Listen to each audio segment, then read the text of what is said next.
Ooh, there's all sorts of new control panels and stuff.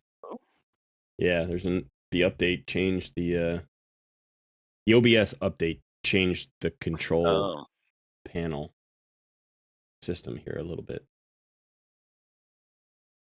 Actually removed Good old OBS. It actually removed one of my audio. Oh no, it didn't. Yeah, it did. There we go. Okay.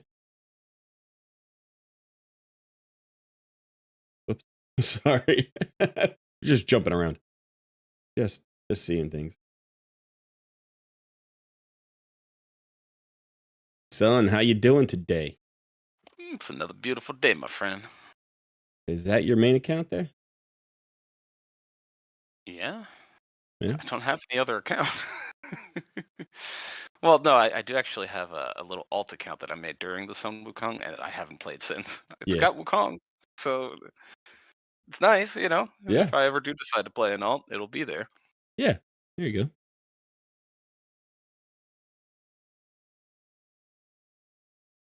Well, there's a lot going on in the world. Whoa, excuse me. Uh-oh. All right, you're back. It's a lot going. Yeah, I'm choking. Your stream is crashing. We're off to a hot start today.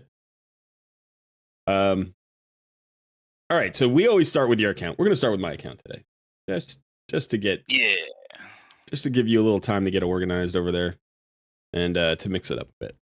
All right, so there is a lot going on in the world of Raid as of right now. There have been some updates. There's been some. I hesitate to call it drama because I don't want to feed the fire of like over hyping or or mischaracterizing what's going on. It's not really drama at all. It's the least dramatic drama you could have. So Jay Giggs made a video maybe Wednesday or Thursday calling for content creators to band together to ask their viewers to stop spending on the game. He's calling for a spending strike.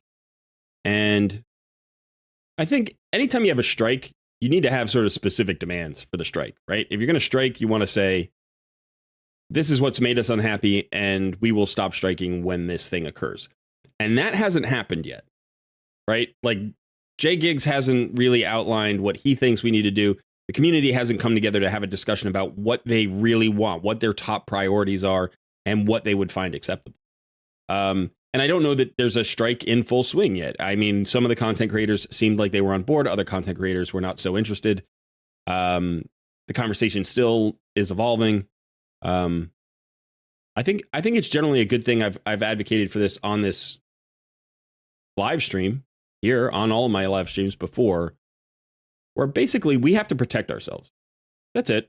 It's nothing more than that. It's like if we implement smart spending practices as a way to counterbalance the predatory monetization that games are leaning towards, and not just in this game, but in any game, then we can be effective, right?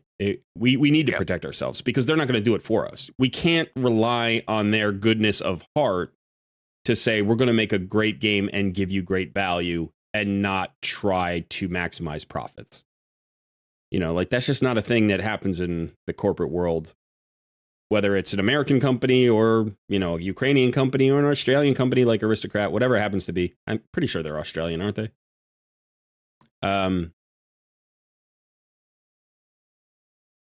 But yeah, so, I'm all for spending strike. Of course, I'm free to play, so it doesn't change my behavior at all. Which is, it's not on me. And so, despite the fact that I advocate for it, I advocate it for the sake of my viewership that does spend. That's why I think it's valuable. And also because I would be a spender. I am not free to play because I have no money to spend. I'm not free to play because I think that I'm owed something, that I'm entitled to a free game. I'm not any of, there are toxic free-to-play players. I don't think they're the majority of free-to-play players. I think the majority of free-to-play players are free-to-play for one of two reasons. One is because they don't have that much money to spend on games, but they love games and they want to play games. So when they can come across a good free game, that is value for them. That's gaming value for them. And I'm sure that they don't begrudge the company being profitable. They just don't have the money to contribute, you know, and that's fine.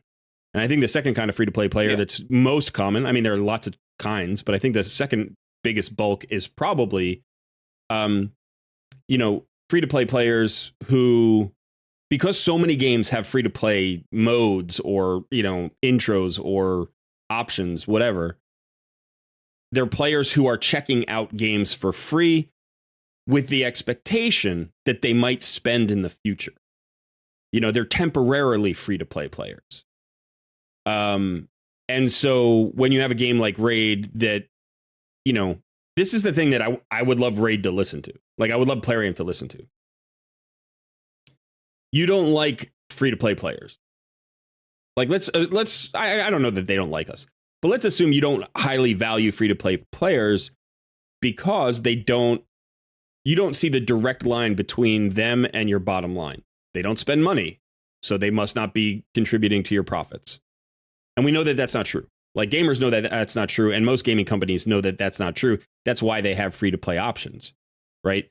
A free-to-play option builds your community and also diversifies your community. And when you have any kind of PvP component of your game, a diversified community is important.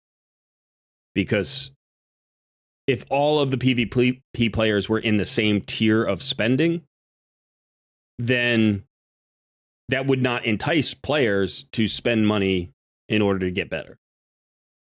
Right? They could just kind of put a freeze on spending, say, hey, everybody, let's not spend. You know, we'll just stay the same and just make it a skill game.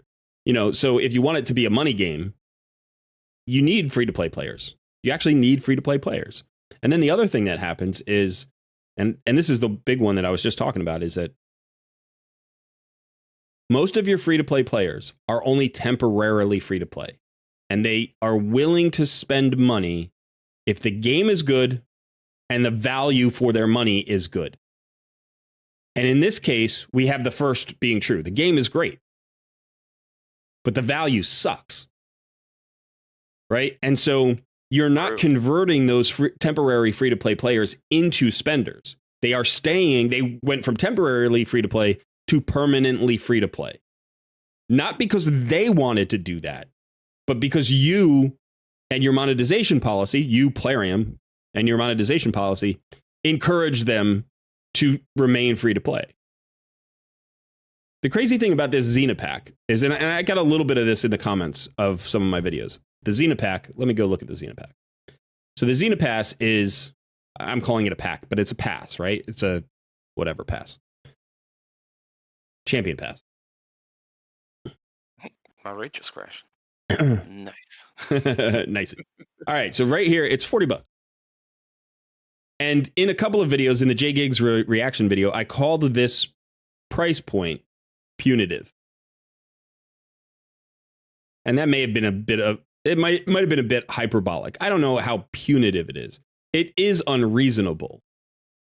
Not because $40 for a champion is like an outrageous sum in most games. Like, it's high. It's high. In a lot of games, a champion, like the $10 price point seems to be sort of the common price point for champions in a lot of games. And I think $10 is high. But I think industry-wide, somewhere between like $10 for maybe a normal good champion and like $15 to $20 for an amazing, like once-in-a-lifetime kind of champion. Like, that's more standard. So we've doubled that here. And that's why it's unreasonable. And in addition, in the game, you know, when you think about like the quality of this champion, like, she's a good champion. I'm not saying she's not a good champion. But, oh, I'm not in the correct account. But when you go to the, whatever that returning pass is, like if you've been out of the game for, somebody told me it's 21 days. If you've been out of the game for 21 days, you get access to this like return to the game pass. And for $20, you get basically a complete battle pass. Excuse me. You get a complete battle pass. And at the end of it, you get a legendary champion. Now, the 3 legendary champions that are at the end of it are Elva, who is absolutely god tier. Like, this is a better champion than Xena, without a doubt. Like, if you were going to give me a choice of like starting my account with one of these 2 champions, I would do Elva every time. Now, Xena's good. I'm not saying she's bad, but Elva's like top 25. And she's not a void legendary. You know, so when you take out the void legendary, she's probably she's definitely, I think she's a top 10 non-void legendary. Now, you also have other options. I think you can get this guy, King Galkabar, who I don't know that well. And then I think the third option is Ruark. Green Warden Ruark. I think those are the 3 options. All good options, all probably on par or just a little bit below or above Xena for $20. And the rewards you get there are so much better. You get like 5 times the amount of gear or 7 times the amount of gear that you get from this champion pass. I mean, this champion pass in terms of gear is ridiculous. Like, the rewards are just awful. Like, if you do the pay track, you get a ring over here. You get an amulet. And then you get a banner. For her, basically. Right? They're all barbarian stuff. And then up top, you get, let's see. You get 1, 2, 3, 4, 5. You get 6 pieces of cruel gear. 6-star legendary cruel gear, to be sure. It's not awful gear. But 6 pieces. Versus like 9 sets. Or 9, half sets. Plus a sacred shard, which you would get anyway. So I just think like this is such bad value. And the value is dictated by what Plarium has done in the past. This is not us saying that a champion isn't worth $40. This is us saying that if that other champion and all of those rewards are worth $20, why are you giving us less and charging us more? That's all. It's a simple question, right? Like, if you went to your local lunch spot and you asked for a different sandwich than you normally get. You're like, I'm going to try a different sandwich today. I normally get, I normally get a turkey club. And today I'm going to get, the chicken parm or whatever. And the new sandwich was half the size and twice the price of the previous sandwich. You would say, I don't want this. Why is it twice as much? That doesn't make any sense. And it's the same exact experience that we're having here, right? Like, this doesn't make any sense. It's twice as much money for half as much reward. Not even half as much rewards. Honestly, it's like, it feels like it's about maybe 20 or 30% the amount of rewards. It feels really bad. So when I said it in my video that, it's punitively priced, that might have been a little bit hyperbolic.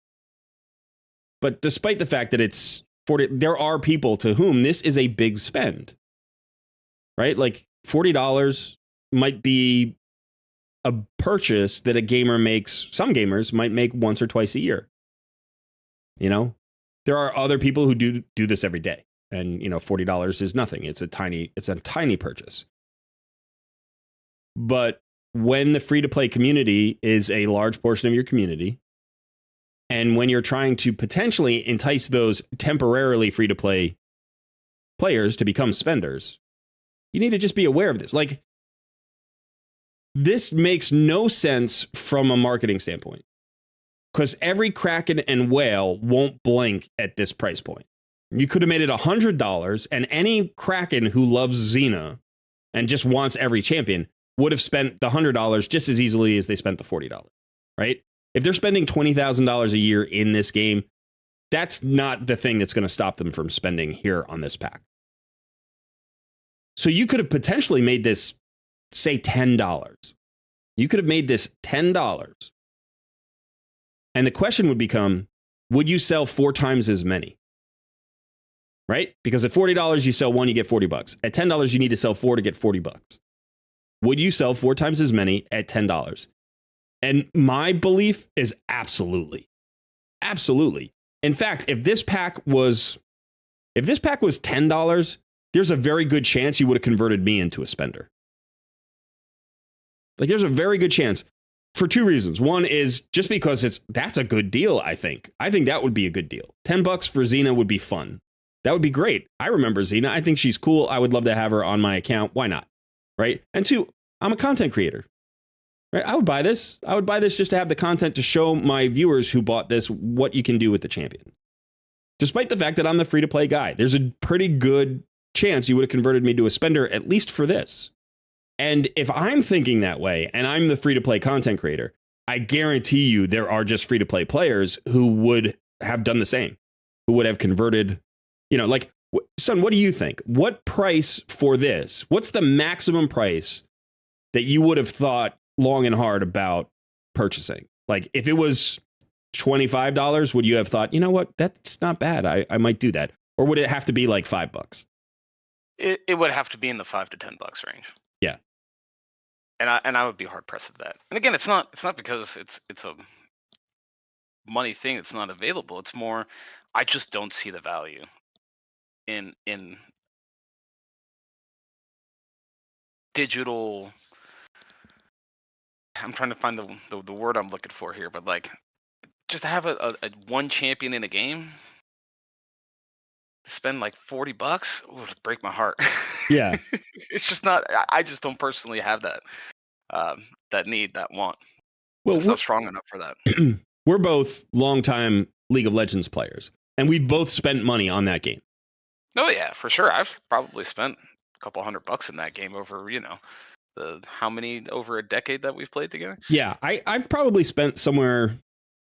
I might have spent $1,000 on League of Legends, and chances are I spent 90% of that in like the first 4 seasons. I don't think I've spent more than $10 a year since like season 5. So what I used to do is, so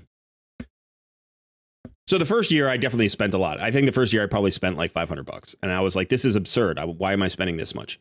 And so then I set myself a limit. I bought myself a 50 pack of RP twice a year, right? I did it once at Christmas for myself. It was a Christmas gift.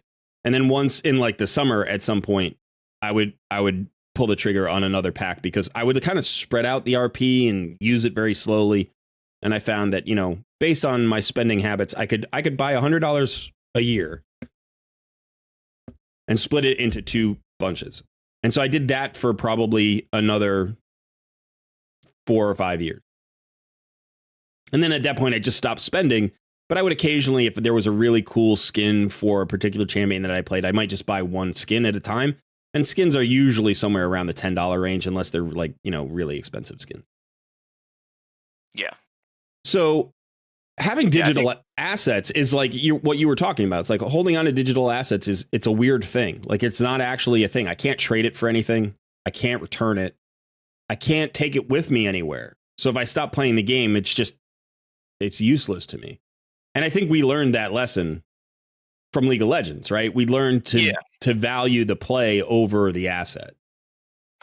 Yeah, for me, like when it came to League, it might be like a couple skins here and there. Like when it was a really cool skin for a champion that I love, that I've played for, 10 plus years. Yeah. 5+ years. Like, yeah, that's Tristana. That's my girl. Yeah, I'll get a cool skin for her. Why not? Right. That's worth, $5-10. But $40 for a single champion, and that's the thing. Like with Raid, all champions are unique and they all do their own thing. But there's also a ton of crossover and stuff as well. So can I really not get what Xena does anywhere else? Right. I can. There are other arena movers. There are other champions that does what she does. So for me personally, why would I spend the money on it? Now, granted, that would give me that right now, and I would have access to that, but at that point, I might as well blow all of my money on Raid, because the waiting game is part of it. Right. You're not going to get what you need or what you want right then and there. Yeah. And I think obviously the reward schedule is part of these games, and it's part of every game. When games reward you too liberally, they seem too easy, and they kind of lose fun quickly. You know, like sometimes I'll see people who play like those casino games. You know, not like real casino games. I mean, more like the slot machine games where it's like, you know, you get free slot machine money, you put it into slot machines, and you just pull the thing and watch the wheels spin, and then it blows up, and there's explosions and sound effects, and you're like, yay, I won. Like, that is the least interesting kind of game to me of all time. Because the rewards mean nothing, right? Like, the dollar amounts are completely made up, and it'll be like, you know, $300,000 to spin. And it's like, well, yeah, but who cares? Like, there's no value to it. You don't do anything with those resources, right? And it's the same thing every time. You're not engaging your brain at all. It's literally like as a tool of relaxation, fine. If that's what you find relaxing, I have no problem with it. People should game the way they want to game. But for me, no, thank you. Not interested. There's nothing there, right?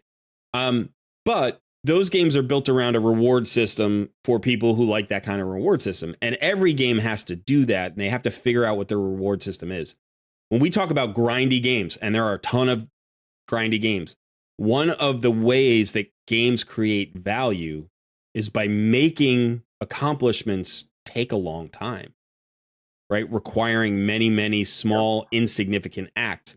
And the thing about a grindy game that is really smart is that grindy games don't necessarily take a ton of skill.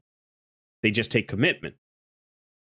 So if you stay and you play and you just keep playing, eventually you'll get something good. And you'll feel like you accomplished something major because of the time it took you to get there. But if you took any single act that was like part of the chain of acts that got you to where you needed to go, nothing was hard. There wasn't a single thing that was hard. You know, like run to this thing, do this, run to this thing, do this, run to this thing, do this. Do that every day for 6 months and we'll give you this pony. And it's like, yeah, I got my pony. And it's like, what did you do to get it? Well, I ran around this zone, 90 times. Oh man, that was it. Wow, the dragon mount. One of the first ones. That was all it was. You just ran around getting dragon eggs. That's all you had to do. Every day. Just over and over and over. Nothing was difficult. Nothing was difficult about it. There were no like monsters that were really hard to kill. There was no mission you had to complete. You didn't have to travel far and wide and figure out some kind of puzzle. You just had to do the same thing 90 times or 100 times or 300 times or whatever it was. And then you got the big shiny reward.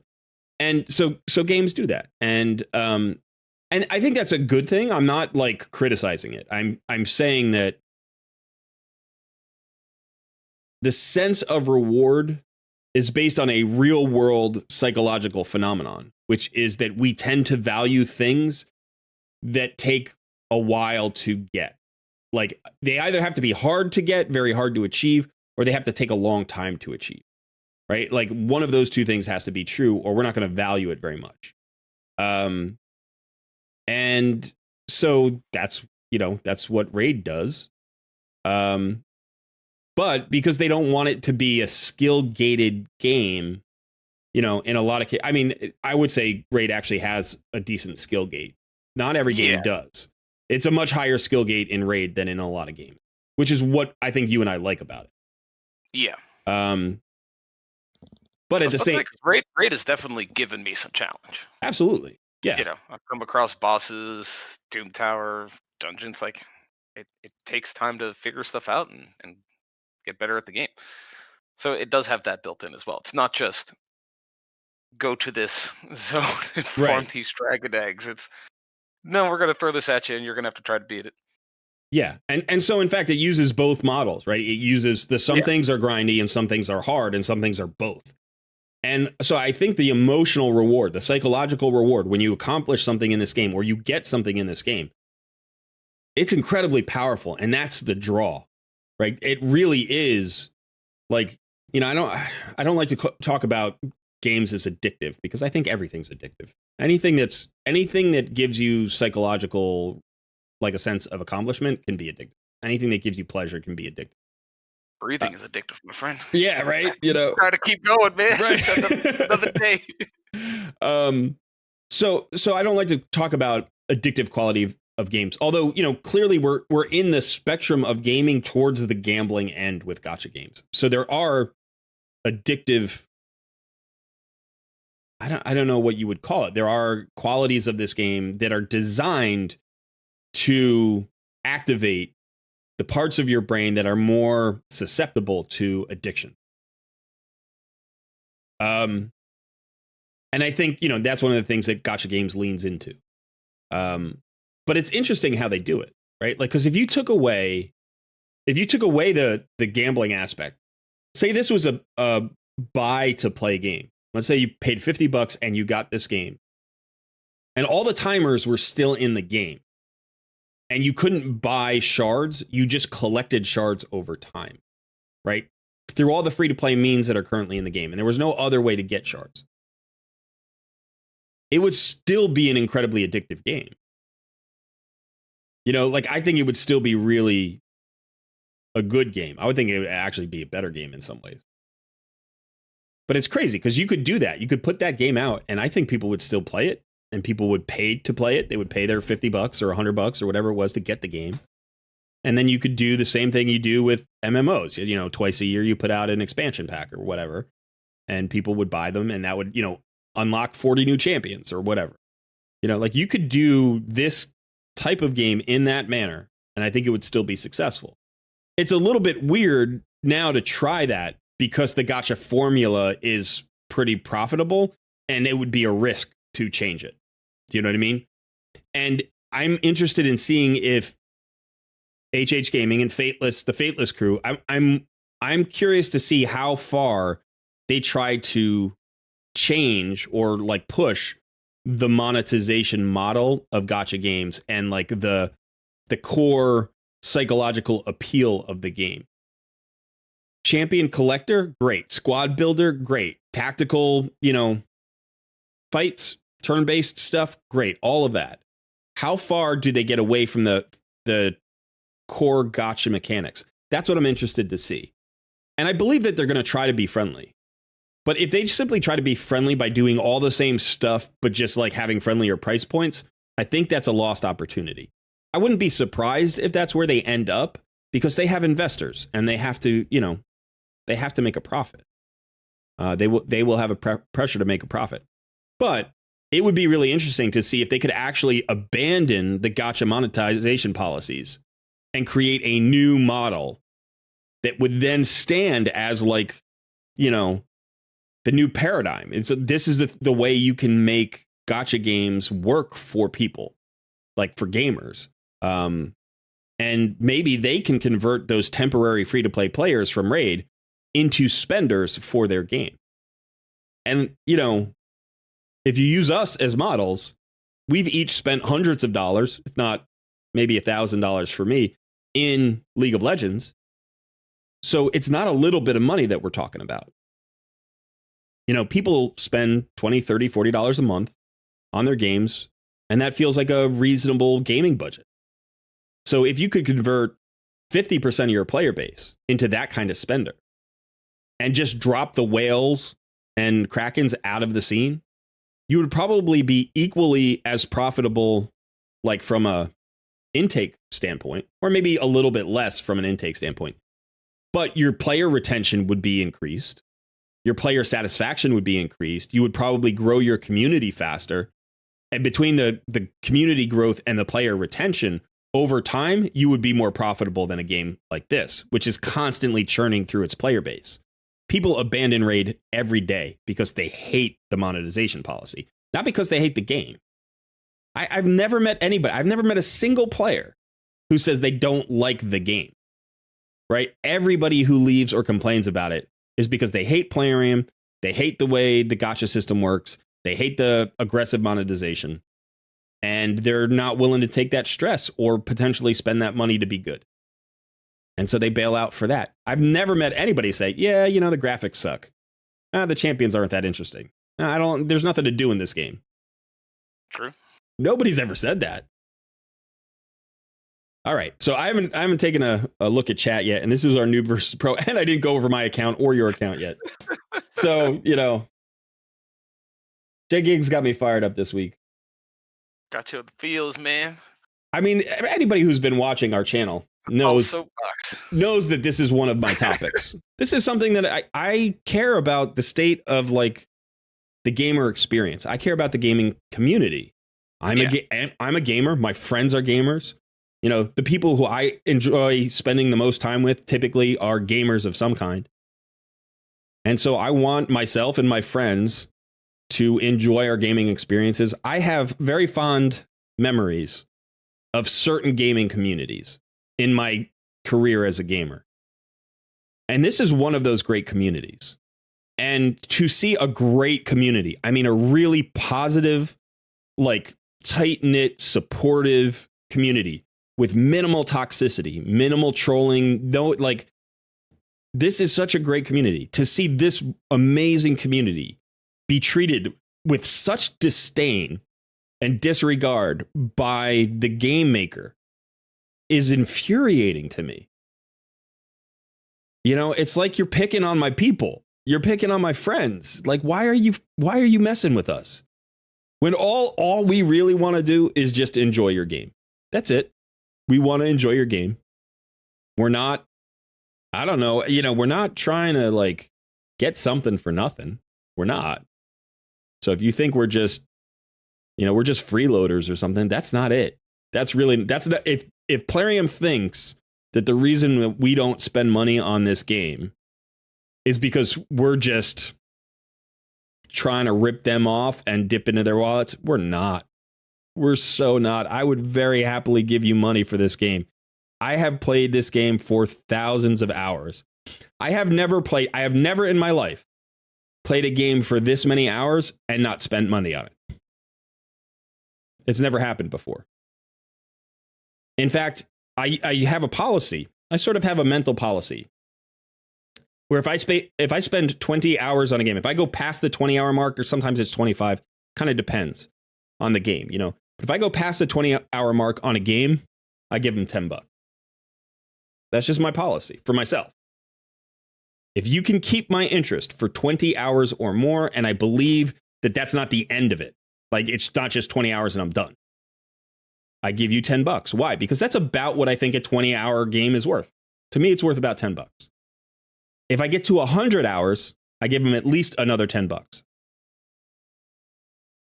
Right? So if you got a 100-hour game, that's at least $20. And by the way, I think that's cheap for a 100-hour game. Like if you played a RPG that gave you 100 hours of playtime in a single playthrough, that would be pretty good. That would be definitely worth $20. It would probably be worth $100. But at that point, it's like, okay. And then if I'm committed to the game for like a year or something, I think of it like a subscription. What's a reasonable monthly rate to spend? And I think it's somewhere between, say, $10 and $30 for me, depending on how much time I spend in the game, how much I like the game, how much value I get from that money, and also how how my finances are. Like if money's tight, then I spend a little bit less. If, got a little bit of a windfall, spend a little bit more. But so I would be somewhere in the vicinity of, call it $150 to like $400 a year for this game. And if I'm somewhat typical, if I'm at least in the ballpark of typical,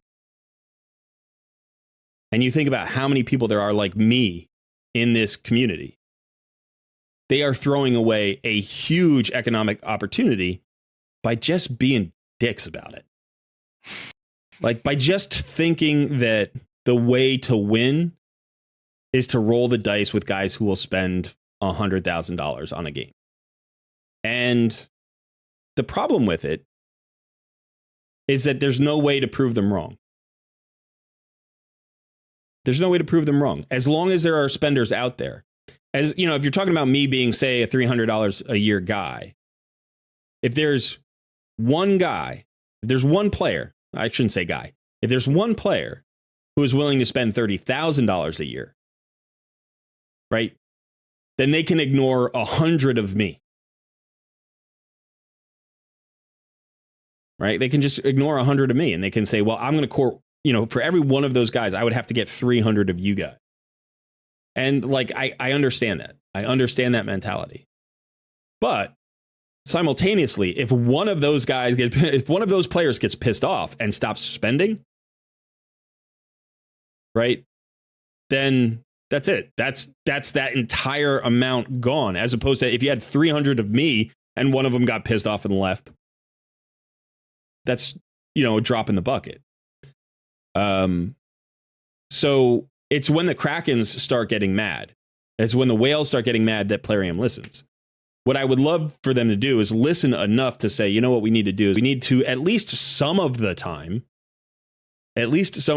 create value for our base, our bigger base, our free to play, low spender base. And the way we can do it is when there are moments where the whale factor doesn't come into play. And that's this pass. This is not aimed at whales. It's not. It's aimed at the regular player base. It's aimed at the low spender, right? It has to be, because otherwise the price point would be much higher. This makes no sense if it's aimed at whales. If it's aimed at whales, it should be $500. There are players in this game who will spend thousands of dollars for individual champions. They will. They have. That's what a 10 times Void Shard event is about. You put up a Chrysia, and people buy 1,000 shards to try to get her at $4 a pop. We know that Mac Chan explained that to us. We saw that in his video. He was like, I spent $1,500 going after Kaiminer and I didn't get him. And then I spent like another $500 and I still didn't get him. And I feel sick to myself. It's like, yeah, but you spent $2,000 going after a single champion. Here's a champion for $40. So it's not aimed at Mac Chan and his, tier of spenders. It's aimed at us. And we're telling you it's idiotic. If it's $10, you're going to sell more than 4 times as many. You're going to sell 50 times as many. And it would make us so much happier. Like if I didn't spend, if they came out with this at $9.99 and I didn't buy it, I would still be telling every spender that I knew, this is a great deal. This is a great deal. It's a cool champion. If you like Xena, absolutely go get her. She's a good champion. She's going to help your roster. If you're just looking to spend in the game, this is the best $10 you could spend. That's what I'd be saying. And granted, I only have a few thousand views a day, but maybe 20% of those people might spend based on my recommendation, or based at least not on my recommendation, but their own assessment and the encouragement of the community who thinks it's a good deal. And I'm part of that. So yeah, you're talking about thousands of more purchases based on just being friendly, just every once in a while going to the free to play base and saying, here's a really good deal for you guys if you want it. I've yet to see them do that. I've been playing this game 2.5 years. I've yet to see them do it once. I don't remember. Maybe I'm misremembering. Maybe there's been 1 time or 2 times. But early on, I decided I'm playing this game free to play. At the time I started playing this game, money was tight for me. And one of the reasons I got into this game was because I didn't have to spend. And then one of the reasons I left it originally was because of the battle pass. And I was like, you're trying to force me to spend and I have to bail out because psychologically that feels like pressure right now. And so, and then I came back to the game and I was just in that mode. I was like, all right, I'm going to do this free to play. I don't like the monetization in this game, but if I'm just going to take it on as free to play, let's see how that happens. And so even though money wasn't always tight during my time here, I've refused to spend, and it's been because of the value, the lack of value. All right, let's go ahead and we're going to put you up as the lead there, son. And I'm going to go talk to chat. Hey. All right. So, man, we've been going for 40 minutes. Yeah, that's a little bit of a long rant for me to start with, 40 minutes. Usually I'm like 20 to 30 minutes, but we'll see.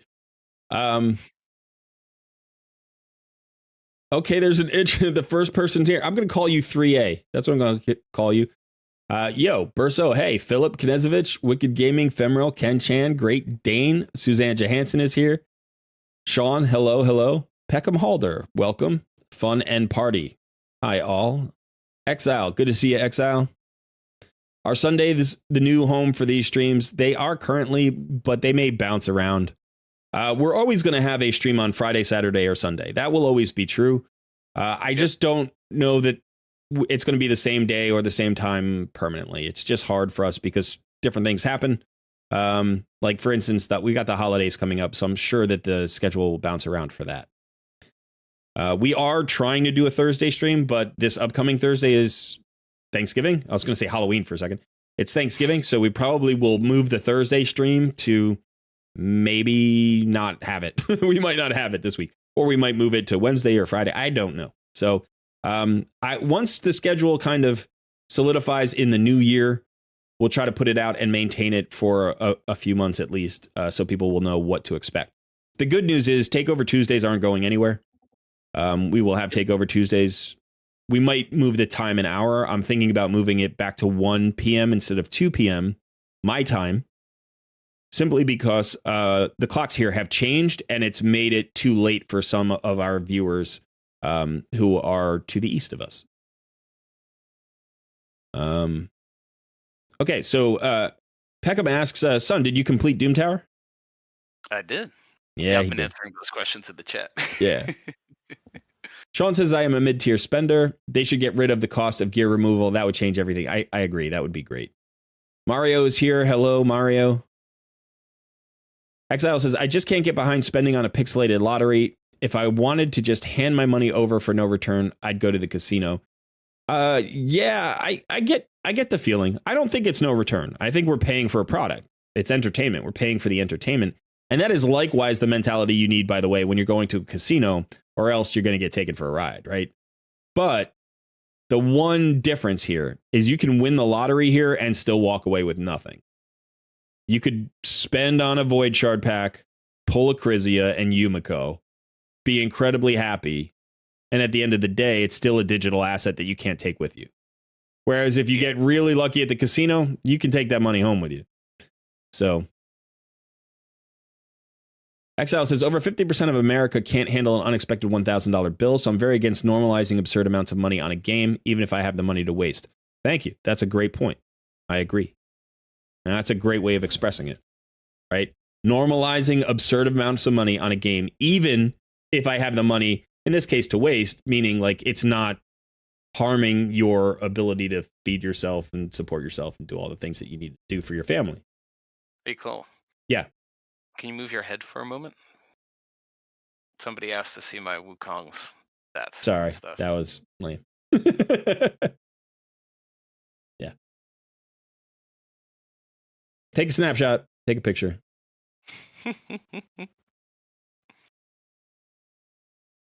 Okay. There you go. Nicholas Picarelli, welcome. I was mad when I bought her only to realize I didn't get enough potions to ascend her to level 3 and no 5-star chickens. I will never buy again, and now I have to worry about my father finding out I stole. Well, yeah, Nicholas, that's bad on both sides. You know, and that's actually yet another issue that I have about Gacha game, right? Is that people spend in unhealthy ways, and it also encourages, say, kids. Nicholas, I have no idea how old you are. I'm not saying you're a kid, but it encourages kids who get into these games to form like bad spending habits, to start monetizing themselves at an early age in a bad way. I mean, kids, that's not new, right? When I was a kid, like every commercial between, say, 3 p.m. and 5 p.m., every commercial was geared in trying to get kids to go tell their parents that they wanted stuff. Whether it was, I don't know, whether it was Gatorade or it was Toys R Us or it was, what the breakfast cereal, like it didn't matter. It was trying to make it look fun and exciting, and you had to go tell your parents, I want this, I want this, I want this. And to make them spend the money that they didn't necessarily want to spend because they weren't the ones watching the commercials, right? You were. So it's not new, but it is more aggressive than it used to be, and it's also more insidious than it used to be, because now every kid has a device they're carrying around with them, and the parents cannot really I mean, I shouldn't say that. Parrots can control that, but it's difficult. It's more challenging than it used to be to control that.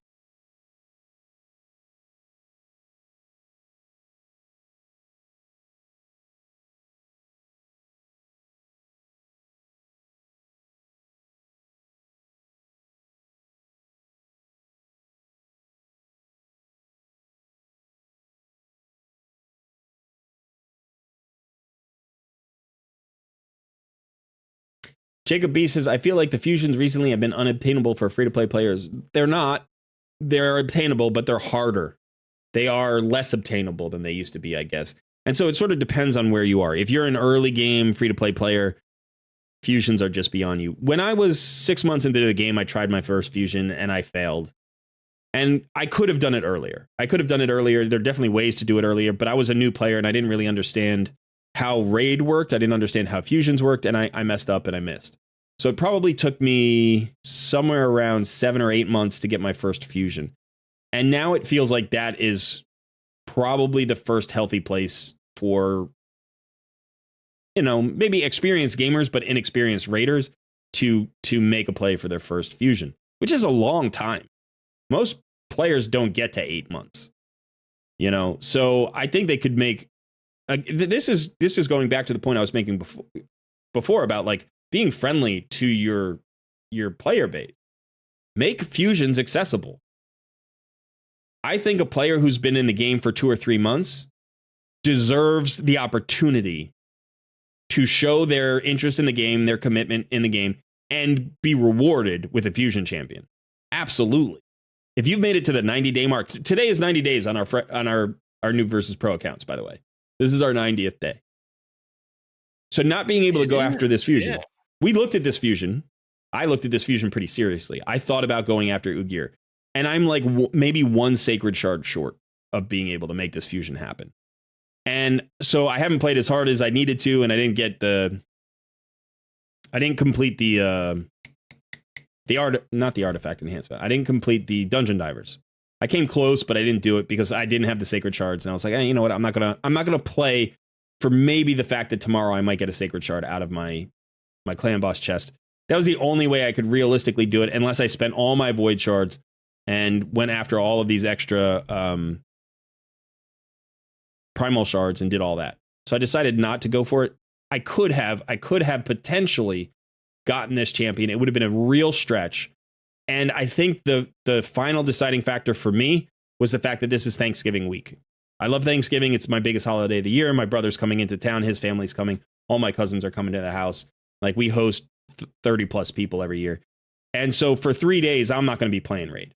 Like, I'll be logging in, but I'm not going to be, like, I will not maintain the activity level needed to really do a fusion. So I just decided, you know what? Those two factors mean probably not. But for a very experienced player to say at 90 days that you'd have to stretch really hard to get a fusion, like, that means that for most players, for inexperienced players who've never played the game before, you're probably looking at maybe twice that, maybe 180 days, maybe 6 months, maybe longer. And that feels like it's doing the opposite of what fusions should do. Again, fusions shouldn't be there for your whales. That doesn't make any sense. It's a free champion.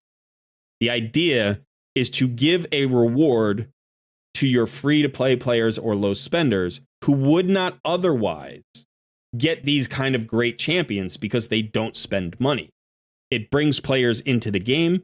It gets them excited about continuing the game. It may even entice them to spend a little bit of money if there was value in that, in that expenditure.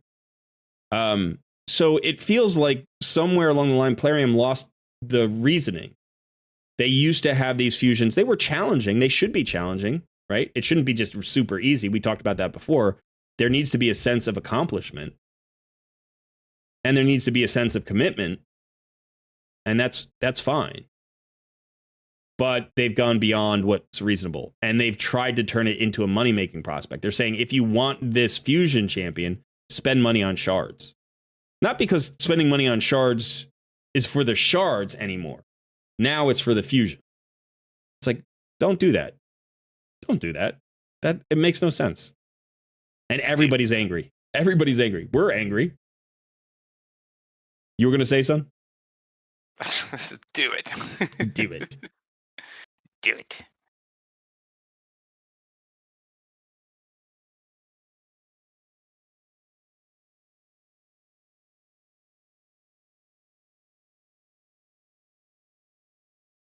Exile says always save shards between fusions. Yeah, I mean, the methods of accomplishing the fusion haven't changed. But the point totals have gotten higher. So I've completed... I skipped the Panda because I was burned out. But I did Newt, I did Islan, I did Emek. I did... Who was the last one? Timit. I did Timit the Fool. And now I'm doing this one. So I'm doing 5 out of the last 6. And... I can probably keep pace. And do every fusion now on my main.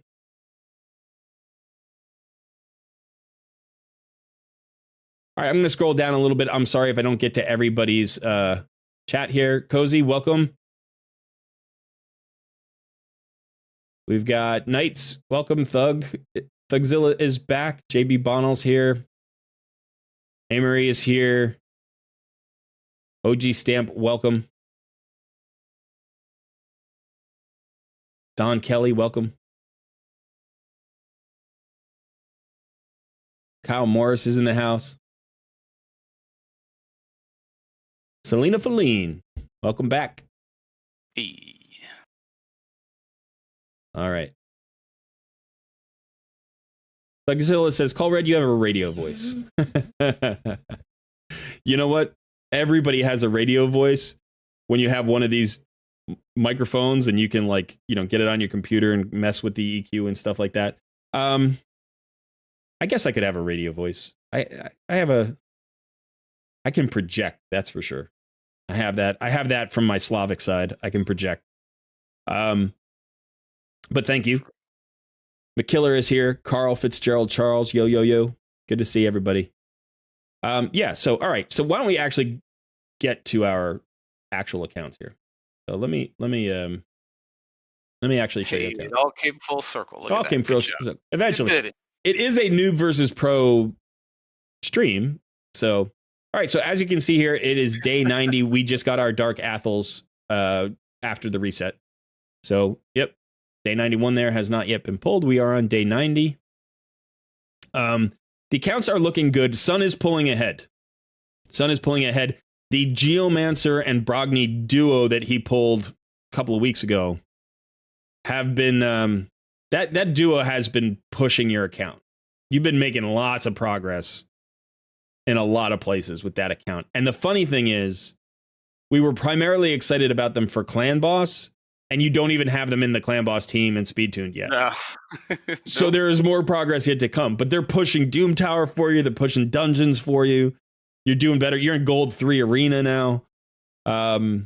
So you're ahead of me everywhere. I don't know that there's any place where I'm really in contention at the moment. And it happened quickly. Like in a couple of weeks, you just launched ahead of me. So let's take a look at what I've got going on. All right, so here's my roster here. I'm gonna hide you for a second, son. And so I've got 8 6-stars. You can see that I got my Taragi the Frog 6-starred. I did that with the intention of getting him into a speed tune for Clan Boss, and then it did exactly the same amount of damage as my regular team. And so I haven't really pushed that recently. And then I think my only other semi-recent 6-star was Cold Heart. I'll get a 6-star during this champion training. I haven't decided who it is yet. I'm thinking either Wukong or maybe Rock of Iletide, maybe Doom Priest. And also I'm thinking about Kriela Witch Arm. We were really hoping that we would be pulling 2 times Ancient Shards this weekend. Void Shards, but yes. No, Ancient Shards. No, I was hoping for Void Shards. No, we were both hoping for Ancient Shards, but then we changed because the thing that was on HH, right? For weeks, we've been wanting to pull Ancient Shards. We have tons of Ancient Shards. We've been talking about this all the time. When did you change to Void Shard? I've been wanting Void Shards the entire time. I only have like 30 Ancient Shards. Dude, I don't know what you're talking about right now. We have talked about the ancient shards for weeks because, and what happened, and maybe this is what has changed your mind, is you've been so ticked off that they keep messing with the schedule that you've been pulling ancient shards when there are no events. That's true. You pulled a 10 pull the other day during a 10 times event. You pulled 2 shards there. You pulled 2 shards there. You're like, I don't have any chickens. I don't have any food. And you're always doing the champion training. So you've started pulling the ancient shards. But we were waiting because it was an ancient shard event. And then instead of following that up with a void shard event, they went sacreds. And then after sacreds, they went voids. So instead of no, I'm sorry. Did they do it the other way around? They did it the other way around. They went ancients. And normally it goes ancient, sacred, voids. But they went ancients, voids, sacreds. And then for some reason, HH Gaming said they're going to go voids next. Because voids typically follow sacreds. So they did sacreds. So the next one should be voids.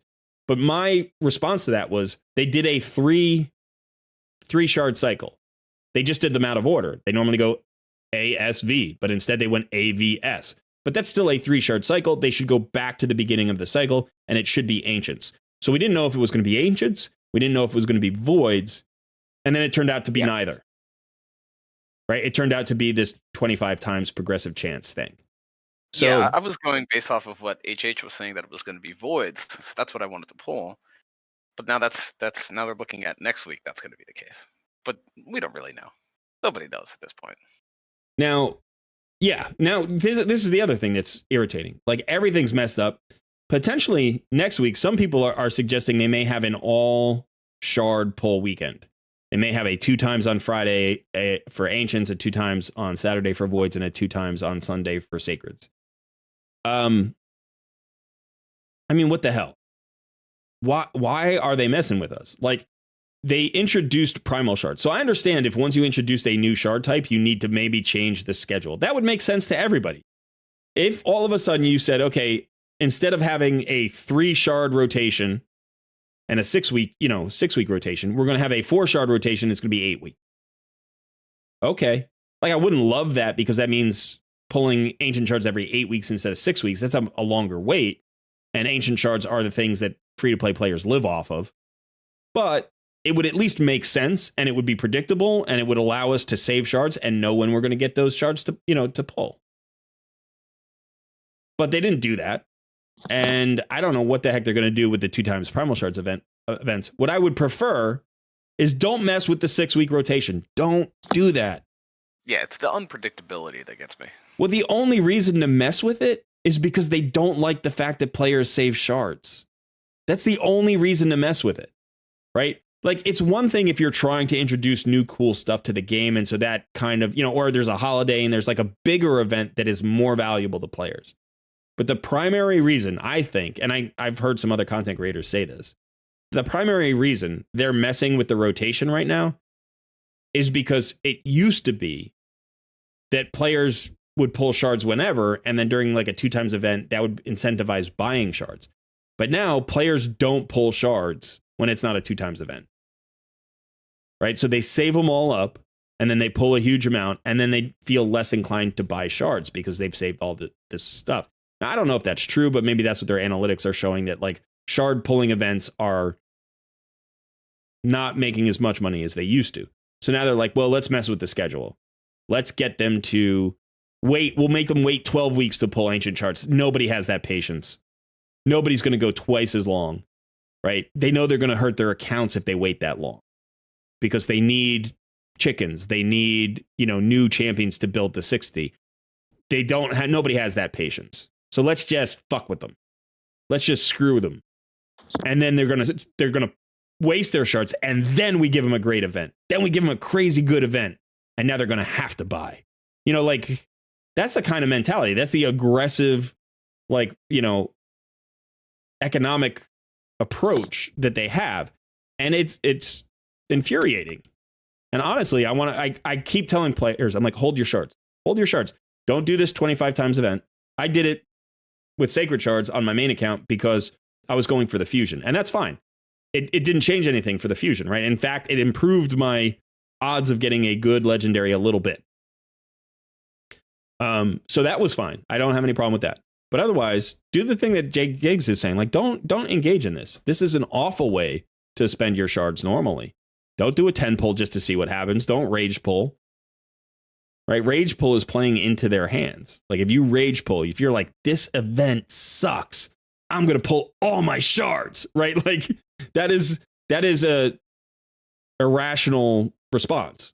And it's a natural response. We all have that irrationality built into us. We all get angry and then do things that don't make sense.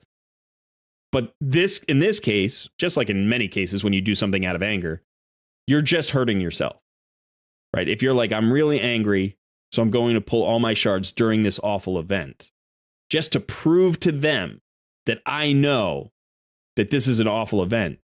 Like, none of that makes sense. All that does is give them what they want and hurt you. You know, if you feel emotionally that it proves the fact that you miss on your 25 shards or whatever, and you're like, yeah, this event is worthless. Of course it is. You knew that before you pulled your shards. You know? And again, I'm there. I get there too. I get there too. And the only reason I don't do that anymore is because I've done it in the past and it's hurt me enough that I've learned my lesson. And I'm like, oh, I'm not doing that again. That's just bad. And so I have to distract myself. I have to trick myself. I have to play games with myself. I have to say to myself, I don't pull, like, I don't see other events. When I'm in a new account, all I see is 2 times events. No other events are events. They're just noise. They're just lights.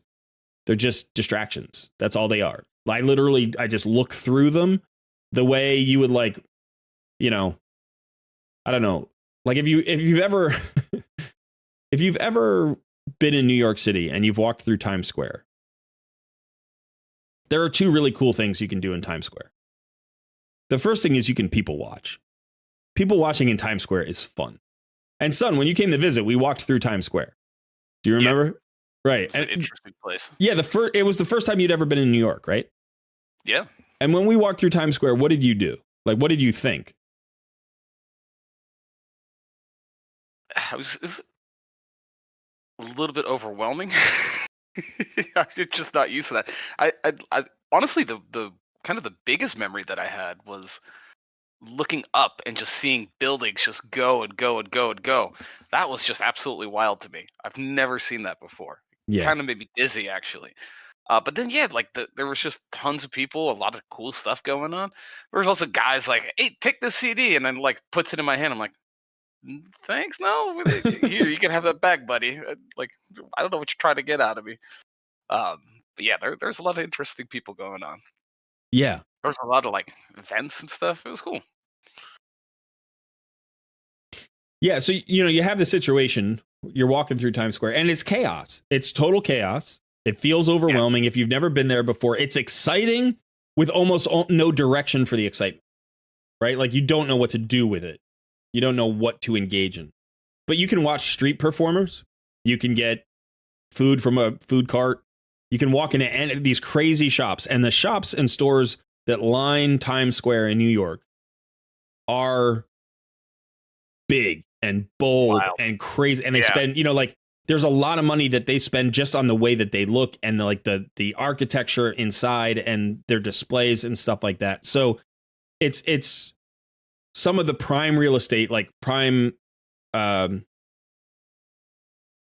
retail space in the world. It's incredibly expensive to be there. And so they're using it as a showcase for something. And then on top of that, there are the buildings. There are all the big billboards that have stuff going on all the buildings. There's all this digital content that's flashing at you from up above. And then there's like other tour groups coming through and, school kids in a giant group that are singing. And then, it's like there's tons of stuff going on. And so when you're walking through Times Square, there are certain things you can't see. Your brain shuts them down so that you can act. There's too much input. And your brain has to select the input that it's going to focus on. And so if you're looking up at the buildings, you kind of hear the people, but you're not taking in what they're saying. You don't see the shops. You don't see the street performers. You're looking up at the buildings and the world is kind of spinning a little bit and you're like, holy cow, that's crazy. And then you look down and you see the street performers. And in order to appreciate them, you look at them and all the chaos in the background has to fade and the billboards have to kind of fade into your background. And you actually can feel it happen. If you're paying attention, you can feel it happen. That like your brain, it's almost like somebody has like a filter, like on a camera, you know, and like the filter's like this big, it's around your face, and everything out here just kind of fades to dark a little bit, and the sound comes down a little bit. And now you're watching these dudes do backflips on the pavement, and you know, you're like, this is crazy. And so your brain does this naturally. We do this when we're overwhelmed with stuff. And so that's a little bit of my response here. It's like when they start throwing these things at me, I honestly I'm like, okay, what do I want to focus on? I've got to pick one thing. And I've picked 2 times events. Every other event, 10 times, 1+1, like whatever it happens, I don't care what the event is. I tell myself, okay, only 2 times events work. That's the only thing I focus on. And so I literally don't see these. My brain just like filters them out. Like, you know, I get onto this page. I'll show you here. This happens all the time. I actually do this in my videos. I'm having a little bit of a graphical issue. Let me see if I can get that fixed. But I do this in my videos where when I do a shard pull video, I typically talk about the portal glowing. And I'm like, oh, hey, the portal's glowing purple. The portal glows every freaking day. It is always glowing. Like, if you ever see a moment, what happened there? So if you ever have a moment in the game where you're in the, when you're in the bastion, no, something's still going on with my game here.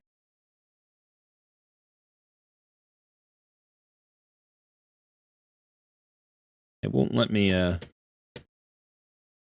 it's the good glow. It won't let me interact with the game. Let me restart here.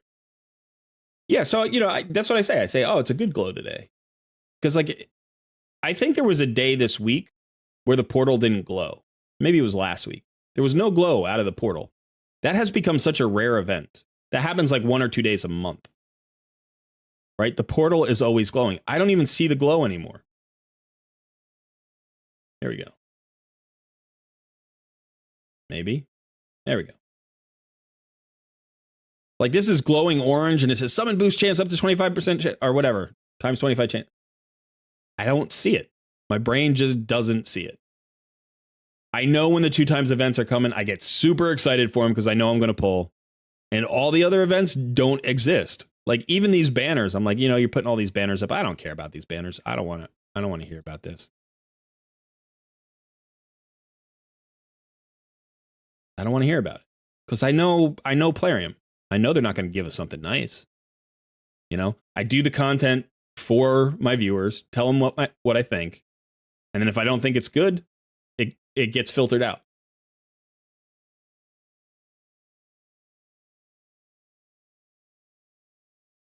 All right. Let's go back to my account for a quick second. Let's see if I can actually ever get the. Let's see if before the stream is complete, we can actually do a review of both of these accounts. I'm fired up. It's more of a rant stream with interjection of account progress rather than the other way around. I don't think people come here to watch gameplay. That's not why they come to this stream. If they've come to this stream for the first time and they're like, I wonder, you know, if he's doing anything cool in the game. They're like, nope. No. Have you seen 12-3 before, my friend? Let me show you how to clear 12-3 100 times. Yeah. Okay. So where am I in dungeons? I did get a little bit of progress in the dungeons recently. My dragon is up to 19 or 20. It's up to 20. So dragon's up to 20. I pushed spider this week a little bit for the spider tournament, and I got to stage 17 so that I can farm 16, which is much better than farming 14 where I was before. So I was able to push 3 levels there. I haven't tried pushing the other 2 dungeons. These are the only 2 dungeons I really care about. I'll push Fire Knight when there's a Fire Knight tournament because Savage sets. But I think, yeah, I already got to 18 here, so I'm actually doing better here than I am in Spider. My clan boss is doing fine. I've got a 3-key Nightmare going, which is pretty consistent. So let's see. Where's my... Oh, there's my total. So I'm looking at 18 million on a key for Nightmare Void. So I'm actually closing in on a 2-key for Nightmare. And you can see my team here. Keep moving myself. So this doesn't include Taragi the Frog. Now I did, in fact, let me see this. All right, so this Sun, sorry, got to take you off the screen again. All right, you can't go anywhere on this screen. We've got to change. This is why I think when like HH streams, he has the screen shrunk and up in the corner. It's like harder to see, but at the same time, and then he doesn't have to move himself around everywhere. But okay, so this was the team I've been going with the whole time. Ever since I've gotten Stagnite to 6 stars, this is where I've been living. But I got Taragi the Frog, and so I built a 1-to-1 ratio clan boss speed tune utilizing Taragi the Frog. And that is this team right here. So this team is the same team. No, I'm sorry, this is not the team. What am I talking about? This is not the Where's the team? Here's the team. Okay, so this is the team. Sorry. So I swapped out Runekeeper Dazdurk and Deacon Armstrong. And that slowed me down considerably. But the reason I did that is because I can't speed tune them really. I can never realistically speed tune those two champions. They are in my arena team. They are the key components of my arena team. Therefore, I need them to continue to get faster and faster, or I will stall. And I've, in fact, stalled out. But anytime I can get extra speed on Deacon or extra speed on Runekeeper, that improves my go first team. So I can't put them in a clan boss speed tune because their speeds will constantly be changing. So I created this tune. This is going to annoy me. All right, let me try this. There we go. We'll do this instead. Hopefully this will be good. All right, so I've created this speed tune instead. And basically, the way this speed tune works is that Doom Priest keeps me completely affinity friendly. She is the slowest champion, and so she always is at the top of the turn order. So she cleanses the slow from Spirit Affinity. She cleanses the stun from every boss affinity. She also cleanses like the poisons and stuff from wherever you get those. I think that's Void Affinity, or maybe it's I don't know, whatever. So it cleanses any of the debuffs that you get from any of the affinity bosses, always at the top of the turn order. Perfect. Great. Taragi the Frog is an ally protect champion who brings in, basically a way to sustain the team. Now, the downside here is I have no leech anymore because I removed my 2 leech champions and I don't have a lot of heals. So I think Taragi the Frog is in Stalwart. Let me actually check his gear. I think he's in Stalwart with Immortal. No, it's just Stalwart with Perception. Okay. Now, he does have a decreased attack on his A1. And I still have Stagnite, who has a decreased attack on his A2 and a decreased defense. So I still have my weaken from Athel. I still have my decreased attacks. I still have my decreased defense. I didn't lose any of those debuffs. I have the poison sensitivity and poisons from Frozen Banshee. And I have an increased attack from Doom Priest. Now, the increased attack is not booked, so I think it's on a 4 or 5 turn cooldown. It doesn't come up all that often, doesn't stay up that much, but it's not a huge factor. I wouldn't mind it being up more often. That would be okay. And obviously, she's not 6 stars, so she doesn't have like the War Master or whatever. So potentially getting her to 6 stars on this could get me a 2-key. I haven't done this fight in a few days, so let me see how this damage goes. So let's compare it. So I was at, can I get this high enough? Can't get it over my head. 18.2 million. 18.2 million on this difficulty Nightmare. Let's see how the new team does. So I think when I first built the team, it was doing about 13 million. It was just under 13. It was like 12.8 or something, 12.9. But that was before Taragi was level 60. So let's see how this goes. So realistically, unless this team can get me 20 million, it's not better than my untuned team, which is disappointing because I spent like, I don't know, probably 10 million silver, maybe 12 million silver, and a couple of maybe like 10 days of farming for masteries and stuff like that. So as you can see, what happens is we've got the ally protect up. We're going to get that first AoE. Boom. And so, yeah, so that's the whole goal, to have that ally protect up when the AoEs come down. Now, Taragi is at risk, and so is Doom Priest. So when one of those two dies, when one of those two dies, yeah, then it's basically over. You get maybe 3 more rounds as the rest of the team crumbles. Originally, Taragi was dying because I didn't have him the 60 yet. Now it's more likely to be Doom Priest. But depending on the affinity, I can get in trouble with other things. Now you see, I get a ton of poisons out here. Remember that if you don't know, I didn't show you today, but if you've seen any of my videos in the past, you may know that my Frozen Banshee is in Relentless gear, so she will outrun the ally protect. Now I don't know if that's a good or a bad thing. She seems to be tanky enough that it doesn't make a huge difference, but at the same time, that can also save some of the damage that Taragi takes. Since the ally protect isn't up on Frozen Banshee, he doesn't take that extra damage. I have thought about putting him into a regeneration set as opposed to a stalwart set. I don't know if that would improve his lifespan or not, because the stalwart drastically reduces the amount of damage he takes, whereas regen would actually, heal up the damage he takes.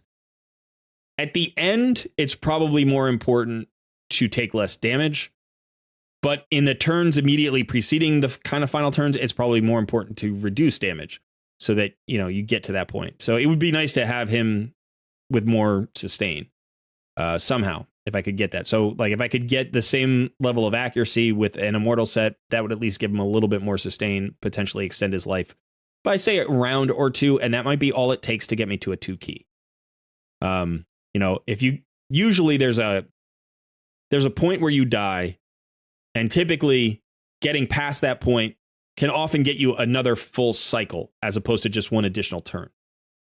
So, if he dies on AoE 2, but you can get him past that AoE 2, then he can get to the stun, say that he's not the stun target.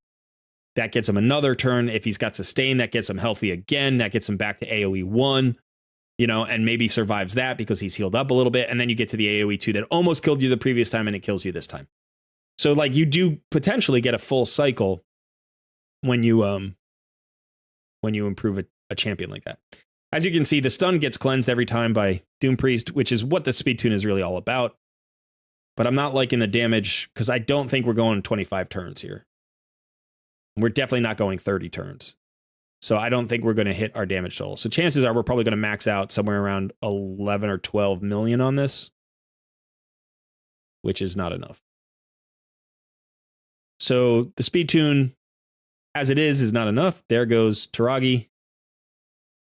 And yeah, so it's not bad. I think it's still almost a 3 key, because you just need 13.2 or something, 13.1 to get to a 3 key.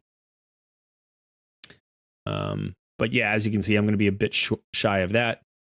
I'll just run it out. Let's see how this plays, because I'm still at a 3 key either way, and I have enough leeway that I don't have to worry about it. So not quite 11 million. It's lower than I've gotten in the past. You hate to see it. Yeah, it's all right. It's fine. So yeah, so I've gotten 29 million with my 2 keys. So I go back to the other team. I'll clear the 39.166 that you need. So 3 key nightmare, no problem.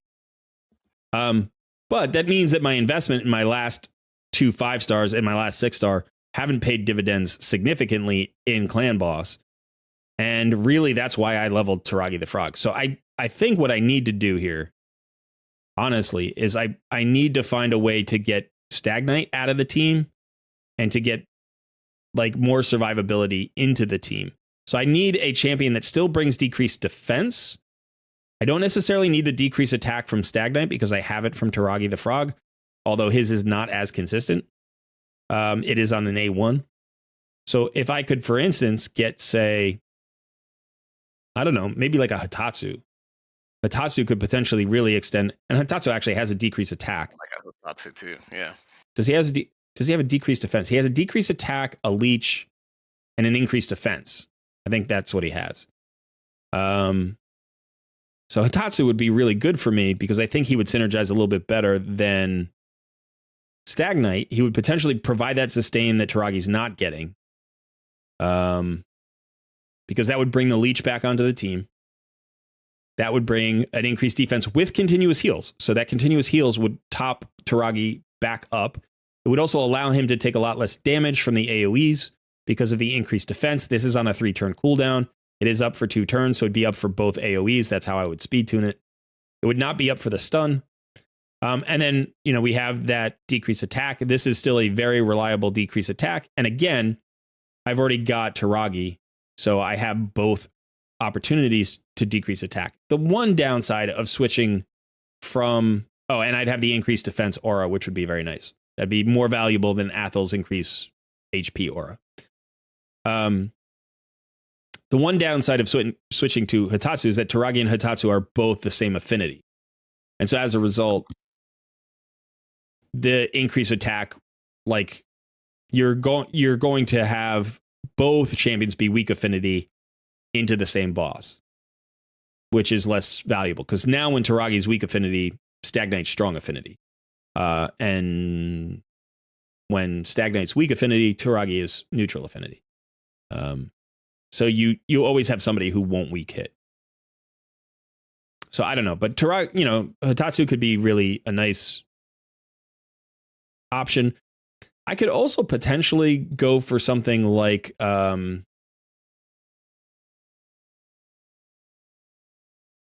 if I pull the Sepulchre Sentinel, right? Because she has an increased defense, but she also has a block debuffs buff. And this is on a 4-turn cooldown, which makes it a little tricky. So I would have to break the speed tune. I would have to get her to a 4-3, but I could potentially do something like that, which would allow me to go affinity friendly and pull Doom Priest. I also have Rector Drath. And so this is actually probably my thought is that I might bring Rector Drath in. She has a decreased attack. She is a different affinity. This decreased attack is decent. It's 50% on the A1. She has heals.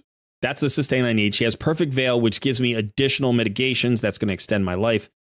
The revive doesn't really matter. The increased resistance doesn't really matter. But she's got 2 different ways of healing, and she's got a decreased attack. Plus, she has the Perfect Veil. So this could potentially substantially extend my life. It could also help me with the stun targeting. If I can figure out how it works in terms of the Perfect Veil, because this actually puts Perfect Veil on everybody. But depending on who's taking the most damage, it's a conditional Perfect Veil because it only puts a Perfect Veil on allies with full HP. So if somebody takes a hit and you delay this skill and then you heal everybody, but they don't get healed to max, they don't get the Perfect Veil, and then they become the stun target because the clan boss can't target anybody else. That's why Tatura Rhymehide works so well as a stun target, right? Because he puts a Perfect Veil on everybody but himself. Same thing with Duchess, puts a Perfect Veil on everybody but herself. So she becomes the stun target because she has to be. So it doesn't matter what the affinity is. She's the only targetable champ. I don't know that I'll be able to do that with Rector Drath, but that's an idea. So, Rector Drath is a very powerful healer, and she's probably, a 6-star that I want to run up at some point. And I would think, like I said, the options right now are Sun Wukong, Rock of Viletide, and Doom Priest, and Feel a Witch Arm. Those are all good 6-stars, but I could jump all of them in the queue and run up Rector Drath. And I have thought about that. Plus, she's in the Guardian set, right? And that'll also extend Taragi the Frog's life. she'll soak up some of the damage, and she can get very tanky. You can build her really tanky, which is nice. Plus all the heals. So if I could speed tune her where Stagnite is, I would lose the decreased defense, but I do most of my damage with poisons. So if I can extend that team's life by, say, 10 turns and lose the decreased defense, I'm still going to end up on the plus side in terms of damage. But it would have to be a significant extension. I don't think extending it 2 or 3 turns is going to be enough to make up for the loss of the decreased defense.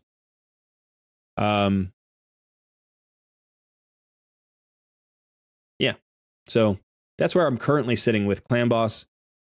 Doom Tower, I've stalled out. I got up to floor 90. Stalled here. I have not tried recently to push past. I haven't really had any improvement on my team. I don't think Taragi the Frog is going to help me here.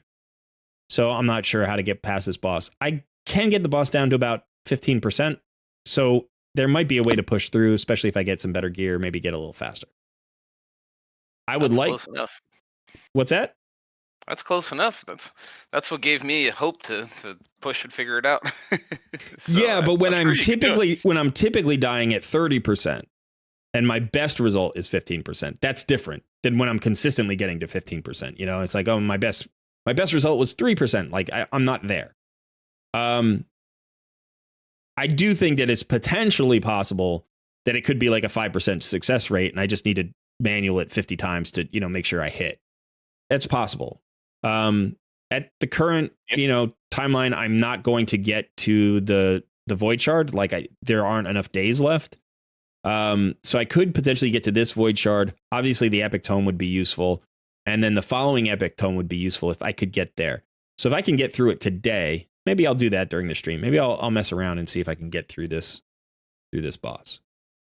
Arena, I started pushing towards gold 3 and then kind of slid back a little bit, so I'm not even surfing effectively right now.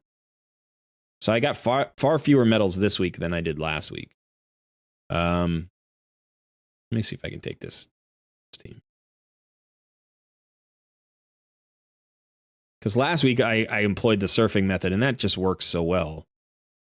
And this week, early on, I got like 150 points early on. I was like, ooh, I'm cruising. I'm just going to fly through up to gold 3.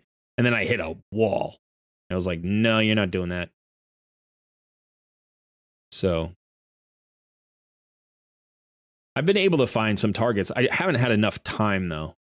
I really haven't had enough time this week to play in arena as much as I'd like.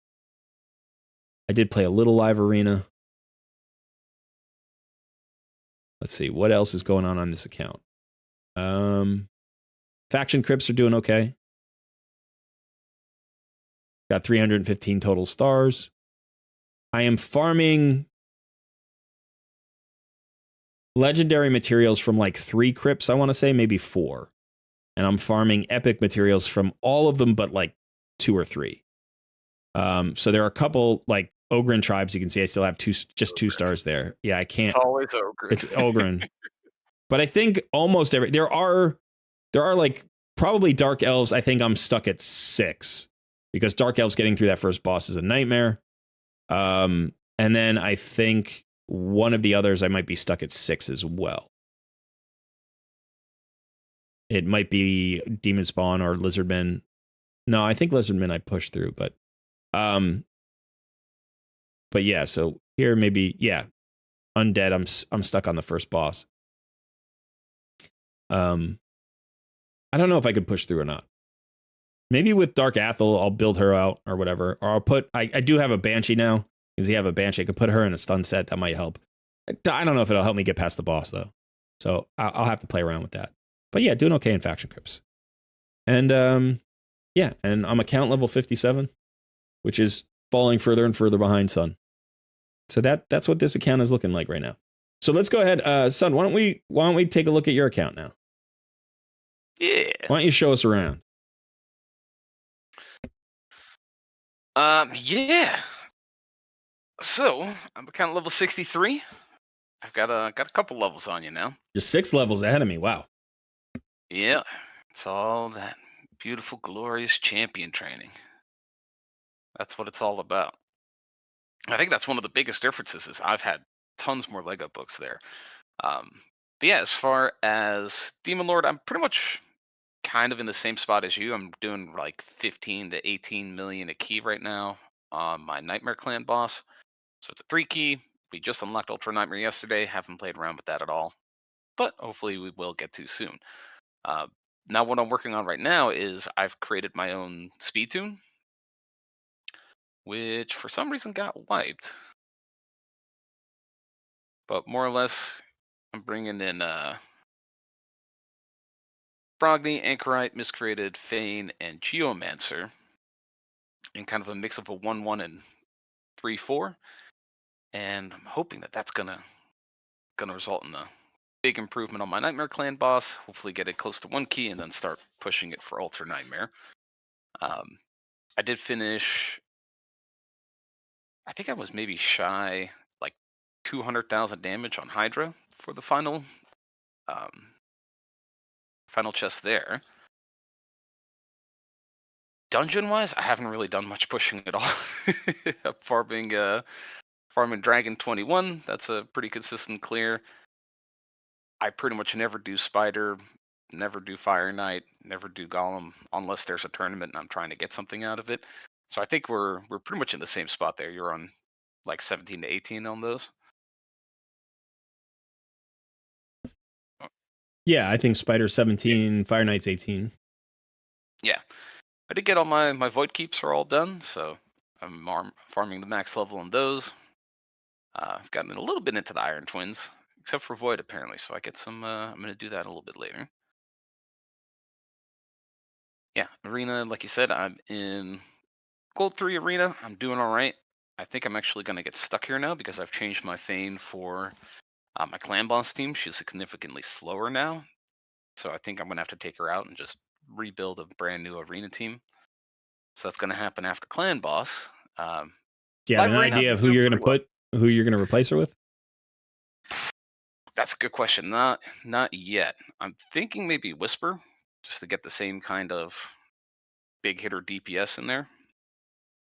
Because what I want to try to do is continue the same kind of rhythm that I have with my team, because I whoop on UDKs all day. That's pretty much what my entire team does. Is I just find UDKs. I hit UDK with my Fanes A3, and then Wukong A2, and I just kill most teams. That's it. So if I can maybe get Whisper or something like that in there, do something similar, that would probably be pretty good. Yeah, Live Arena, I think I'm a little bit ahead of you there. I'm Silver 1, 1450. Now that they've got the Primal Shards in there, I'm excited about that. We'll be doing more Live Arena. And yeah, Faction Wars, I'm at 416 stars. So a little bit ahead there as well.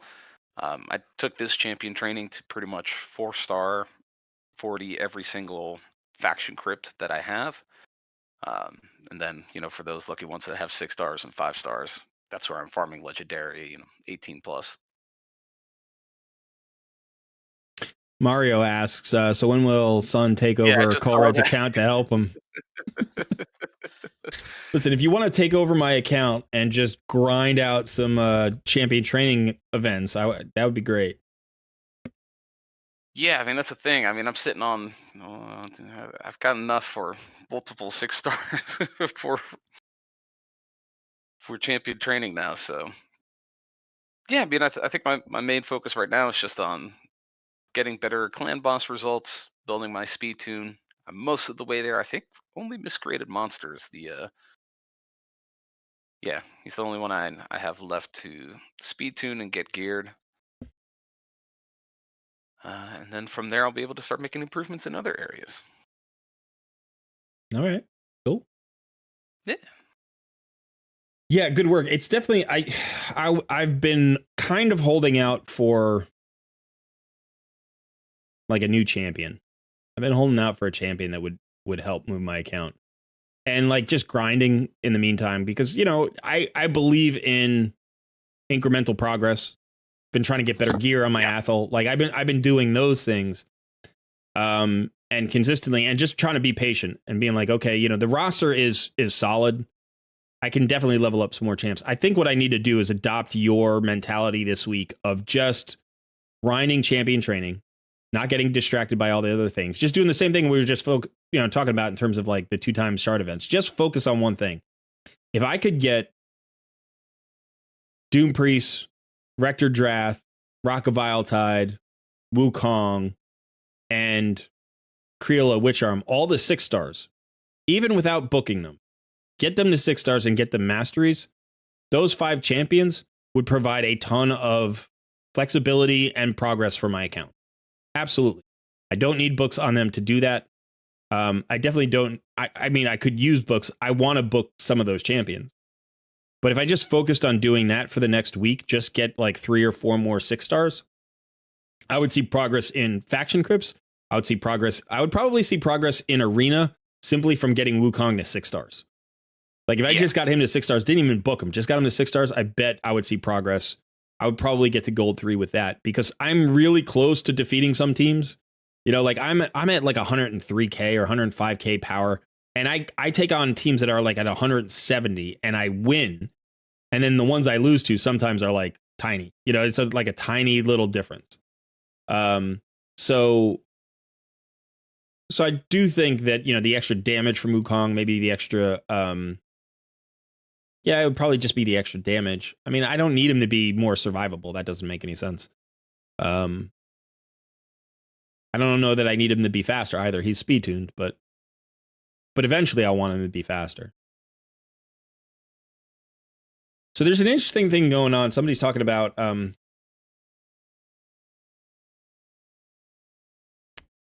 Madman issue. So there's a, you know, so Plarium nerfed the Cadaver team. Corpulent Cadaver was a team. He was a rare champion that could get billions of damage on clan boss and crazy billions of damage on Hydra clan boss. And I think that was a good nerf. I know that that's not a popular opinion. I'm of the mindset that champions that are imbalanced to a certain degree start to break the game. Sometimes that happens because players are creative and the community is large, and we think of ways to use champions that the developers never originally thought of. And so that's cool. I like that. I like the fact that we found the Cadaver solution. That's very cool. And then I'm also totally okay with the nerf. I think when you nerf something like that, you want to nerf it back down into the range of other teams, other excellent teams. So I don't know what Cadaver looks like now for Clan Boss. I haven't actually researched it. But based on the way that the nerf went down, it felt like they were just getting it to the point where it would be sort of in keeping with a very strong Clan Boss team. So, he might still do enough damage with that team to get you maybe 200 million on a key, which is way more than you need. Right? 200 million on a single Clan Boss key is awesome, but realistically, all you need is about 80. If you get 80 million on a key consistently, you're fine, right? For Ultra Nightmare. So if they nerf up, good time. What's that? Numbers go up. That's a good time. That's all it is. It's fun. Exactly. That's what it is. It's fun. And I think having, that team was difficult anyway. It wasn't Cadaver that makes that team go. Like, Cadaver is the one that gets the damage, but you need to surround Cadaver with the right team or it doesn't work. And you need very specific champions. It doesn't work without Brogni. It doesn't work without a certain setup in terms of reset champions or cooldown reduction champions. So Yumiko is by far the best champion for that. And it's like, she's a very hard champion to get. When it came to Hydra, because there's an extra champion on the team, you could potentially create a Cadaver team relatively easily. At least easier than you could create that Clan Boss team.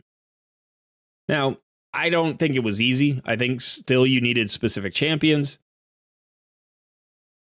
but it imbalanced the game. I mean, I think the clan boss team imbalances the game, but there's sort of a maximum amount of value to the clan boss, right? Like, who cares if you get 80 million a key or 1 billion a key?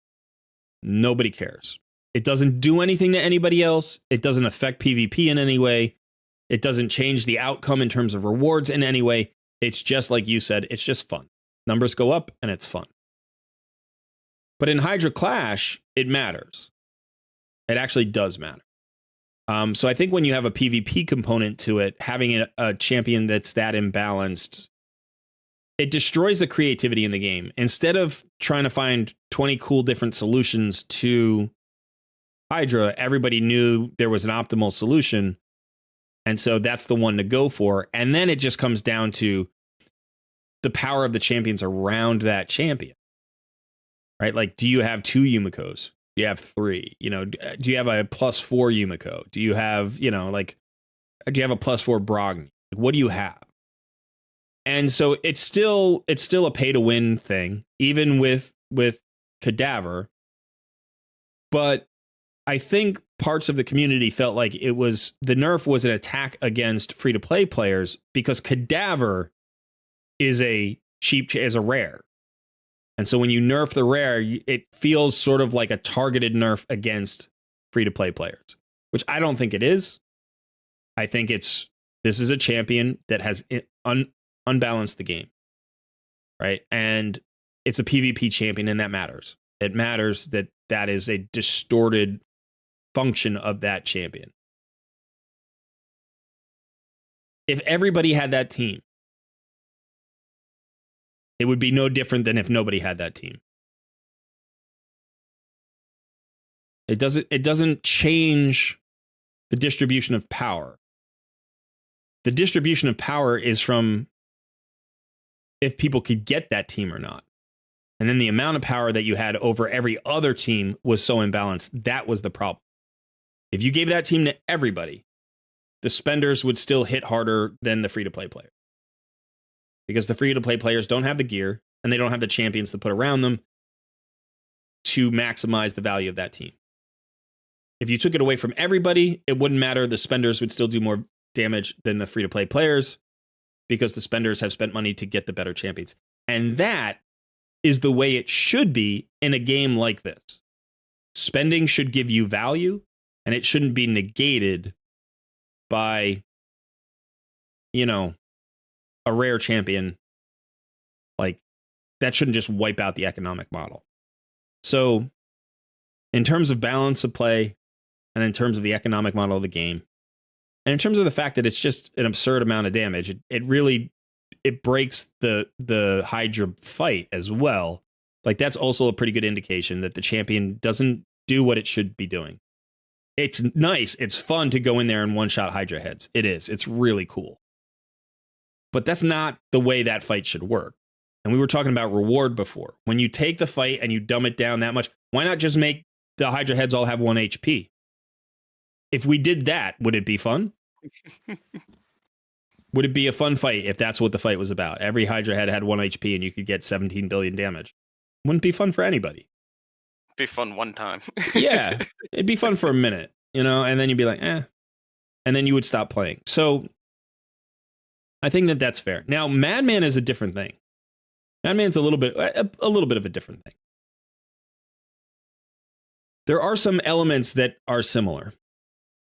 So I didn't build the Madman team, and I didn't even really look into it. I knew it was floating around. I heard about it.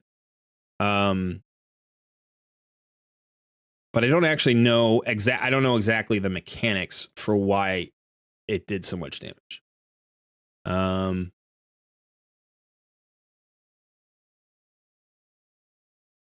I mean, I know he ignores defense, but I don't know. I don't know exactly what the team was built around. I don't know why it was doing so much damage.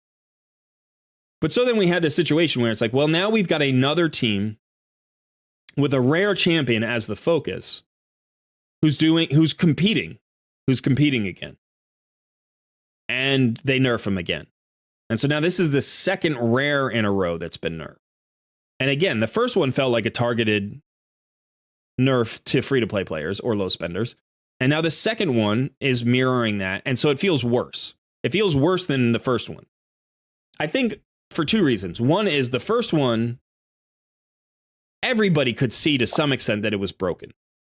Like it's hard to deny the fact that that wasn't working as originally intended.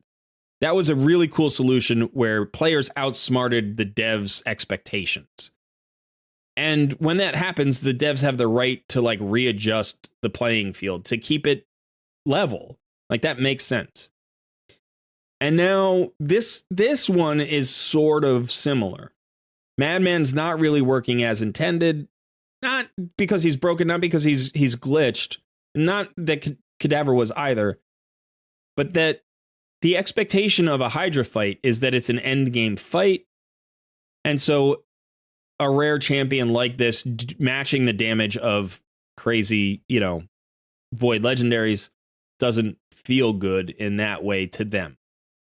Feels great to us, right? Like when we get a champion that can do that.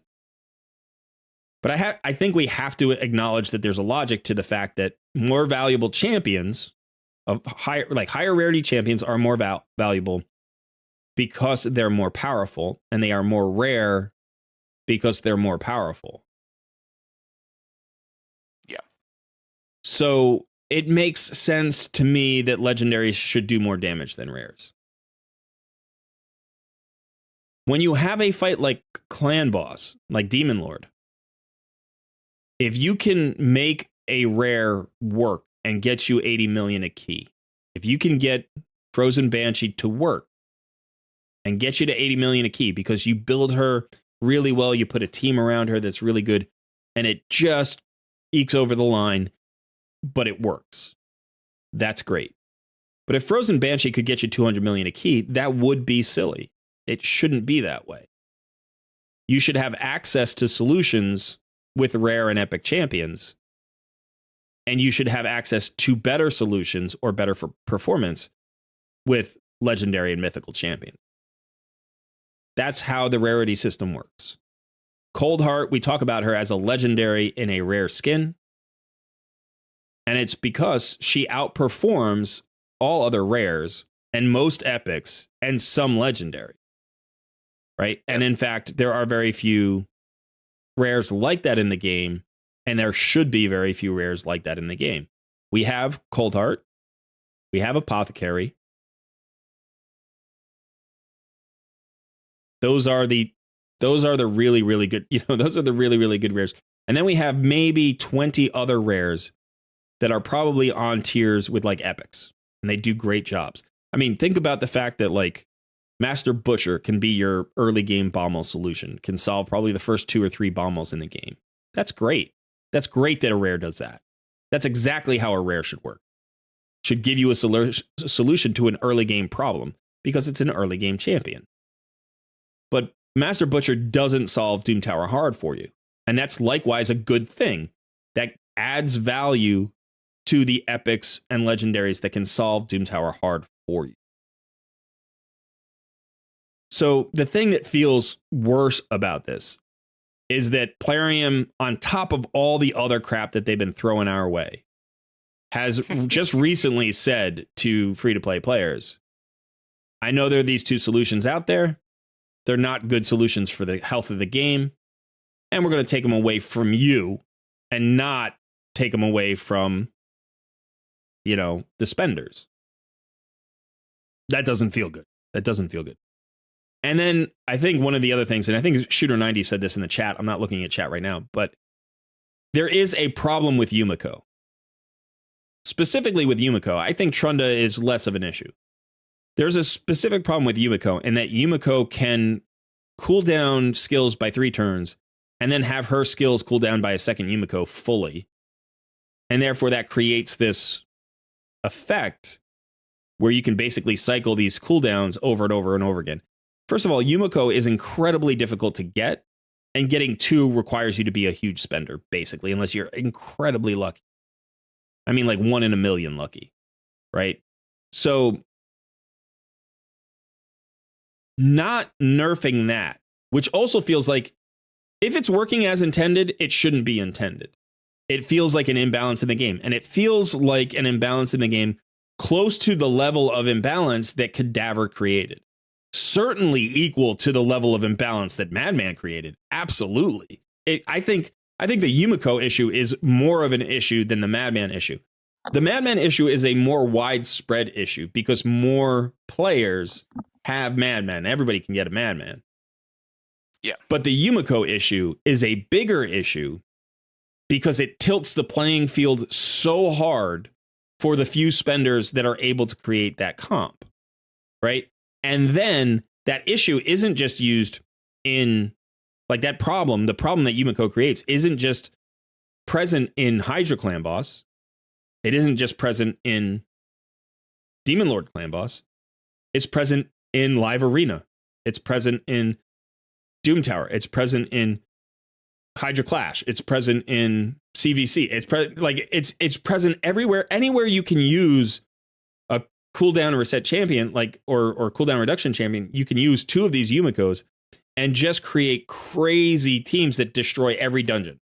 They just destroy take two Yumikos and three other champions, any three champions that make sense for that particular dungeon, and it's going to outperform the next best solution by a significant margin. And it's broken. It's broken. It's not broken because it's glitched. Again, just like Madman wasn't glitched, just like Cadaver wasn't glitched. It's broken because it's stupid, because it's imbalanced. I don't have a problem with a champion like Acrizia being in the game who does crazy damage. She hits harder than everybody else. There is always going to be one champion that hits harder than everybody else. And if that top champion hits, say, 30 or 40% harder than everybody else, that's just a great champion. When you have a champion who hits 200 times as hard as anybody else, that's a broken champion. Right? But when you have a champion who can enable, like, just by merely existing, a champion who can enable compositions who can crush everything in the game with almost no real effort, like, that's likewise, like, even if they're not damage dealers, that's the equivalent of having a damage dealer who does 50 times or 100 times as much damage as everybody else. It's an absurd situation. So I think the reason the community is ticked, and I think the reason they have a right to be ticked, is because the broken free-to-play champion got nerfed, and the broken pay-to-win champion didn't.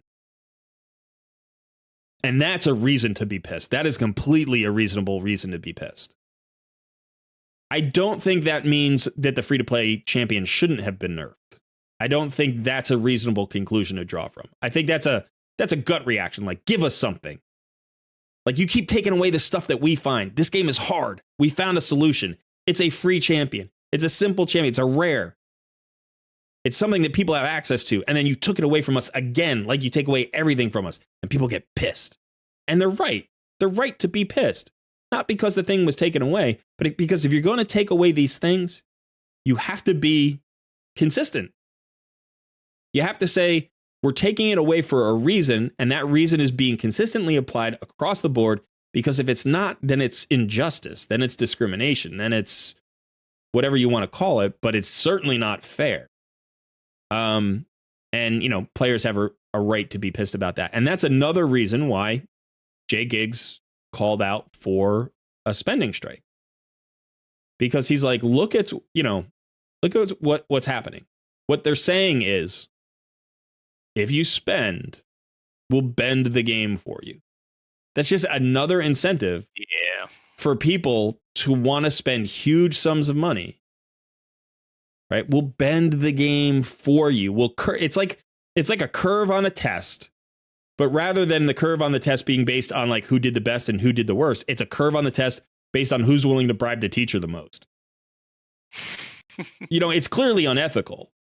It is unethical. Like, the company can do whatever it wants with its game, and if people spend money, then, you know, as long as they're not breaking a law, I guess it's not illegal. But it's clearly unethical.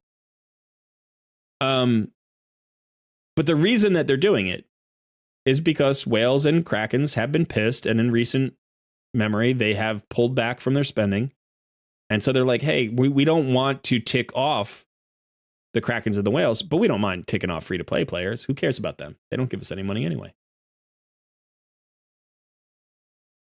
You know, so that's a slap in the face. That is a slap in the face. I think it's okay that Madman got nerfed. I think that's okay. I don't really care about Hydra Clash anyway. Like, it's good to have solutions that are accessible early game for early game problems. Hydra Clash is not an early game problem. I understand that we all want to fast forward. We want to hit the fast forward button. I did this on my main account. We haven't put out the video yet. I hit level 100 on my main account yesterday or the day before. It took me almost 2.5 years to hit level 100. I would love that to be a shorter grind. I think you should be able to do it in 18 months. Right? I think really fast players should be able to do it in a year. But maybe not. Maybe not. But it's not that way. It's not that way. And it doesn't necessarily hurt me that it's not that way. Right? By the time I've reached level 100, I have solutions for Hydra Clash. Like I have my one key brutal. I could probably do pretty well in Nightmare if I wanted to. And when I got my first one key brutal, I was really happy that it happened. It took me a year of trying to get there. And then I got it, and I was like, I'm done with Hydra. Like, I just checked out of Hydra. I already had Mithrala. I didn't really feel the need to go up to Nightmare. It felt like a spender's task. It's like, all right, it's enough for me. But sometimes that just feels bad. It just feels bad to feel like you're excluded from something based on, like, your economic status in the game, you know? But I think it's also a time gate. It's like realistically, like you can get there. You can get there. Can't get there in 6 months, but maybe you can get there in 2 years without spending any money. You can get there in 2 years. You know, I look at Airbad. I don't know if you guys know who Airbad is. Have we talked about him before, son? I feel like I've heard the name before. So Airbad is a free to play player. He streams, not streams. He's a content creator, sort of a little bit. He doesn't do a ton of videos. But a few years ago, he was interviewed by HH. His free to play account became, I don't know, something somebody heard about, and it got spread around a little bit. It's a very, very good free to play player, much better than I am. And he does crazy things. He's incredibly smart. He's really disciplined. And he has figured out methods for optimization for everything in the game. And he does videos sometimes on, you know, how to do those things. But he, you know, he has areas of the game that he doesn't go into.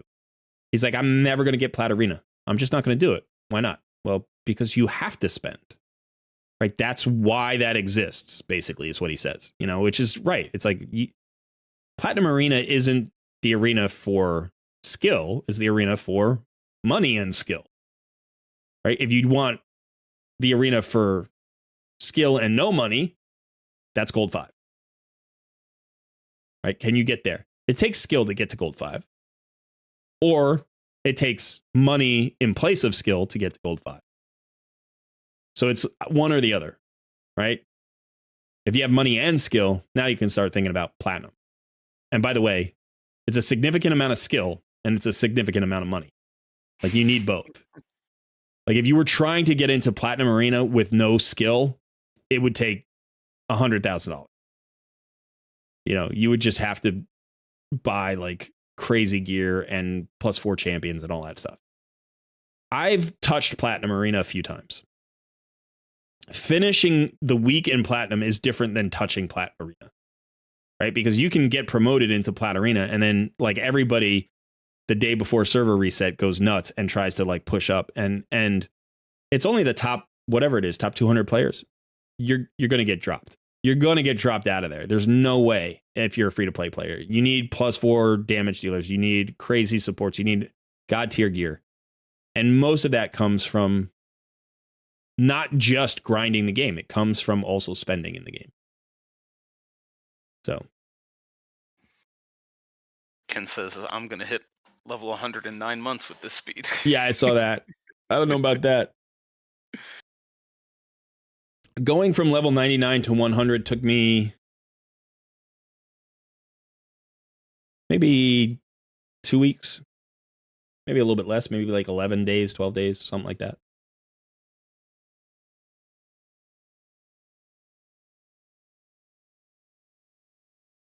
Mario said, "I'm not too bad." Go ahead. What's that? Oh no, I was just saying that's not too bad. 2 weeks for 99 to 100. Yeah. Yeah, feels fair. Yeah. Yeah, I don't mind, because when you think about the fact that like in the first week you get 30 levels or whatever, you know, like it's got to slow down. It's got to slow down at some point. So.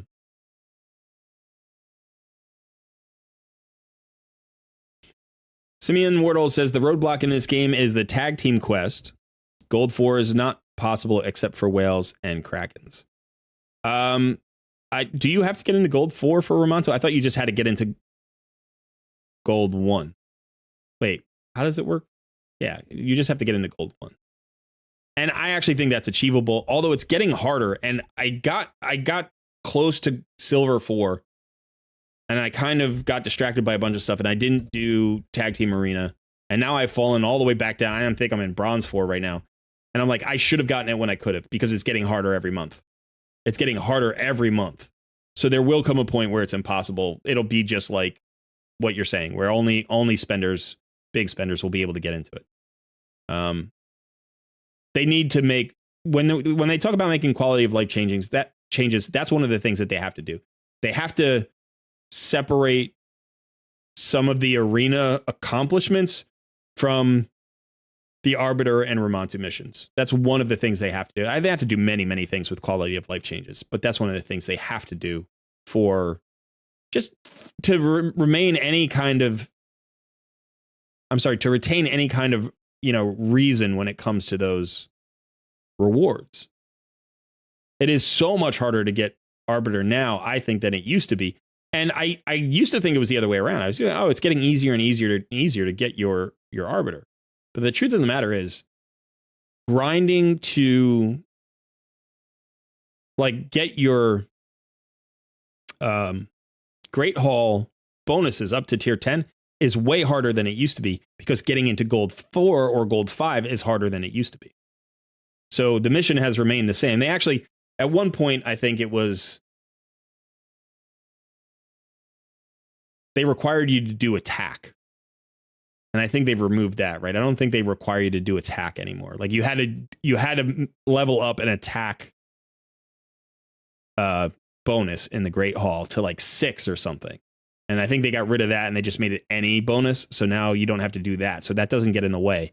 But otherwise, the arena is just harder than it used to be.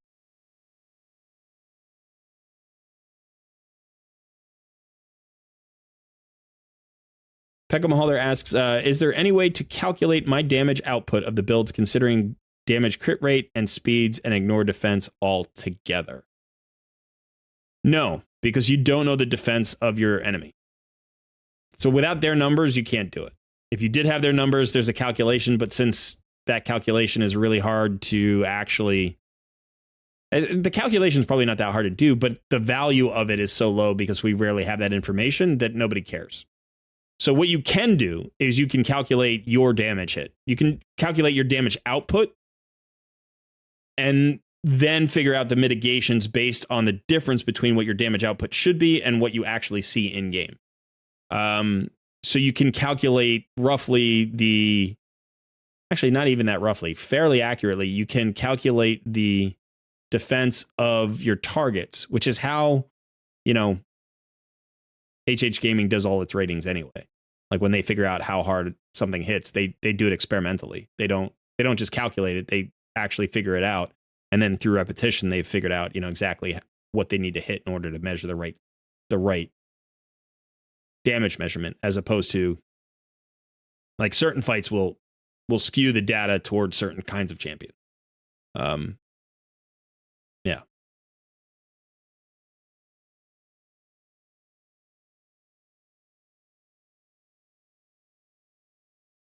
I have over 50 level 60 champs, been playing since 2019, and Tag Team Quest is not viable. The arena one is easier. The arena one comes before. Like the tag team quest comes later. It's for Ramontu, right? So it should be harder. I don't. It's hard. I'm not disagreeing. It's a hard quest, and it's too hard. It's too hard for what it is. It shouldn't. You shouldn't gate a participation or like commitment style reward behind a paywall or like a massive skill wall that is constantly inflating without adjustment. That's the biggest issue actually for me, is that things are getting harder and there hasn't been a balance adjustment. It is not viable. I guess if what you're saying is it's not viable for the community, then I agree. If what you're saying is it's not viable, meaning nobody can do it, then I disagree. Like I have absolute faith that I can accomplish it. In fact, I'm like 99.9% sure I can. With my current roster, with my current gear, without doing anything other than focusing on it. If I put my mind to the task of getting Gold 1 in Tag Team Arena, I think I can do it. Because I can do very well in Silver 3 without doing that. Without focusing and rebuilding champions for Arena. Just throwing in my PvE champions in compositions that make sense without speed tuning them. Without using any kind of Arena gear. Without using Stone Skin. Without using Stone Skin. Without using Swift Parry. Without like collecting the 9-piece protection sets. Like without doing any of that. Without redoing masteries for Arena. Without building specific Arena champions. Without doing any of that, I can hang out in Silver 3 Tag Team Arena. So I'm a free-to-play player. I believe it's possible for free-to-play players to be able to get the Ramontu missions done. It's hard. And it's too hard. It's absolutely too hard. And it's not accessible to probably 95% of free-to-play players. Like you have to be committed. You have to play for a really long time. You have to play at a high skill level. You have to have a little bit of luck with your champions.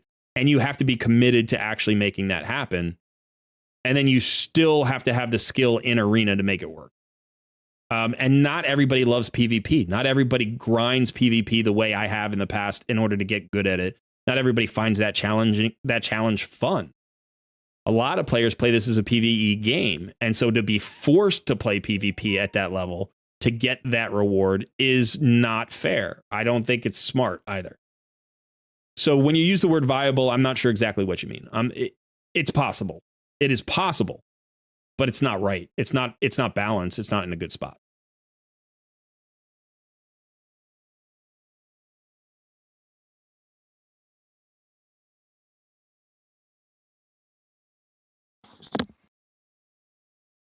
I wouldn't know. I'm still trying to get my arbiter. Robert, good evening. Good to see you.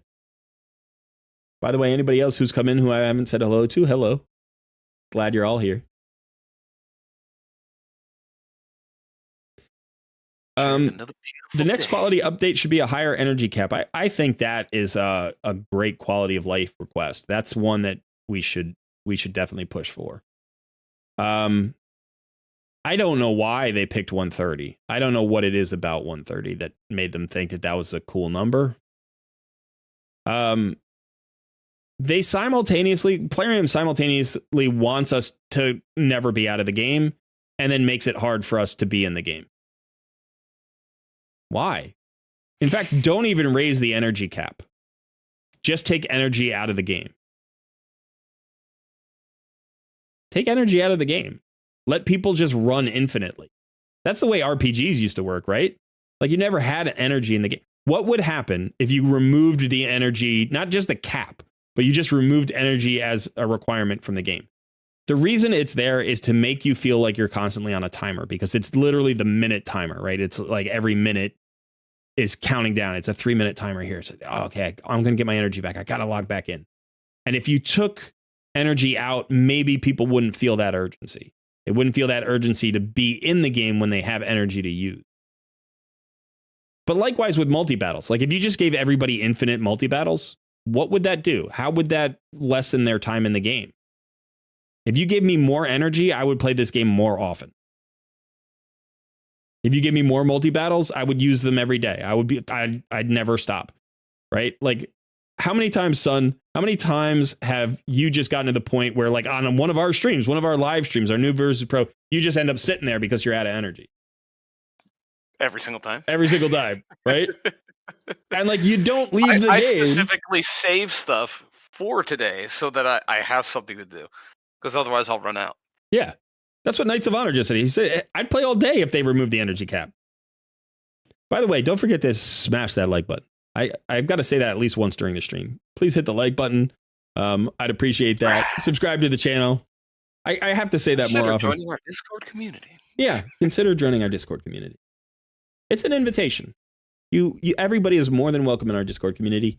It's a cool community. I really enjoy. I hang out in our Discord all day. I don't interact that much because I'm really busy. I'm really busy. I am super. This is the busiest I've ever been in my whole life. I've never been more busy than I am currently.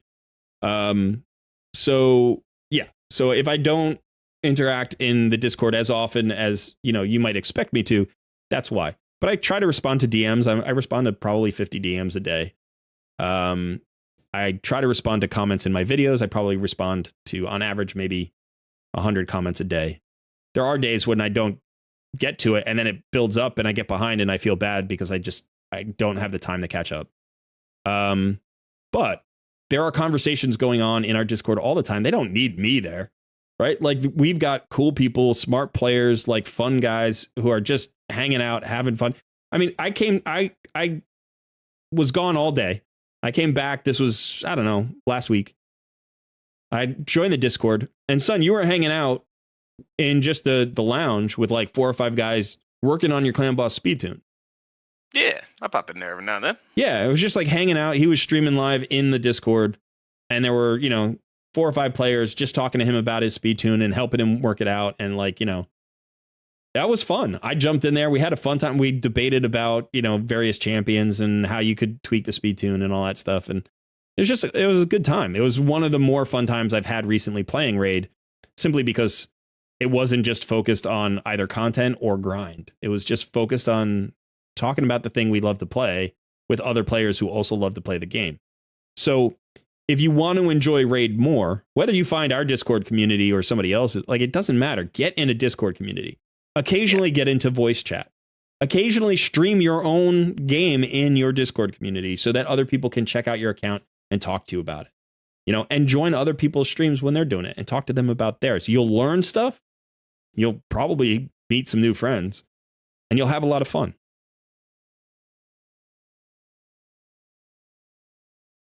Fully agreed. Quest 384 is Reach Gold 4 in tag team. I'm going to go look. If that's true, then you may be right.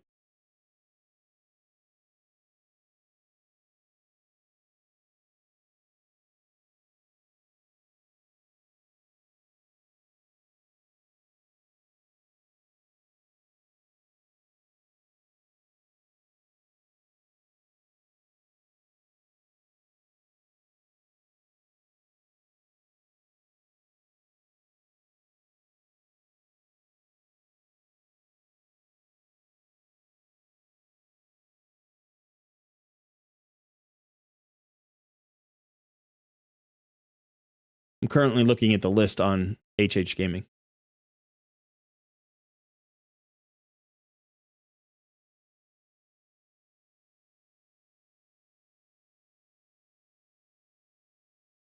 I see here Reach Gold 1 in the tag team arena. Right, that's mission 132 of the Romantu mission, so you can add that to, whatever. From the Arbiter missions.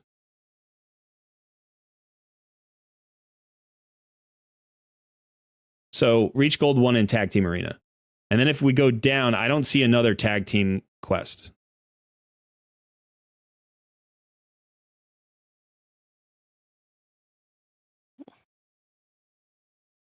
You do have to clear all 12 secret rooms on Doom Tower hard. By the way, that's hard. That's hard to do. There are some really tough secret rooms there. Summon Gomlock's Skyhide is after that, and I already have him, and I have not ever done all 12 secret rooms on Doom Tower hard. I think the most I've ever done is 9.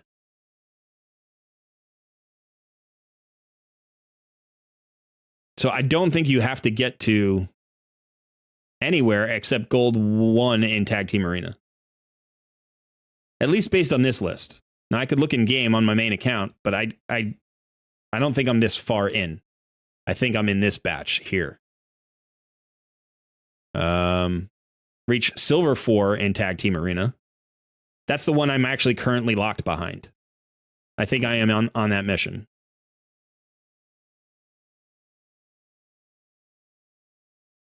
So that as far as I understand, you only have to get to gold once.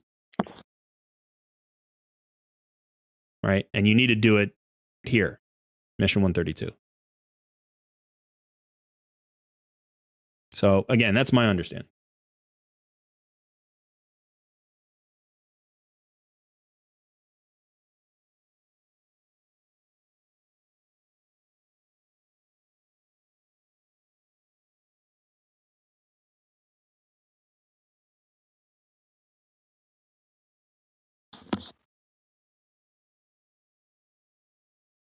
Sashiro says, I have found, or maybe Kashir, sorry. I have found adopting some free-to-play strategies from Colwood while buying energy has resulted in my account being very good, and I never feel the need to spend on shards or anything. I do think that is something that, you know, I think I've said on my account, I think I've said on my videos a few times. What are you doing with your stream there, son? Your screen is going wonky. Yeah, somebody wanted to see my monkey again, so. Oh, so you moved it, so you didn't have to move me. That's smart thinking. I can't move you. Yeah. There you go, Enigma.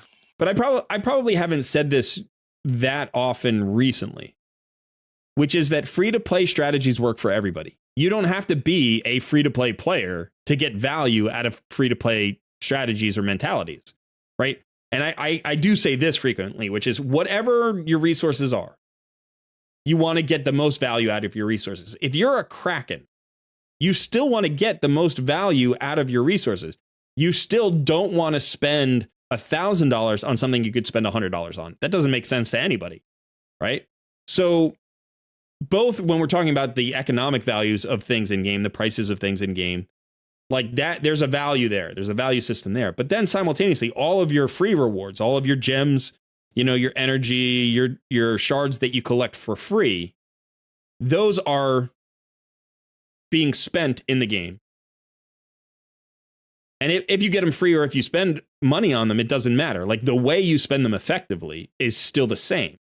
So if I'm in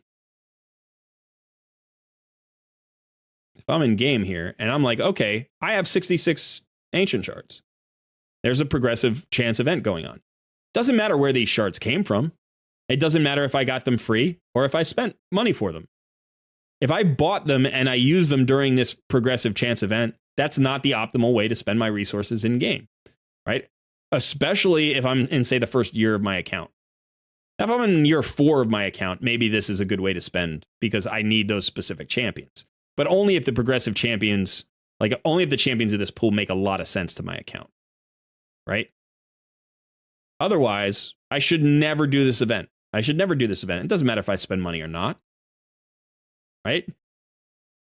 The only reason to do this is if you are spending at such a level where the collection of each of these champions is high value. Like, okay, I can do this, this, and this, and say, I need all 3 of these champions. Everyone will help me progress my account. Or I just like collecting the champions and I don't care about the money, right? But if you're a small spender or a medium spender, you don't want to throw money away.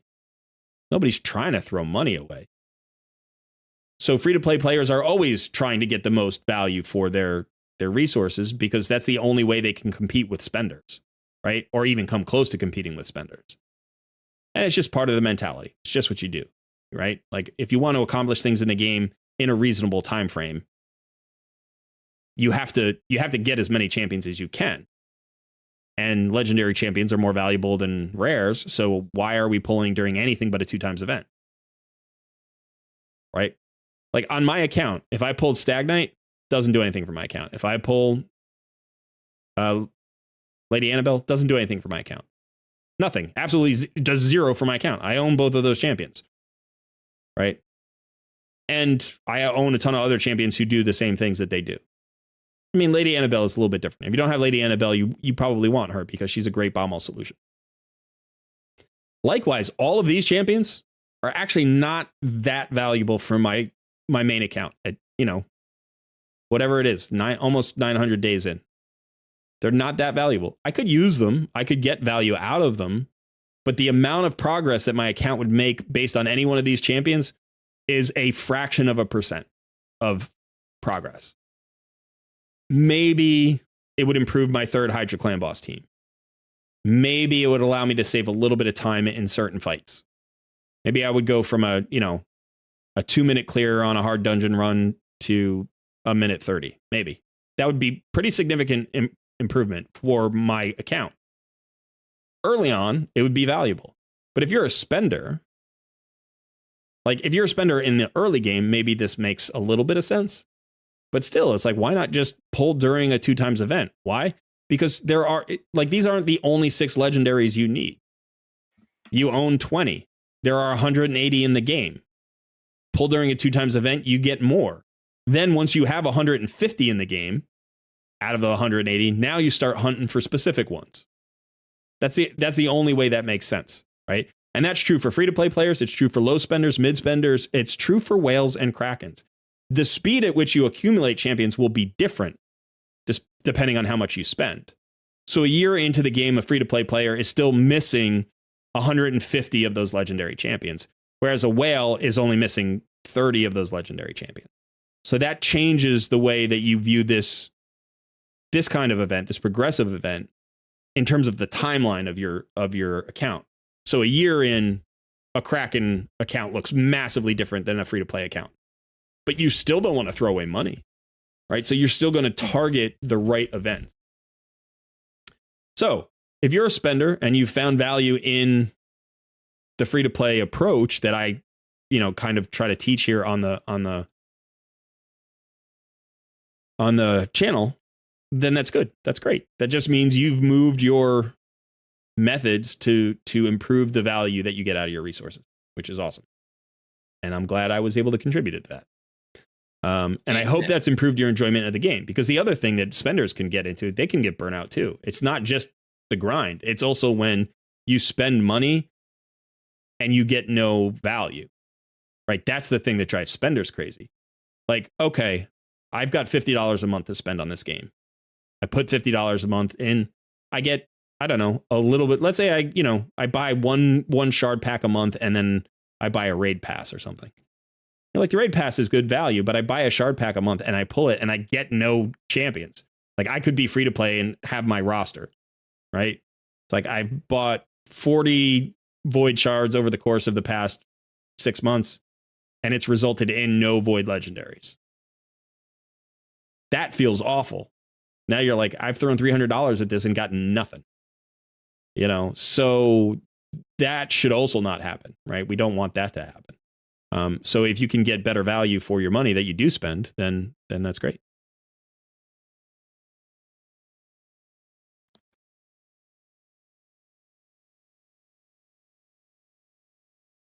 Simeon, I appreciate the compliment. I hope you don't feel that because we had a little bit of a disagreement about the gold tag team arena thing that that diminishes your enjoyment or anything like that. I hope you didn't feel it was an attack. I think it's just a discussion. It's a good discussion to have. It's good to clarify those kinds of things.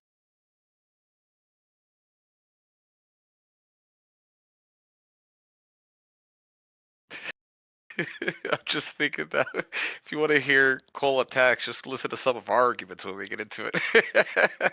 I don't attack. Those are the good ones. Yeah, that's true. We have some good arguments. Sometimes. we have a little bit of an argument this week. Just listen. Just stop talking for a second.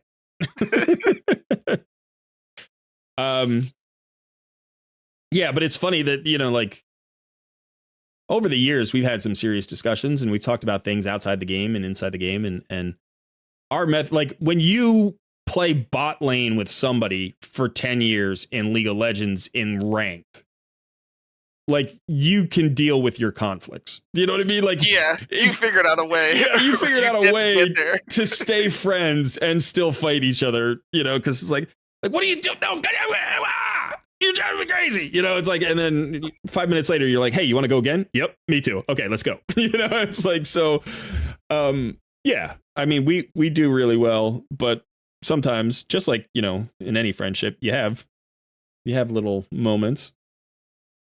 It's all about that conflict resolution. Yeah, and I also think the fact is we're just both pretty chill guys. Like, yeah. we really don't try to take things personally ever.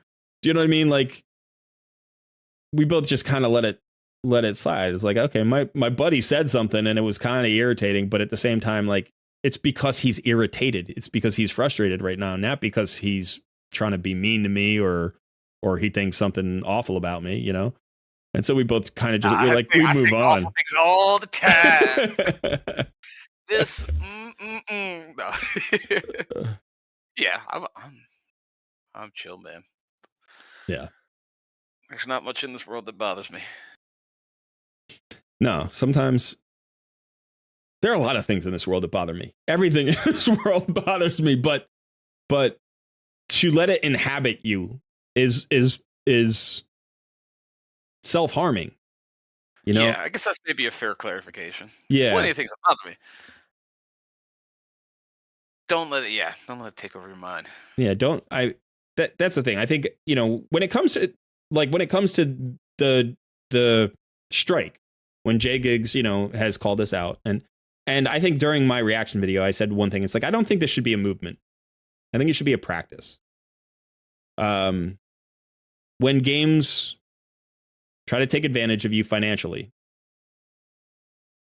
whether you're an individual or a group or whatever, doesn't matter.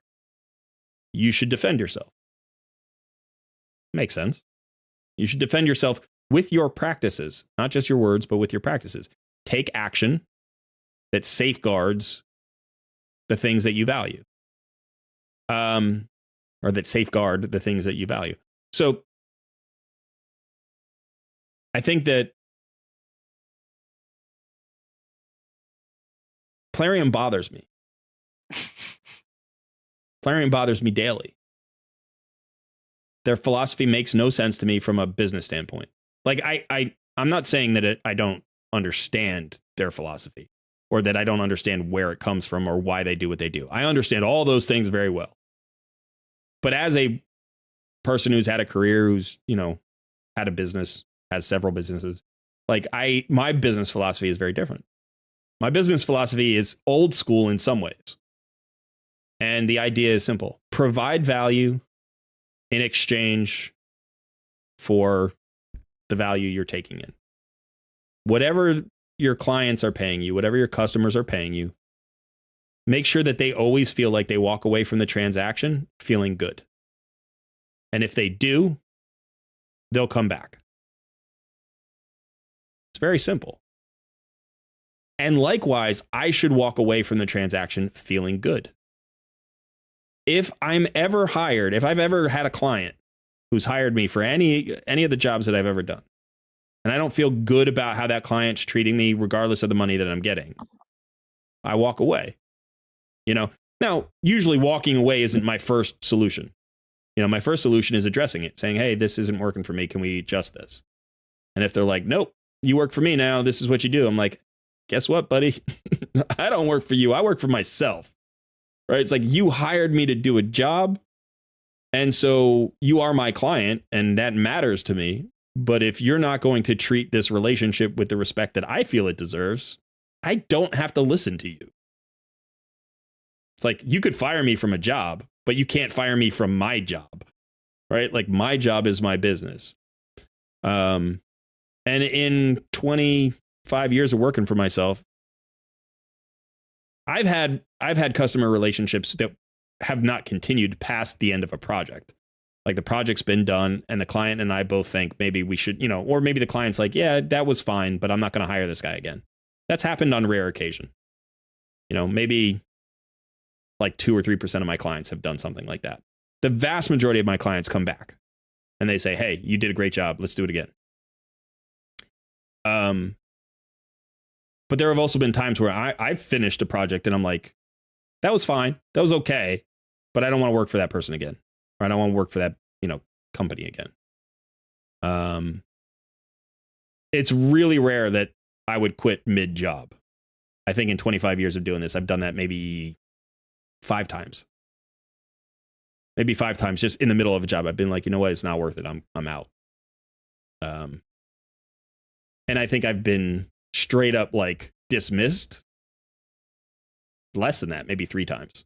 Maybe 3 times somebody's just been like, you're not doing a good job. You know, and to be fair, one time they were right. There was one time, I remember this very specifically. It was years and years ago, probably 20 years ago. And I took on a job I wasn't really qualified for. I thought I could handle it. And I misjudged. It was something that I'm qualified to do now, but in the meantime, I was trying to grow my business and add services, and I wasn't really there yet. And I jumped into the pool too early. And the client was like, what's going on? Like, you told me you could do this and you clearly are struggling, you know? And I was like, you're right. And so they were like, we're not going to continue. I'm like, that's fair. It's like, sorry. Whoops. I apologize. I was embarrassed, you know? And then I didn't really make that mistake again. And I have been dismissed a couple of times because I've had toxic clients who that I don't stand for. They've been like, well, this is the way I want it. I'm like, well, you hired me for my expertise. And I am telling you that what you want is possible, but not in the way that you're suggesting it is. I can't get you there doing the thing that you want me to do. You're literally, you know, it's always a bad sign when your client is not in your industry, but thinks they know your job better than you do. You know, it's like if you hired a plumber and then you just stood there watching him being like, you're using the wrong wrench. And you're a computer analyst. Like, you know, it's like either hire the guy and then see if he does a good job or not, or like go out and find somebody else. Find somebody else you have more faith in. Like if you get 20 good referrals for me and I come in and I start doing the job and I'm like, no, I think that this job needs to be done in this different way. You should at the very least listen to me because you're paying me for my expertise. So the only other times I've ever been dismissed is when a person's just been like, no, you got to do it my way. And I'd be like, no. And they're like, it's my way or the highway. And I'm like, that's fine. I don't care. It's the highway. It's like, I like driving. I got no problem. I'll get on the highway, you know, because the next exit, there's going to be somebody who's more reasonable to deal with. Yeah. So when I look at Plarium, I'm like, I don't get what you're doing. Give value and get value. It's not that hard. It's not that complicated. Give respect, get respect, right? It's like, it's really not that hard. But sometimes you run into a person or you run into a company that just doesn't get it, that has to do it their way. And Plarium, to a certain extent, feels like that. The one thing that really, really made me hesitant about joining this content creator community, just like starting a content creation channel, like just doing this for Raid, is that I've been watching these content creators for 3 years, and they consistently have one message about Plarium. They don't even do it deliberately. They don't even necessarily come out and say, this is what's happened. They're just talking. They're just talking about things with Plarium. And what they've said is Plarium ignores them. They give feedback. Plarium ignores them. They talk to people. They have good conversations. Nothing changes. They try to represent the community. Plarium doesn't care. Like, that's the message that has consistently been true for 3 years. And it is true right now. And the reason that content creators get ticked off all the time in this community, because Plarium doesn't listen to them. You know, it's like, why have a content creator program? Oh, because it's free advertising. That's why they have the program, right? Not because they want somebody who's got the pulse of the community. Like, they don't care about that. They clearly don't care what we think about the game. They just care about how we spend on the game, which is why Jay Giggs was right. You know, like, the only thing they'll listen to is if we stop spending. And then they might be like, hey, what are you guys doing? They might even be mad at us. Like, my feeling is that Plarium doesn't, they think that we owe them. They're like, we give you a great game. You should give us your money. I'm like, well, we don't want to. It's like, why are you being jerks about it? It's like, wait, what? It's like, yeah, like we made Mythic Champions. Why aren't you giving us $100 a shard? Like, because that's absurd. It's like, shut up and give us the money. Like, wait, what? It's like, yeah, you wanted Mythic Champions. We gave them to you. It's like, we didn't even ask for them. Yeah, but we know you wanted them. How did you know we wanted them? Because everybody does. It's like, what the hell are you talking about? They're delusional. Like, it feels like they're delusional, you know? And you go through months and months and months of this and you're like, this is a bad relationship I don't want to be in. You know, if this was somebody I was dating, it wouldn't have lasted a month, you know? But the crazy thing about this is, like, you can separate the game from the company. You know, the game is great. This is a relationship I want to be in. The company? Nah, they're nuts. You know, so yeah. I don't know. It's how like, have you been watching other content creators talk about the issue recently? A little bit here and there. Yeah. Now, you've only been in the community for a few months. So, like, yeah, coming into the community from completely, like, other communities, like, you've been part of a lot of gaming community. Coming into the raid community, like, set me aside, set our channel aside for a second. Just taking a look at, like, the Discord community. I guess don't set aside the Discord community, but set aside like your interaction with me and our channel. How do you feel about the community? Like, players, content creators, Plarium, whatever, like, from any angle.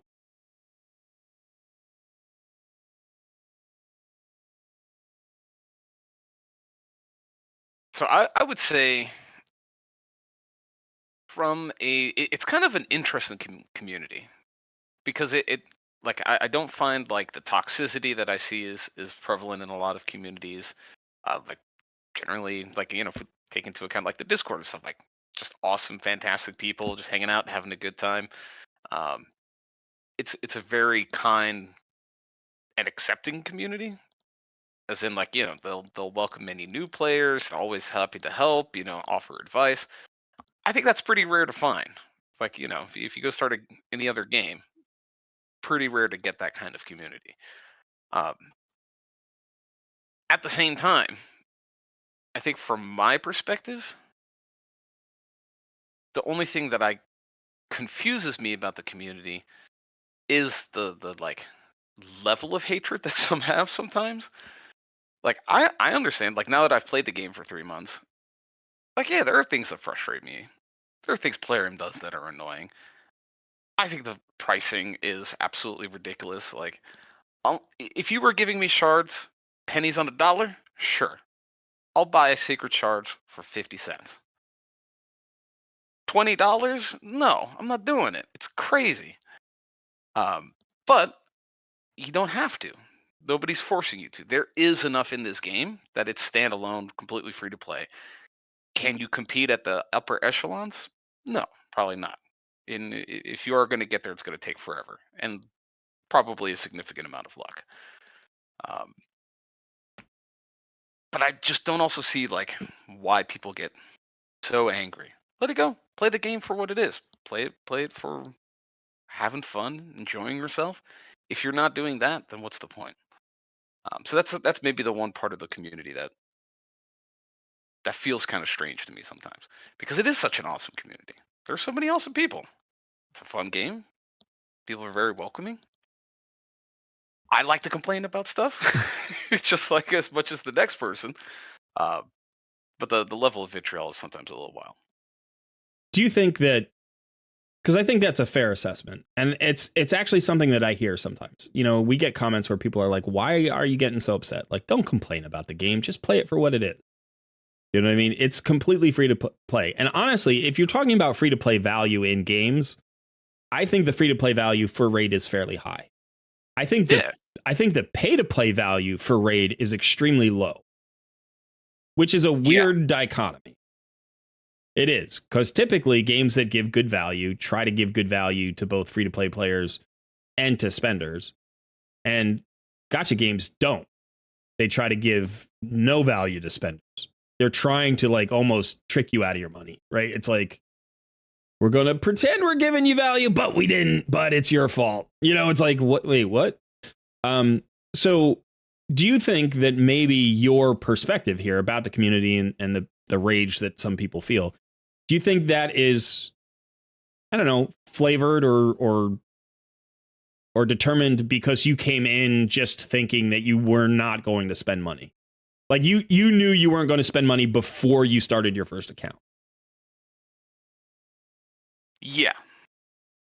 So do you think that allows you that freedom to not be pissed? Like if you came in not knowing that, one, I was free to play, or that you could play this at a high level at free to play, you know, like I know that you play a lot of free to play games, but you also spend money on games.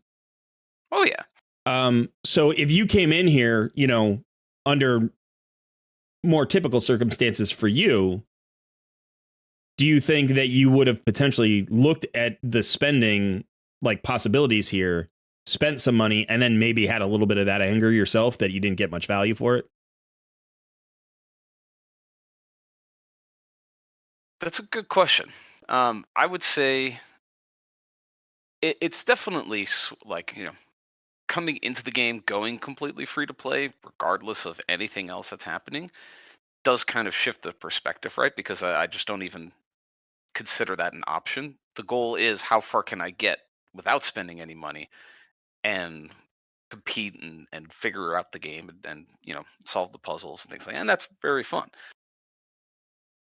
I would say if I hadn't started with specifically 100%, that's going to be the plan. I don't think that there's any world where I would see the monetization structure of Raid and want to spend money in the game. Yeah. I might have ended up buying like a little bit of energy here and there, or maybe like a pass if it was like $10 and there was a lot of value there. But outside of that, I've played around with gambling stuff. That's no fun. It's never going to get you anywhere. And it's the cost for me. I think it's ridiculous. Yeah. I could have 100 grand sitting in the bank right now, and if you want $15 to $20 for a shard, a single shard for a single roll, where if even the 10 or 12 that I've rolled so far, I haven't gotten anything out of. That is absolutely mind-boggling to me. I could not. There's something in my soul with money responsibility. It's like it's not worth it. There's nothing there. So I couldn't. Yeah. There is. I mean, there are different. There are different. Like I said, if they were like, you know, 50 cents a pop, I'd be like, yeah, hey, you know, it's a Saturday. Let's pull 10 shards. It's $5, sure. Right. That I would be comfortable with. But hey, it's a Saturday. $500. Let's pull 10 shards. No, it's never happening. Yeah. I do think that we all view money a little bit differently, and there are different backgrounds that influence how we view money. So, you know, if you come from more of a working class background, you know, if you come from sort of the lower economic strata, whether or not you leave that strata, let's say you were born relatively poor, you know, your parents worked multiple wage jobs and, you know, you didn't have much. And you were able to somehow be more successful through whatever means, hard work, you know, maybe you got a scholarship or whatever it was, and you make a middle class income, you know, and you have a little bit of disposable income. You're always still going to feel like money should be held on to. I had a client. I had a client years ago, not that long ago, maybe 8 or 10 years ago. He had 3 kids. I worked with all 3 kids. And this guy came out of South Boston. And his father was a laborer. And I think his mother, I don't know what his mother did. I don't know that I got the full story. But there were drugs and alcohol in the house. There were 4 kids. They had no money ever. You know, they were the kind of family that occasionally just moved in the middle of the night to like avoid paying rent. You know, this is how he grew up. It's not an uncommon story. The uncommon part of the story is this guy was an athlete and was able to get a scholarship to go to college. Got to college, worked his butt off, got into law school, became a lawyer, became very successful, has, you know, a home that's worth over $1 million now, has 3 kids, and is, you know, the kids are all now, I think the youngest is still in college and the older 2 are out of college. And he and his wife came from a similar background, not quite as poor, but working class, and also became a lawyer. They met in law school.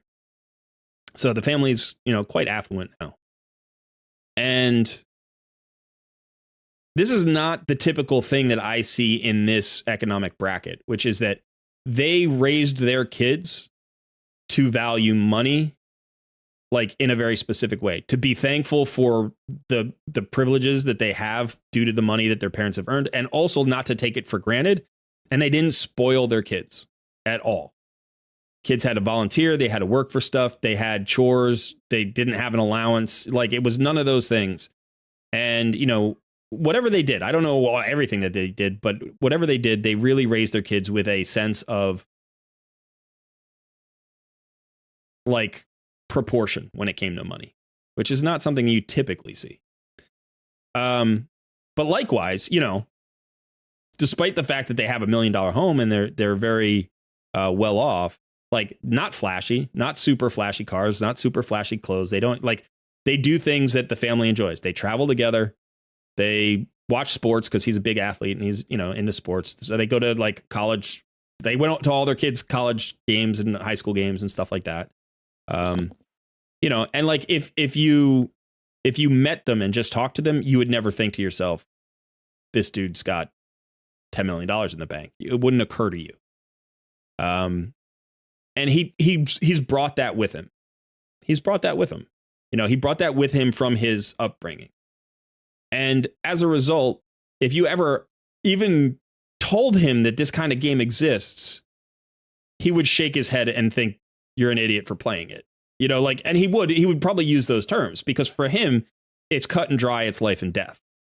Do you know what I mean? It's like, it's not the reason he got out of his situation, his childhood situation, is because he avoided the drugs when everybody was falling into that trap, right? He was avoiding the temptation of like being the star athlete and not working hard on his grades because he knew someday it was going to be over. He wasn't a pro. He wasn't going to go pro. You know, he knew that. He knew that like his athletics could get him a college scholarship, and that college degree could get him a better job than his parents ever had. Like, he knew that, and he worked incredibly hard to take advantage of the opportunities that he had. And sometimes that mentality is just different, but it stays with you. It stays with you. And so, yeah, he would think this is absurd. It wouldn't occur to him that this was a thing that, like, people, he just wouldn't think about it. And if his kids ever played this game and were like, hey, Dad, can I have $50 to buy a champion on a game? He'd be like, well, tell me about it. He'd be like, all right, well, so, you know, you buy these shards and then you play. It's like, so you're gambling. You want $50 to gamble. And be like, no, I want $50 to get these shards. It's like, no, you're just gambling. Like, give me that phone. And he'd throw it in the trash, you know, and like that would be his mentality. Now, that's not my mentality because I'm a gamer and I understand games a little bit differently. But my point being that, like, the way you see things when it comes to money or when it comes to culture, when it comes to your activities, your energy, is entirely based on, you know, what it took for you to get to the point that you're at. And so sometimes people who have those millions of dollars and they're gamers, they might look at this game and they'd be like, $40 for Xena is nothing. You know, it's like I have thousands of dollars of disposable income per month, and this is fun for me. I'm going to spend that $40 and not blink. You know, and they don't care about the relative value of it. They just care about the value to them, you know? And it's like, and that's also reasonable. That is also a reasonable place to be, you know, because their background has told them so. Their experience in their life up to that point has told them so. So sometimes you say stuff like this, like you just said this earlier when I asked you the question. You're like, you know, at 50 cents, yeah, I'd buy 10 shards on the weekend. It's a Saturday at $5. Who cares? But that number of $5 is specific to you. For somebody else, that number might be $50. Right? Like, $50 on a Saturday. I don't care. 10 shards, let's pull it. Let's have fun. Do you know what I mean? And for some people, the 50 cents would be ridiculous. They're like, I don't gamble with 50 cents. I invest 50 cents. I work for 50 cents. I save 50 cents. You know, and so the mentality is similar. Like, your mentality to this guy's mentality is kind of similar. It's just that the particular point on the scale that makes you feel it's absurd is different. You know, for him, it's anything. For you, it's 50 cents. For somebody else, it's $5. And for me, I think that number is fluid based on my financial situation at any given time. If business is really good and, you know, we're saving well and we're paying all our bills and all that stuff is happening and I have a little bit extra disposable income, I will sometimes splurge on a gift for myself and buy a game or buy a pack in a game that I wouldn't typically do. And then other times, you know, I'll just lock it down. On this game, I feel differently. And this is one of the very few games where, like, I've actually taken that stance to the extreme. On this game, I feel like there isn't a dollar amount that matters. It's not how I'm doing financially that matters. It's not how much pain the price costs me that matters. It's whether or not the company and the monetization model gives value to its players in return for the money. Right? Like, that's it. That's all I care about. I care about the community's view of the experience. So not the whale's view, not the free-to-play player's view, but like everybody who's like, are we being listened to? Is there any kind of back and forth so that the company cares about how we feel about the value? And they don't. And so they don't get my money. That's it. That's just the way it works. Yep, makes it pretty simple. You know, and that's also why, you know, when we have these discussions, I think to myself, like, I don't want to tell people how to spend their money. I don't like that. I don't like telling it. I don't know what the number is for you, any given viewer, what's right or wrong, you know? He's talking on the phone. So now I'm talking to you. I don't want to tell you how to spend your money. But I do definitely want to say, like, as a community, we can do better if we're unhappy. Right? The community seems unhappy, so let's do better. Let's get them to do better. Let's try to force them to do better. And it doesn't matter if you're a small spender or a whale. Like, if you're unhappy about the number, regardless of where it is in terms of your personal pain point, right? If you just don't think it's value, then let's tell them that and make them change their approach.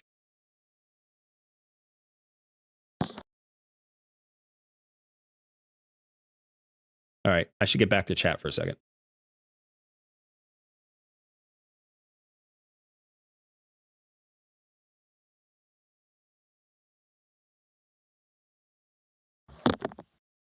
So 2 times event or better than 10 times chance events.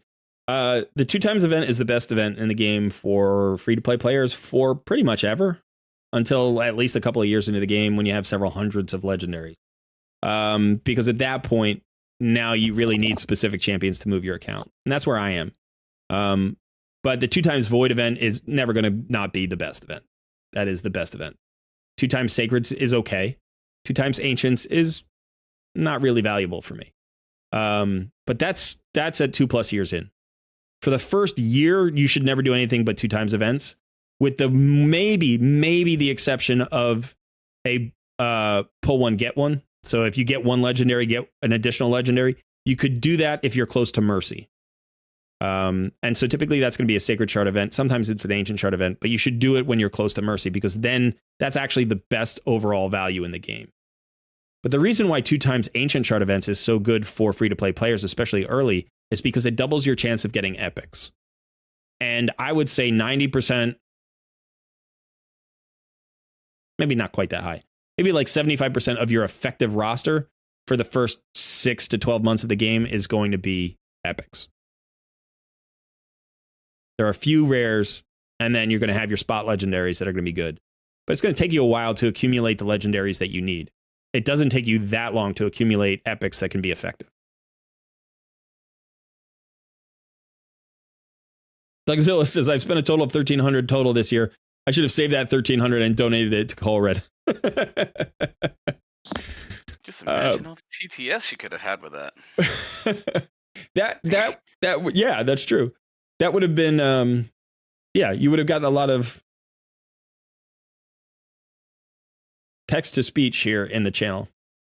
But yeah, if you find that more valuable, then that's a good thing, right? Like if you find value in my channel, if you think somehow that the entertainment that you get from my channel or the information that you get from my channel is valuable enough to spend money on, it's more valuable maybe than spending that money in the game, then that would be a reasonable place to put your money according to the same philosophy that we're talking about. It would help me out. That'd be great. I would love to be able to do this full time, but I'm not talking about it from that standpoint. Like, I'm not saying send me your money because you have money to send. What I'm saying is, when you support the things that you believe in financially, the things you believe in thrive. When you support the things that hurt you, you support them financially, they will continue to hurt you and they'll get better at it. They'll get better at hurting you. So spend your money on the places that coincide with not just your needs, but your ideology, whatever you believe in, right? Like if you have a political stance and there's a company that supports your political stance or a company that opposes your political stance, then go, support the company that supports your stance and even if that's maybe a little bit more expensive, if there are 2 grocery stores in your town and one of them supports whatever cause you believe in and the other one is against it, even if that grocery store is 10% more expensive, go support that grocery store because that supports businesses that believe in what you believe in. And maybe it's how they deal with you, or maybe it's how they deal with other things. I mean, I don't know, it's not that long ago, but everybody knows that like Chick-fil-A, right? Chick-fil-A is a fast food company. They make great chicken sandwiches. They're very tasty sandwiches. But they came out as sort of, they had an anti-gay political stance. Now, however you believe about that stance, if you believe in their stance, you should support their company. If you disagree with that stance, you should not support that company. The worst thing that you can do is say the chicken sandwiches are so good that despite the fact that I disagree with this company, I'm going to keep eating the chicken sandwiches. Like that's the one stance that doesn't make sense. The chicken tastes so good, I'm throwing my morals out the window. Right, exactly. That's exactly it. Like if you want to support gay rights or whatever it happens to be, and they are against that, and you're just like, yeah, but like those chicken sandwiches are really good. I just, that matters more to me than any political stance or ethical stance. Then you're in a problem, right? And this is like sort of the economic equivalent of that. For instance, like we try to buy fair trade goods because we know that economic exploitation still happens in the world, right? And so we try to buy fair trade products. We try to be aware of the way that those products affect the world. Like the purchase of our products affect the world. We can't be perfect. I'm not advocating for anybody to try to be perfect, but pick the things that matter to you. One of the things that matters to me, and this is just a personal thing, is child labor. Child labor matters to me. I think that there are cultures that exploit children. I find that horrific personally. And I try not to buy products from companies that I know support child labor directly or indirectly. And usually it's indirectly for American companies, right? Like there are very few American companies that employ 12-year-old children to do anything. But sometimes they have suppliers in other countries and those suppliers use child labor. Now, I don't think this is a big hot button topic for anybody. I don't think anybody's out there like, hey, child labor is totally cool. Like, why are you bringing it up? Like, I'm man, I believe in instilling a work ethic early. exactly. Like, kids should kids should pull their weight. No, I'm not. I'm not. It doesn't matter what your political beliefs are. Like if you come to me and you say, hey, this is a thing I believe about this issue, and I disagree with you, I will happily have an open and honest conversation with you. And if we, at the end of the conversation, still disagree, I will respect your right to that opinion. And as long as you've treated me with respect during our discussion, I will walk away feeling good about you. I don't believe that I need to live in a world where everybody agrees with me. I just don't. I'm happy to have people disagree with me. It's how I learn. It's how I expand my perspective. And it's how things get better, which is like through conflict. If it's productive conflict, through discussions like that, we all grow. We do. And we become more diverse and different, and that's valuable. So I'm not trying to live in a fishbowl. I don't want to live in a fishbowl. That being said, like when it comes to certain issues, like, yeah, the child labor is just something that everybody should disagree with.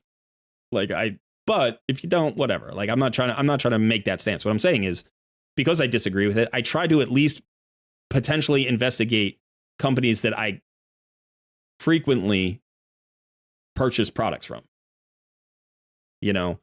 Now, sometimes you don't know. Yeah, I need a new computer. I have to have one. My computer just broke. I have to get a computer. And then, you buy from a company, and then, 6 months later, somebody's like, you bought that computer? And you're like, yeah, it was the cheapest one, and I had to have it fast. And then they're like, yeah, that's the company that's been poisoning the lakes in Indonesia. And you're like, what? Well, I didn't want them to do that. It's like, that's not why I bought the computer. But then I will never buy a computer from them again. Why? Because they're polluting lakes. Like, that's also bad. Like, they shouldn't be, they're disposing of, like, their toxic parts, like, in a way that's not environmentally friendly. I'm like, okay, now I'll look around and I'll look at all the other computer companies. I'll be like, well, do they do a better job?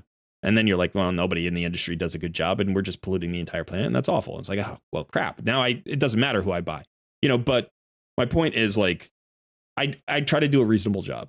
And also, likewise, in a situation like this, I try to do a reasonable job. And it's not something that has to be a cause. It's just something that has to be a practice. I do it every time every time I can. Every time I can, I try to inform myself about my purchases. And there are causes that I don't get up for. There are causes that I think are reasonable that I just can't take the energy and time to also care about.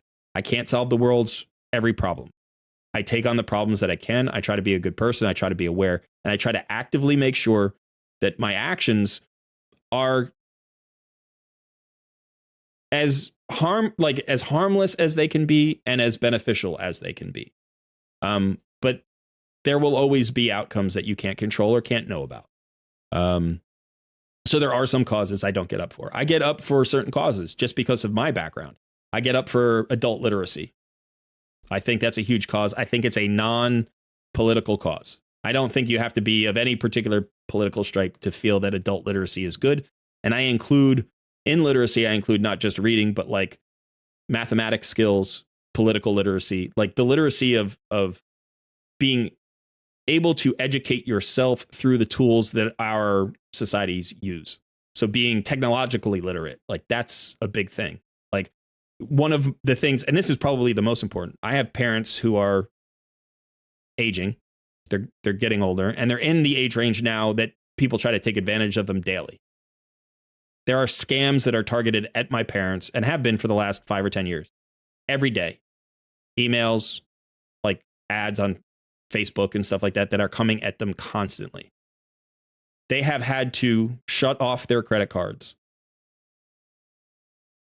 6 or 8 times in the last 5 years. It's stressful. It's problematic. It's, obviously immoral and deceitful what these people are trying to do. My parents are like, and I try to help them defend themselves. And parents are so nice too. They're smart people. They're very smart people. They're educated people. They're technologically savvy, but there is a limit. And when you're attacked from 100 different angles 100 times a day, some things are going to get through the cracks.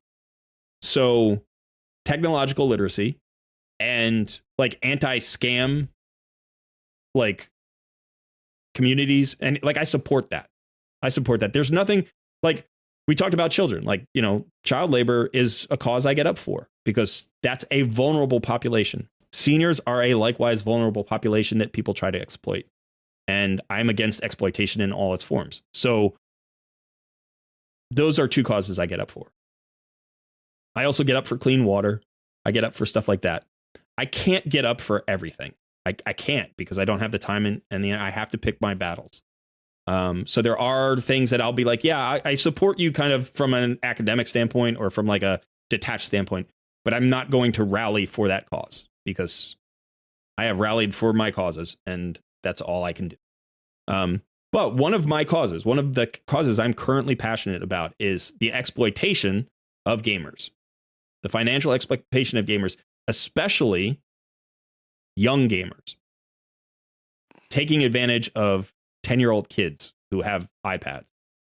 Like, because that's the way the world works right now. 10-year-old kids have iPads. Like, taking advantage of that group is abhorrent to me, and I will defend that group. And I will likewise defend 50-year-old gamers. I don't care how old you are. I'll defend gamers, you know, in terms of from economic exploitation.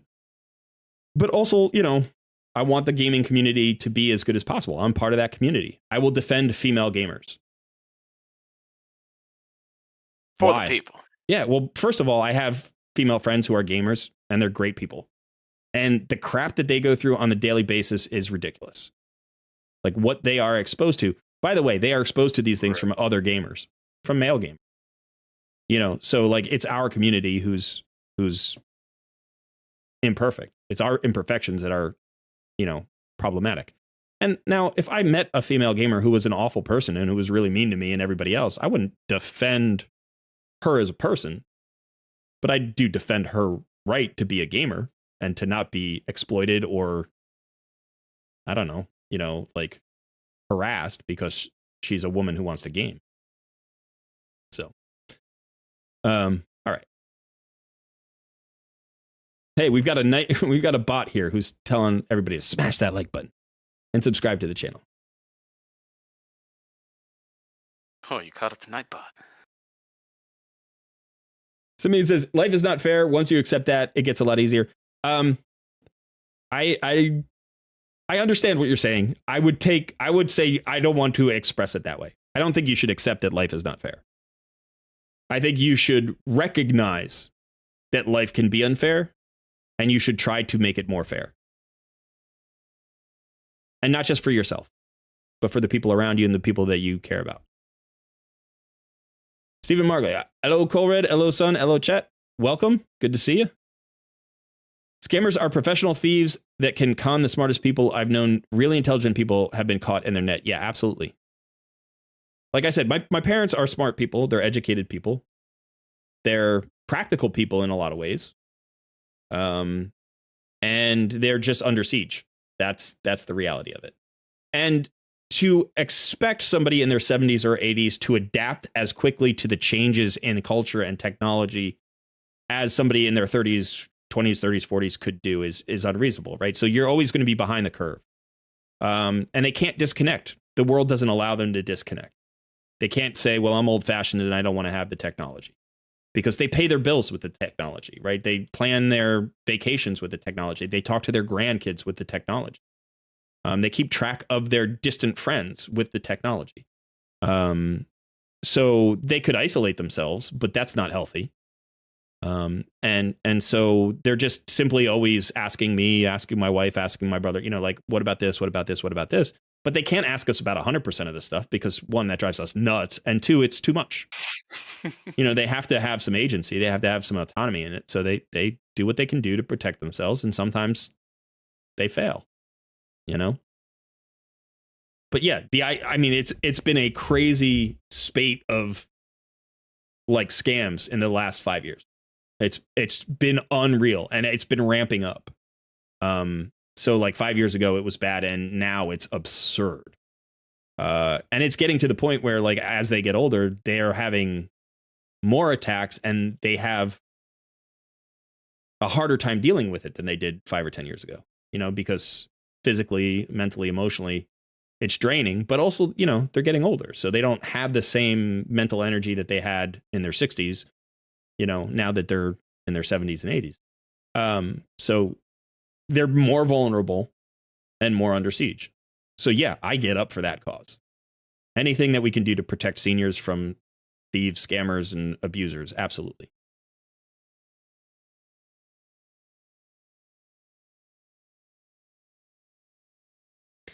Simeon says the gaming market is bigger than the movie industry now. Gamers are a powerful lobby group who could take over governments. That's the way to go. Absolutely, Simeon. You're absolutely right. Not that we're trying to take over governments. I don't care about. I'm not trying to do that. What I'm saying, but what you're saying is absolutely true. It's a powerful group because it's grown. Like there are gamers who call themselves gamers. I call myself a gamer. That's part of my identity. But you know that there are gamers who don't call themselves gamers. They're like, oh yeah, I like games. So you're a gamer? No. Like, well, what do you do? Oh no, I play Candy Crush on my phone. Like, okay. Oh, and I play this game. And I like this game too. It's like, how many hours a day do you spend playing games? Oh, like 3 or 4. You spend 3 or 4 hours a day playing games and you're not a gamer? It's like, yeah, no. Why not? Well, I don't play games. What are you talking about? You spend 3 to 4 hours. Yeah, I play on the train every day. Yeah. And it's an hour and a half commute each way. Yeah. So you're a train gamer. It's like, no, I'm just a commuter. No, you're not. Because you could watch videos instead. You could do work instead. You could read the newspaper instead. But you play a game 3 hours a day. Guess what? You're a gamer. Yeah. So if you include those people, it's like gamers are like, I don't know, 60% of the population at this point. Yeah. Do you know what I mean? My mom is a gamer. She doesn't know it. My dad is a gamer. He doesn't know it. They don't think of themselves as gamers. They're like, we're not gamers. Like, Mom, you play Words with Friends every day. And you have for the last 15 years. You play Words with Friends every day. You play slot machine games every day. Like, she loves, she does that. Not every day, but she gets into those kicks where she, gets a new one and she plays it for like 2 weeks and then she stops playing. My dad plays puzzle games. He actually, this is the most common game he plays right now is he plays jigsaw puzzle games, like digital jigsaws. He does that. He plays Sudoku. That's kind of a gangster move. Yeah. Jigsaw puzzle games. He plays Sudoku. He plays like breakout games, like where you have colored balls and you got to knock them out of the sky kind of thing. He does those games. He plays solitaire every day. Like, you've been playing solitaire every day for 20 years. You're not a gamer? Nah, I'm not a gamer. Like, what are you talking about? It's like, yes, you probably, on average, do as much yard work as you play games. Like, you might do more yard work than you play. He'll do like 6 hours of yard work a day. He will. He loves that. He loves going outside, chopping wood, weeding the garden, like mowing the lawn, whatever. He does that every day. He has to be outside every day. It doesn't matter if it's 20 degrees out. He's outside for 4 hours a day. So he probably does that more than play games. So if he was to say, no, I'm an outdoors guy, I'd be like, yeah, that's true. You're also a gamer. Yep. You're also a gamer.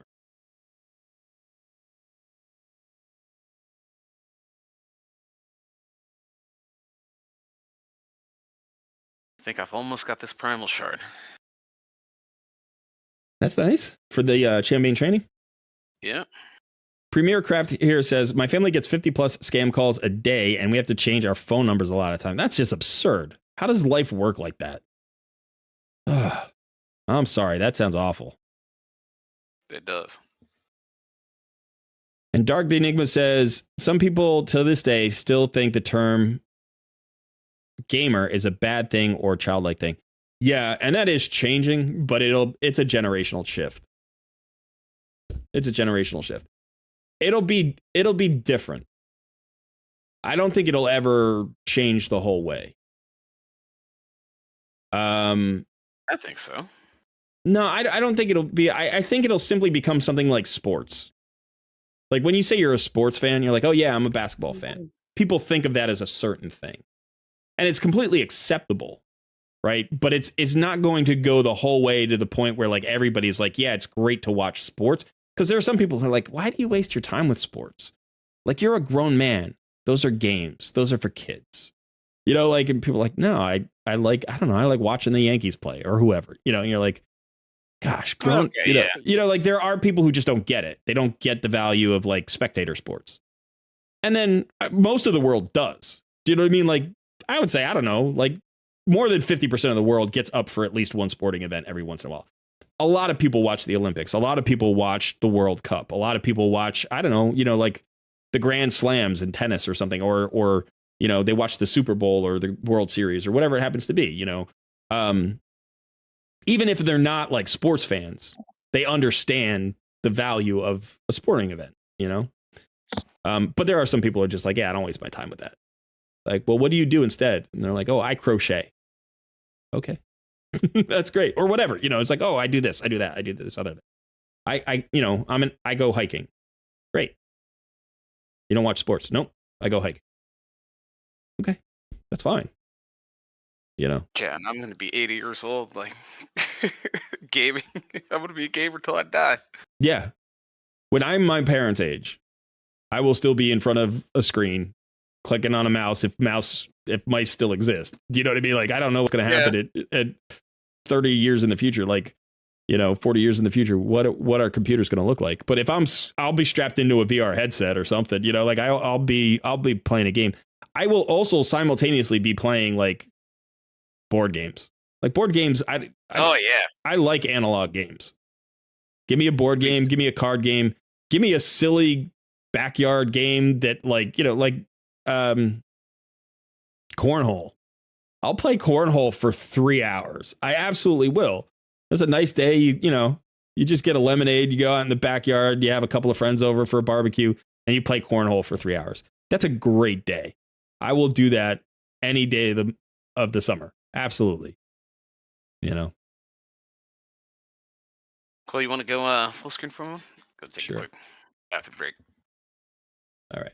And then we're going to pull a prime chart. All right. That's exciting. I'm just working on my champion training a little bit here. So, you know, I'm sorry. I've been up on my soapbox all day. You got some catching up to do. Where are you at in the champion training, huh? Get some work in. Listen, you're not on screen, so I'm going to mute you. Hey, well, all right. Hey, look. You got to take a bathroom break. Don't take your headset into the bathroom when we're live streaming. I haven't gone yet. Listen, I mean, there's a line, okay, and you are thinking about crossing it right now. All right, so I'm trying to have a conversation here. All right, what was I talking about? Oh, all right, that's it. That's the mute button right there, right there. Mute button now, buddy. All right, so I'm trying to interact with chat here. So I've been up on my soapbox all day. We've been talking about wide ranging stuff. I want to know, first of all, how many of you watched Jay Gig's original video? Not my take on it, but how many people watched that video? So I'm going to go ahead and do a little poll here, and we're going to just, oops. I don't know if that's I don't know what a Q&A is. Let's go ahead and start a poll. So, did you watch Jay Gig's all out video?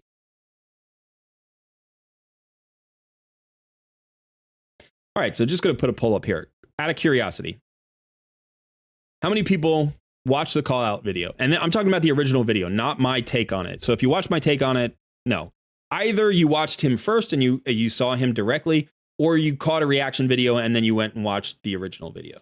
So just let me know if you've actually watched his video.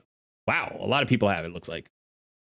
And it's okay if you didn't, by the way. So in case you haven't and you don't know what we're talking about, Jay Giggs did a video. He's calling out the content creator community. He really wasn't calling anybody out. He's just calling for us to organize and push back against Plarium's monetization practices. And basically, he's called for a spending strike. He's called it. Don't spend money in rate. That's what he's asked the community to do.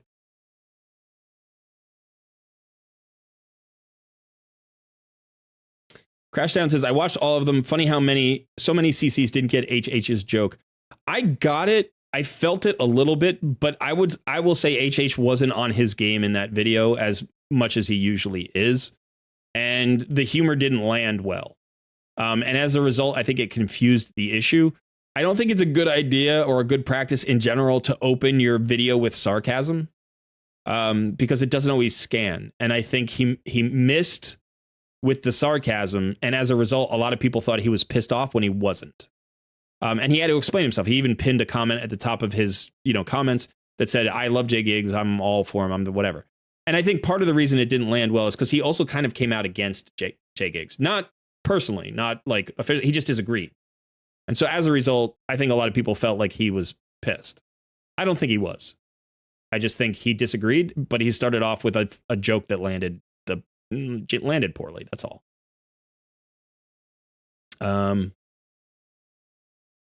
Okay, so we've got a lot of people who have watched the actual video. All right. I'm going to put up another poll. So we got 29 votes there. So it looks like the majority of people have watched that. Okay.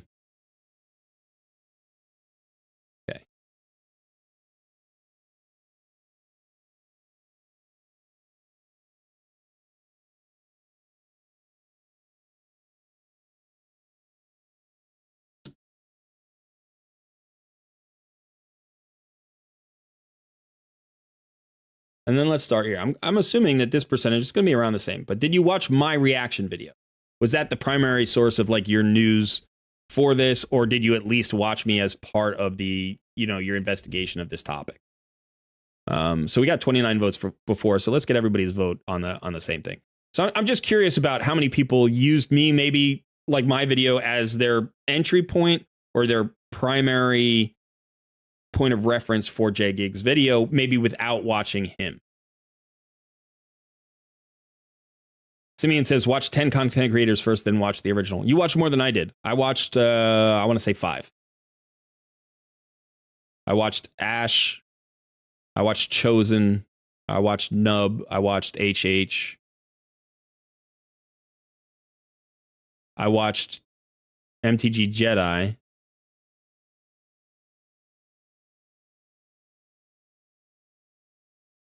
I think those are the 5 I watched.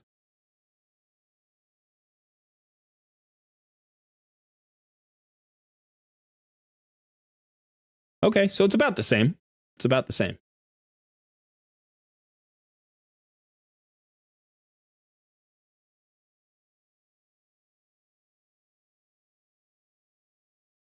I am English, so I got the sarcasm from the go. That could be a cultural thing. That would make some sense.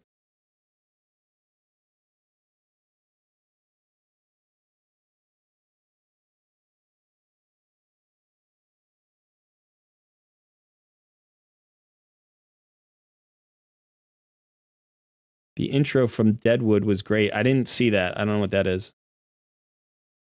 Shooter says, I watch every J Gigs raid video. I watch fewer videos than I used to. I used to watch J Gigs regularly. There was a point in time where I watched him every day for about like 4 or 5 months last year.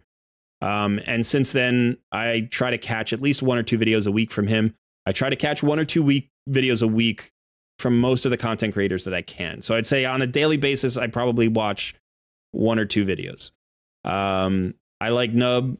I like HH. I like Ash. I don't watch Chosen that much anymore because his content's not really for me. I don't watch Deadwood Jedi that much anymore. I did watch him for a while when I was doing a lot of Clan Boss stuff.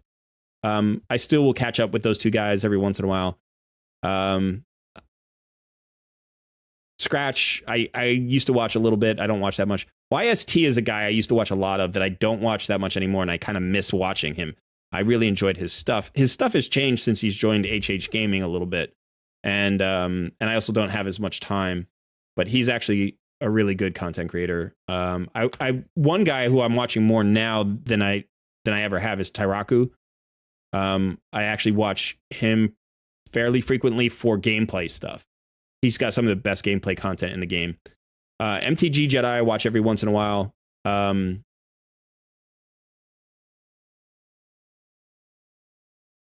Yeah, there are a few other guys who like are no longer on the scene that I used to watch. I used to watch Soda Dragon. He's kind of gone.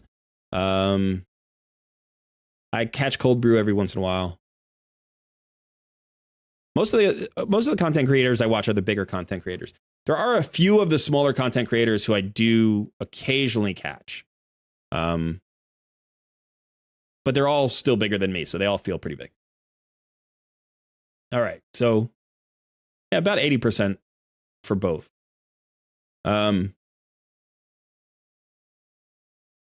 Shooter says, for me, it's only Saf, J Gigs, and you probably. That's a good spread. That's a good spread, right? Because Saf is really, he's got some great stuff. I love his content. I do watch Saf.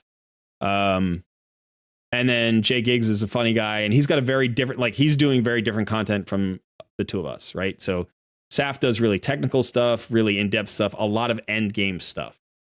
I'm doing sort of a little bit more comprehensive stuff, a little bit less technical than Saf, although, you know, I do like sort of some technical aspects to it, but I try to make it more accessible to the wider community. And I don't focus on endgame as much as he does. So I think Saf and I are, I wouldn't say we're that similar, but at least there's some overlap there. And then, you know, J Gigs is just fun and entertaining. He doesn't do a lot of gameplay stuff anymore. Like a lot of it, it's just like kind of social commentary on the game and what he's feeling. And he's a funny guy, so he's fun to watch.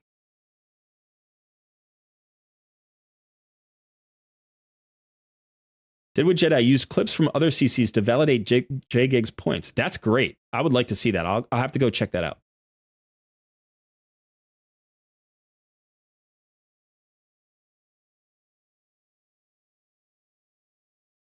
Even if CCs banded together and stopped spending, how large of an impact would it make? Just curious, as there must be whales and krakens that don't watch CCs. So HH made this point, and I disagreed with him then, and I'll tell you his point, and then I'll tell you why I disagree with him. So what he said is he gets about 30,000 views a day, and so that he thinks that there are millions of players in Raid, and that if only 30,000 players are watching his videos, even if all of his community agreed with him and stopped spending, it would be a drop in the bucket. It wouldn't change anything. That's what at least that's one of the points that I got from his videos, that he said he doesn't think we have the power to change it, basically. And I disagree with that for several reasons. One is that he might get 30,000 views a day, but that doesn't mean he's reaching only 30,000 people.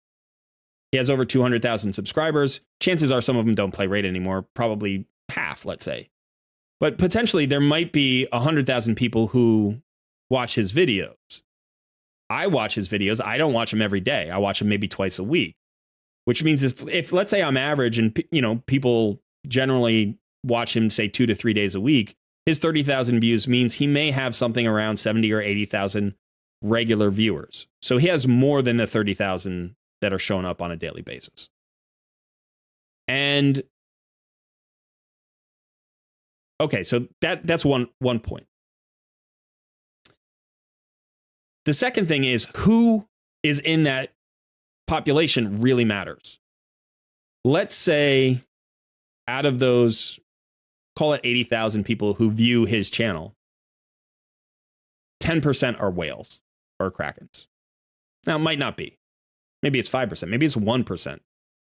But chances are there's several hundreds of whales that watch his content. If a whale is going to watch content from somebody, they're not going to watch it from me. They're going to watch HH. They might watch Saf. They might watch Nub. He's got a lot of free-to-play content, but he's focused on Hydra. So, you know, they probably watch Deadwood Jedi. They probably watch the content creators who create specific content that they need to max out in the game. I'm sure they also watch some of the other content creators that I don't watch, like the guys who are focused on like high-end arena and stuff like that. So if a few hundred whales lock down their wallets and stop spending, that's going to have as much power as if tens of thousands of regular players lock down their wallets and stop spending. So even if he reaches a few hundred whales, that's significant. Another point. you'd be surprised at how a 5% swing in revenue can result in drastic action from a company. Right? Like a 5% swing that happens overnight because of it, like people getting organized, is significant. And I don't know that it would be a 5% swing. I don't know that it would be more or less. It might be significantly more. But it would get their attention. Even a 5% swing would get their attention. There's another thing to consider. I have tons of points against why I think HH was wrong. And again, this is another content creator I really respect, and I understand some things that are going on there and that are influencing his opinion. I didn't really appreciate his response for this. I thought he was off base. And I actually think he's got a lot of integrity. I think people have been taking shots at HH sometimes. I see it in my comments. They think he's a shill for Plarium. I don't think he is at all. He is a vocal critic of Plarium. I think he stands up for the community, and he has more added value to the community of Raid than any other content creator by like an order of magnitude. If you took all of my videos together, they wouldn't have added the value of his website, like for a day. Like you took 4 months of my videos, they wouldn't equal the value of his website that, for one day. So taking shots at him, I think is misplaced. I think that's misplaced. If you disagree with him, that's fine. I disagree with him.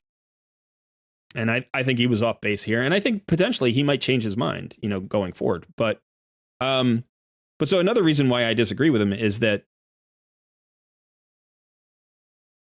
content creators are the free marketing arm of Plarium.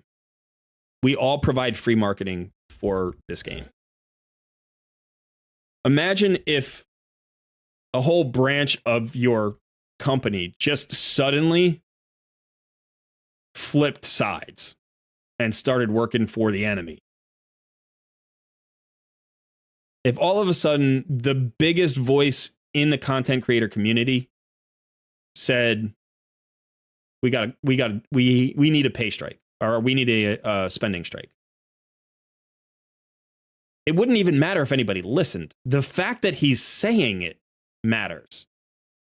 How many new players do you think look for reviews for a game or look for the content creators of a game and say, how's this game doing? I've heard about this Raid game. I wonder if it's any good.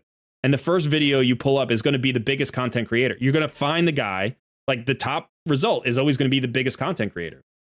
You're going to search for a content creator. You're like, oh, hell, Hades, look, he's huge. He's got a website, blah, blah, blah. He's got 200,000 followers. And then the first video you see is Plarium, we're calling for a spending strike. New players would be like, I'm not playing this game. If the content creators are in revolt, I'm not joining this community. I'm not playing this game. And Plarium has to know that.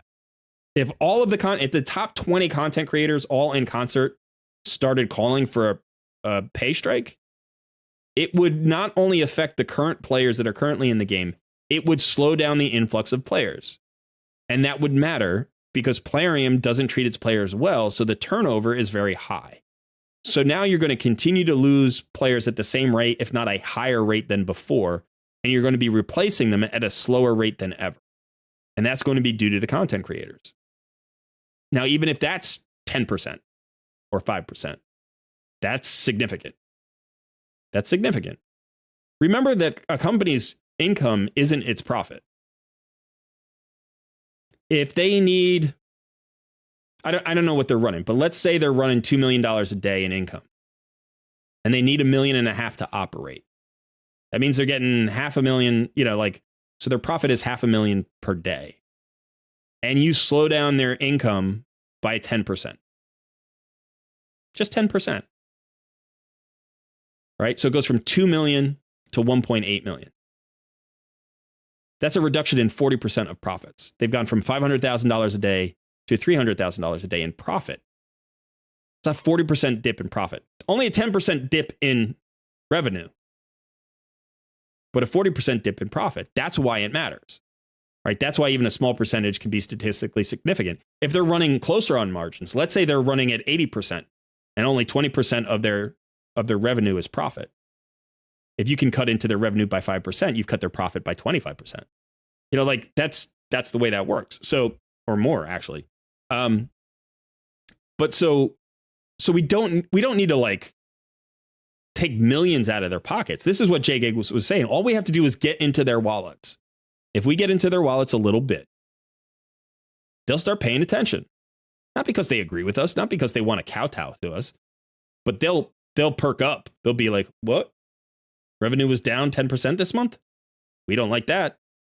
Right? Why do you think that's happening? They're going to have a meeting about it. They're going to ask, why is it happening? Oh, all the content creators are calling for a strike? Holy shit, that's not good. Really? How many of them? 20. Well, which 20? The top 20? That's concerning. They're going to talk to their liaisons, their community liaisons. They're going to be like, "What are you guys doing over there?" And they're going to be like, "What do you mean? What are we doing over here?" It's like, "Well, you're the ones in charge of talking to the content creators." It's like, "Yeah, and we've been telling you for months that they're pissed." It's like, "Yeah, but we don't care when they're pissed. We care about when they start cutting into our money." It's like, "Well, now they're cutting into our money. All right, we'll kick them all out of the content creator program." You think that's going to solve the problem? You're going to kick them out, and that's going to make them stop talking bad about you. That's not going to work. And if they're not stupid, they'll know that, and they'll be like, all right, well, let's go talk to the content creators. And then what the stance of Plarium will always be, and most companies will always be, what is the minimum we can give you? What is the minimum we can give you for you to shut the hell up and go back to spending money? And that's what the content creators have to know. They have to know what they'll accept, because ultimately that's what the negotiation, if there is a negotiation, would ever come down to. It would come down to the fact that we want a 30% price reduction in packs. We want 50 quality of life upgrades in the next 12 months. And they have to be from this list of upgrades, not shit that you come up with. It has to be stuff we care about, right? We want a major content expansion, and we want you to listen to us in the future before we have to call a strike. We want better communication between the content creator program and the people who make decisions, as opposed to just the liaisons that have a shitty job, by the way. Community like liaisons have an awful job. Their job is basically to lie. Right? It's to take the information from the community, go to the people who make decisions, tell them this is what the community thinks. The people who make decisions then tell the liaisons, this is the lie we want you to tell the community.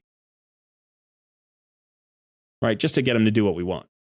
And they have to come to lie to the people who they deal with every day. They don't want to lie to us. It's an awful job. It's an awful job. I would hate that job. For a company like Plarium, it's an awful job. For other companies, it's probably a great job. You know? So yeah, I disagree. I think that all it would take would be for HH and Ash to simultaneously call for a spending strike for 90% of content creators to get on board. If those two guys collectively called for it, forget me, I'm already on board. Like, whatever. But everybody was like, nah, I don't really care about this. If HH and Ash did it together, along with JGigs, I think 90% of the content creators who matter would all get on board. They would all get on board because their community's behind it. It's obviously, the community's pissed. Players are pissed. They should be. And all of the contents I got in my reaction video, all the contents I've seen, like in HH's video, like I read the comments of his video, and most of his viewers are like, come on, man, get on board with this. This is a good thing for the community. Now, I do think HH is more at risk than anybody else. He is more, he can least afford to be in a civil war with Plarium. He's got at least a dozen employees. He's got a game he's trying to launch that's in development. The majority of his revenue comes from his website. And Plarium is a crazy bunch of people. Like, not everybody, but I mean, whoever's in charge of Plarium and making decisions, they're not rational, and they could be vindictive. And if he decides to go toe to toe with them, I think both sides get hurt. And I think potentially HH recognizes that, and he's thinking to himself, I want to protect my people. I want to get this game launched. I'm going to help the community that way. The interesting thing to me is he is setting himself up as a competitor to Raid. Whatever the game that Fateless is creating will be a competitor to Raid. And it will be built on the back of Raid content. He made his name as a Raid content creator. He's created his income, his revenue, his company from Raid content. And there will come a time where he has to make a call on what he does with the Raid arm of his company. And there will come a time when Plarium likewise has to decide when to start treating HH as a competitor, as an opponent. They may decide never to do that. They'd be wise to just not do that. When he decides to pull the plug on the Raid arm of his company, which he may never do, but if he did, Raid would be hurt significantly. It would create a power vacuum, and somebody could step into that and fill the void. Somebody could do that and would make a lot of money doing that. But at least for the short to midterm, it would hurt Plarium. My guess is that if HH's website shut down, if he shut down his Raid site, now granted there are other games on that site, but if he just shut down the Raid wing, took all the Raid information off of his website, it would increase the dropout rate from this game. It would reduce player retention from this game. It would reduce the influx of new players in this game for at least a few months until somebody else filled that gap. And I'm not sure, because I've never seen in any other game, in any other community, I've never seen somebody provide that much value to a community before. I've never seen it. Not in any game. I've never seen one guy put together a resource like he's done. It's incredible. I mean, he's built a company to provide us with that resource. It's a really good website. It's one of the best gaming websites I've ever seen. And he put it together in like a year and a half. It's crazy good. And I use it every day. I don't watch his videos every day. I use his website every single day.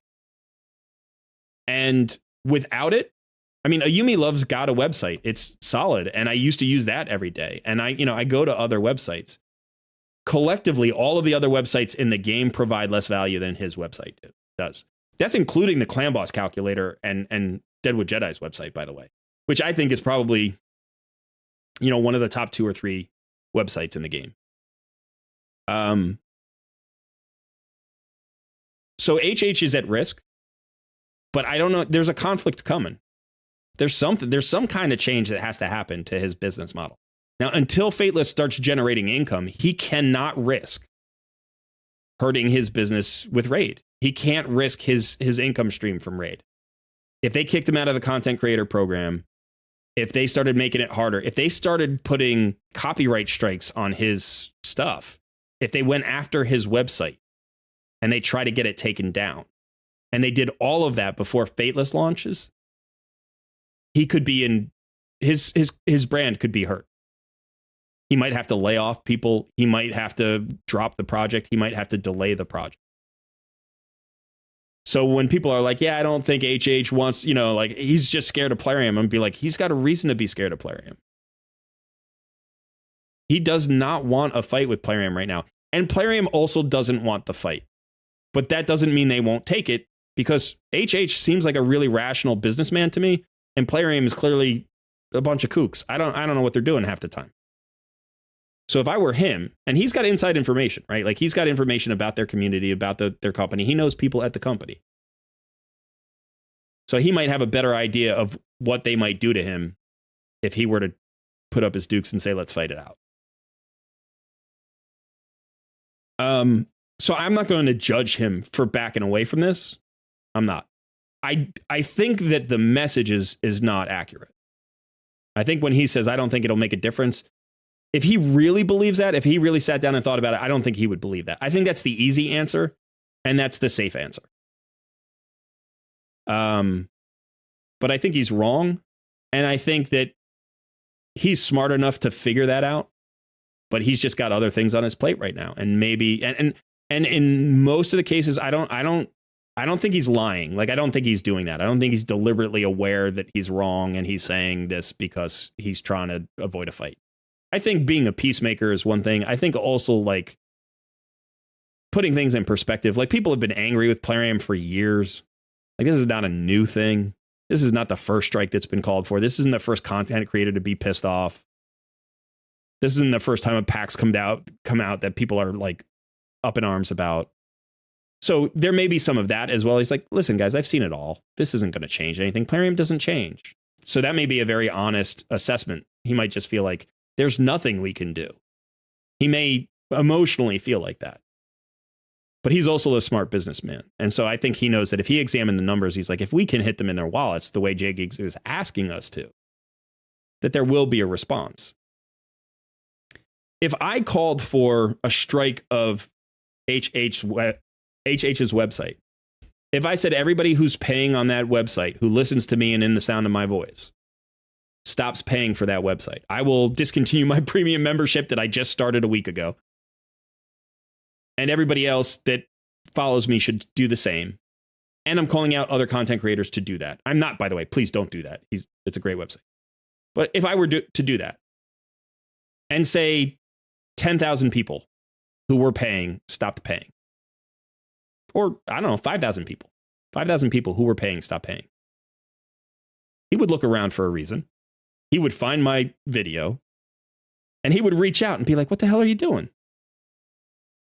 Why are you doing this? I was like, well, the reasons are in my video. It's like, yeah, but why didn't you come talk to me? Like, we could have figured something out, you know, like that's what he would do. He'd be hurt. He'd be confused and he'd be worried about his business. Now, I don't know that I have the power or reach to do that, but he gets 1 million visitors to his site a day or something like that. But 5,000 people would matter in terms of, like, 5,000 subscriptions just went up in the air. He would want to know why. And I think, you know, this situation is similar, except for the fact that content creators have been asking for years for Plarium to do a better job. So if they come to us and they're like, what the hell are you doing with this strike? We'd be like, what do you mean? Like, all that does is tell us that you haven't been listening to us for the last 2 years. If you don't know what we already care about, it's because you never listen when we say what we care about. So I think it's a good idea. And what I've been seeing over the past several months, and this is just an observation. I think I've made it in a stream before, maybe once or twice. The content creators in this game are struggling. They're struggling emotionally, psychologically with promoting this game. Nubkex has vocally in videos questioned his own reasons for supporting this game. I've heard him talk about how gacha games are unethical. I've heard him talk about how Plarium doesn't listen to its community. I've heard him say this in videos. Ash is a sweet guy. He's a sweet guy and an enthusiastic guy and an upbeat guy and an optimistic guy. And he has been more pessimistic and kind of a little bit hot-tempered for the past 6 months than I've ever seen. I've been watching this guy for 3 years. He's always a bunch of fun, right? Super positive guy. And I've seen, I don't know, 10 videos from him, maybe 20 videos in the last 6 months where I'm like, he doesn't look like he's having fun right now. He's frustrated. He's ranting, you know?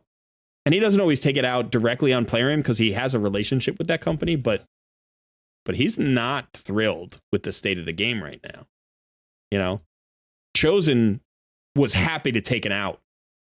Dude got out. He's like, I'm developing some games right now. I'm working on Fateless. I got my own game. Screw Raid. Like, not the community. He likes the community. He loves his community and he wants to help people. But at the same time, he's like, this is nuts.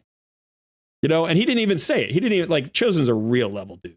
He's a real level dude. If you watch his streams, you get a little bit more emotion from him than you get from his videos. But he's just like, I gotta go make my own game, guys. Thanks. I don't need any more stress with this. Like, I've been doing this for, you know, he's been doing videos for like 6 years or something. Like, I don't need to keep doing this. I can move on. Yeah, so it's like all the guys that I've been watching, HH included, they're all like, there's a boiling point. It's like, it feels like we've got a pot on the stove and Plarium's just leaning on the lid. Do you know what I mean? Like, they're just trying to keep it from boiling over. And when it boils up so that they can't keep the lid on anymore, they just turn down the heat for a second. Just a second. They give us a little bit. And then, okay, now we can hold it down again. Crank that heat back up.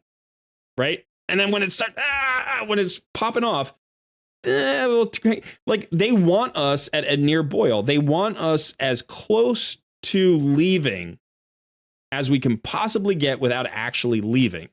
Because that's the point where you're still spending money, but you're not going anywhere. It's an awful business model. It's really the most aggressively, like, disrespectful business model I've ever seen a gaming company produce. I mean, gacha games in general do this, but with Plarium, it feels personal. Because most gacha games don't try to paint themselves out to be the good guy. They're just like, dude, we're a gacha game. Like, you know what you're getting into. But Plarium's like, nah, man, we love you. We got you. We listen to it. We're always going to give you. I mean, I remember this was like last year. It was something about auto battles. There was it was the Raid Digest or something about auto battles. Let me get some of these things squared away here in game. And I may have mentioned this before on a stream a long time ago.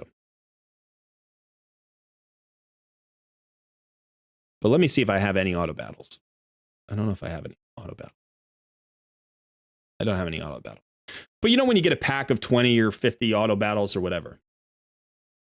And then you also get your daily allowance of auto battles based on your level. You know, so you come in here and you're like, all right, I'm gonna farm state. This is annoying. Let me see. Do I have any energy? Yeah, there we go.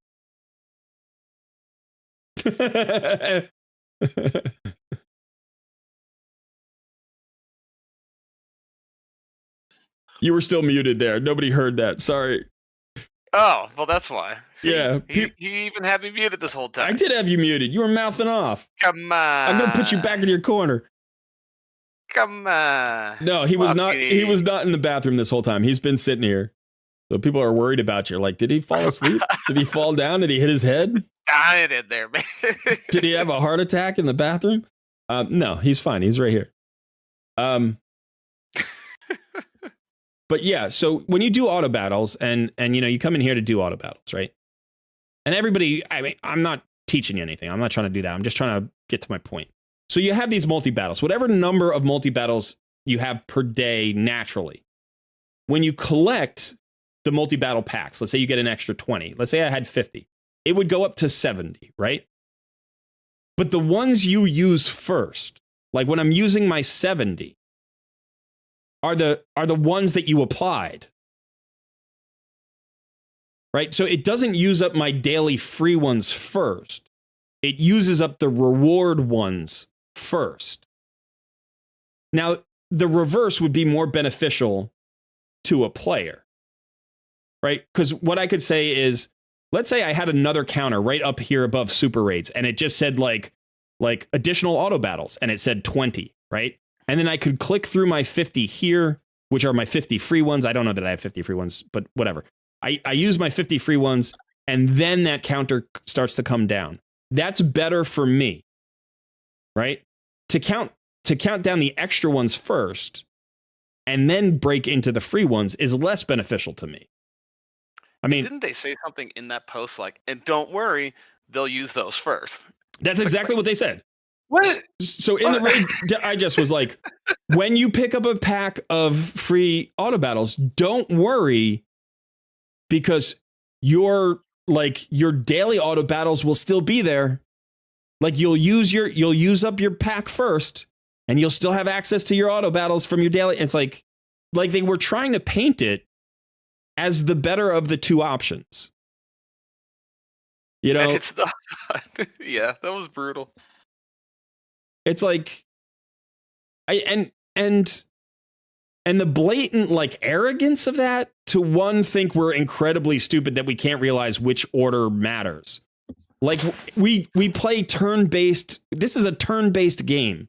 Anybody who plays a turn-based game knows that turn order matters, right? So it's like the amount of analysis that you have to do to figure out whether it's good to use your free battles first or your extra battles first. Like it takes 5 seconds of anybody who really cares about, like maybe you're not paying attention and you don't know. That's fine. Or it's the first time you've ever played a game like this. Fine. And if they're trying to scam those people, then maybe they'll get away with it.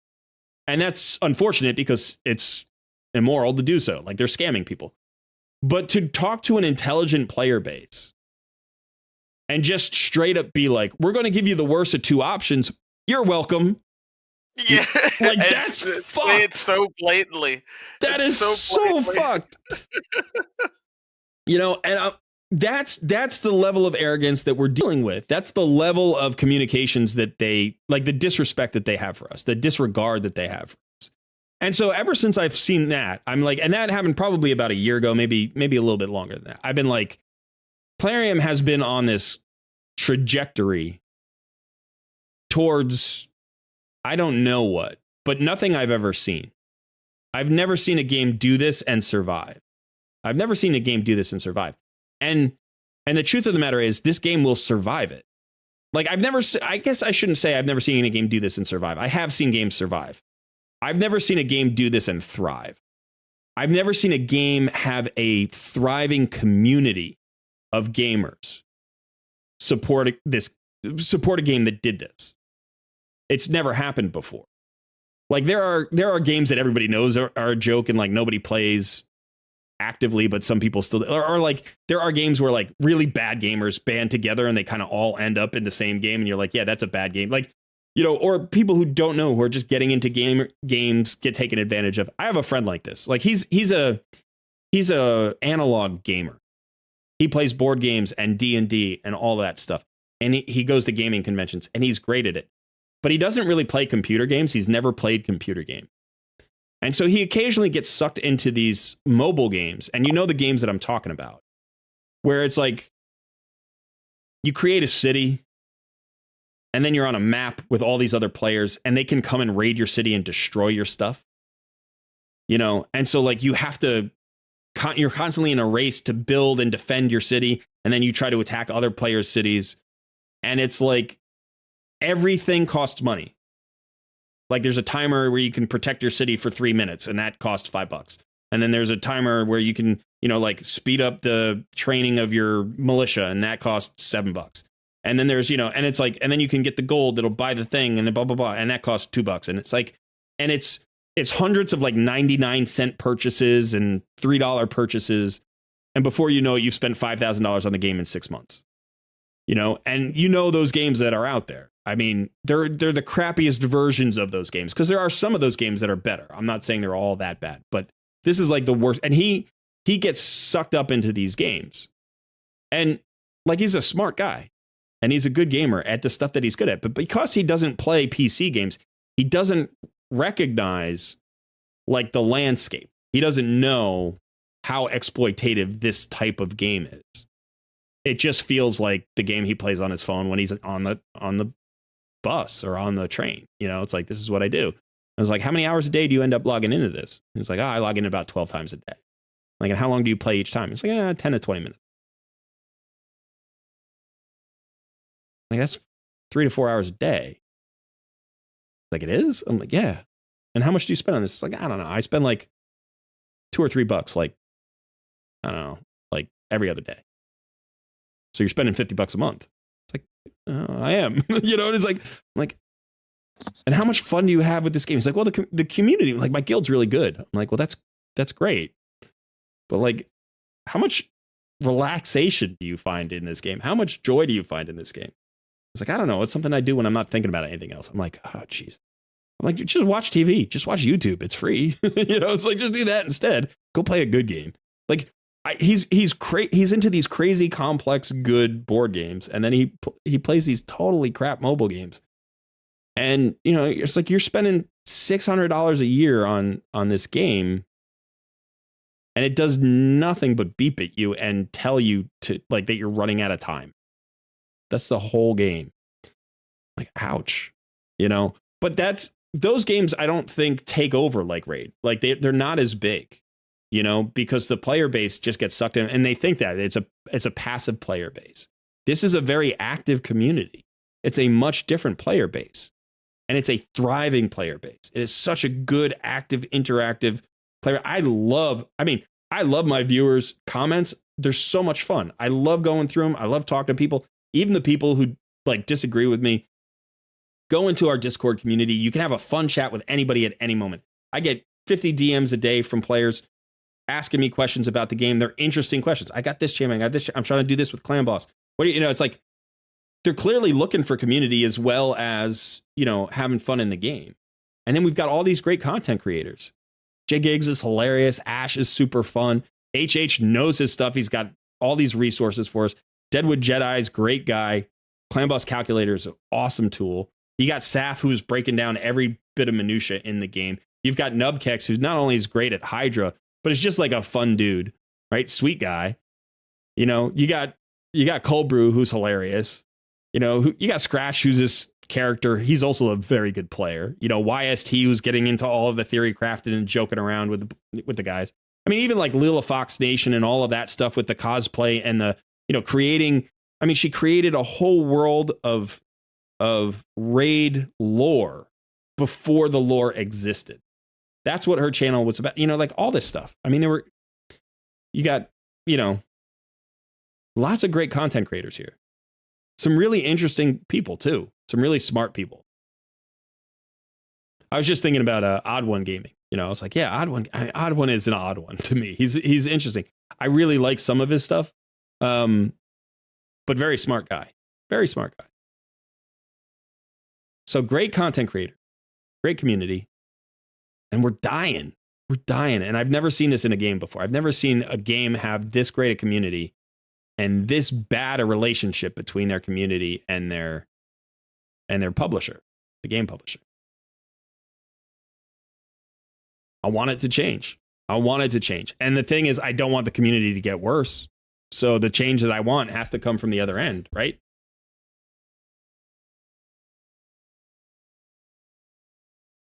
What do you think, son? Yeah, you tell him. I'm going to talk for 45 minutes. I'm going to ask you a question, and I need you to be on top of these things. All right? Have a statement ready? You have to have a statement ready. It's got to be relevant. It's got to be well thought out. And you can't, like, if you're just playing the game and getting distracted while I'm talking here, I'm going to need myself another sidekick. Did you just call me a sidekick? Oh, hey, buddy. Hey, you're Ed McMahon to my Johnny Carson. No, honestly, yeah, I mean, I asked you before about like how you felt, and you talked about the community and how good the community was, but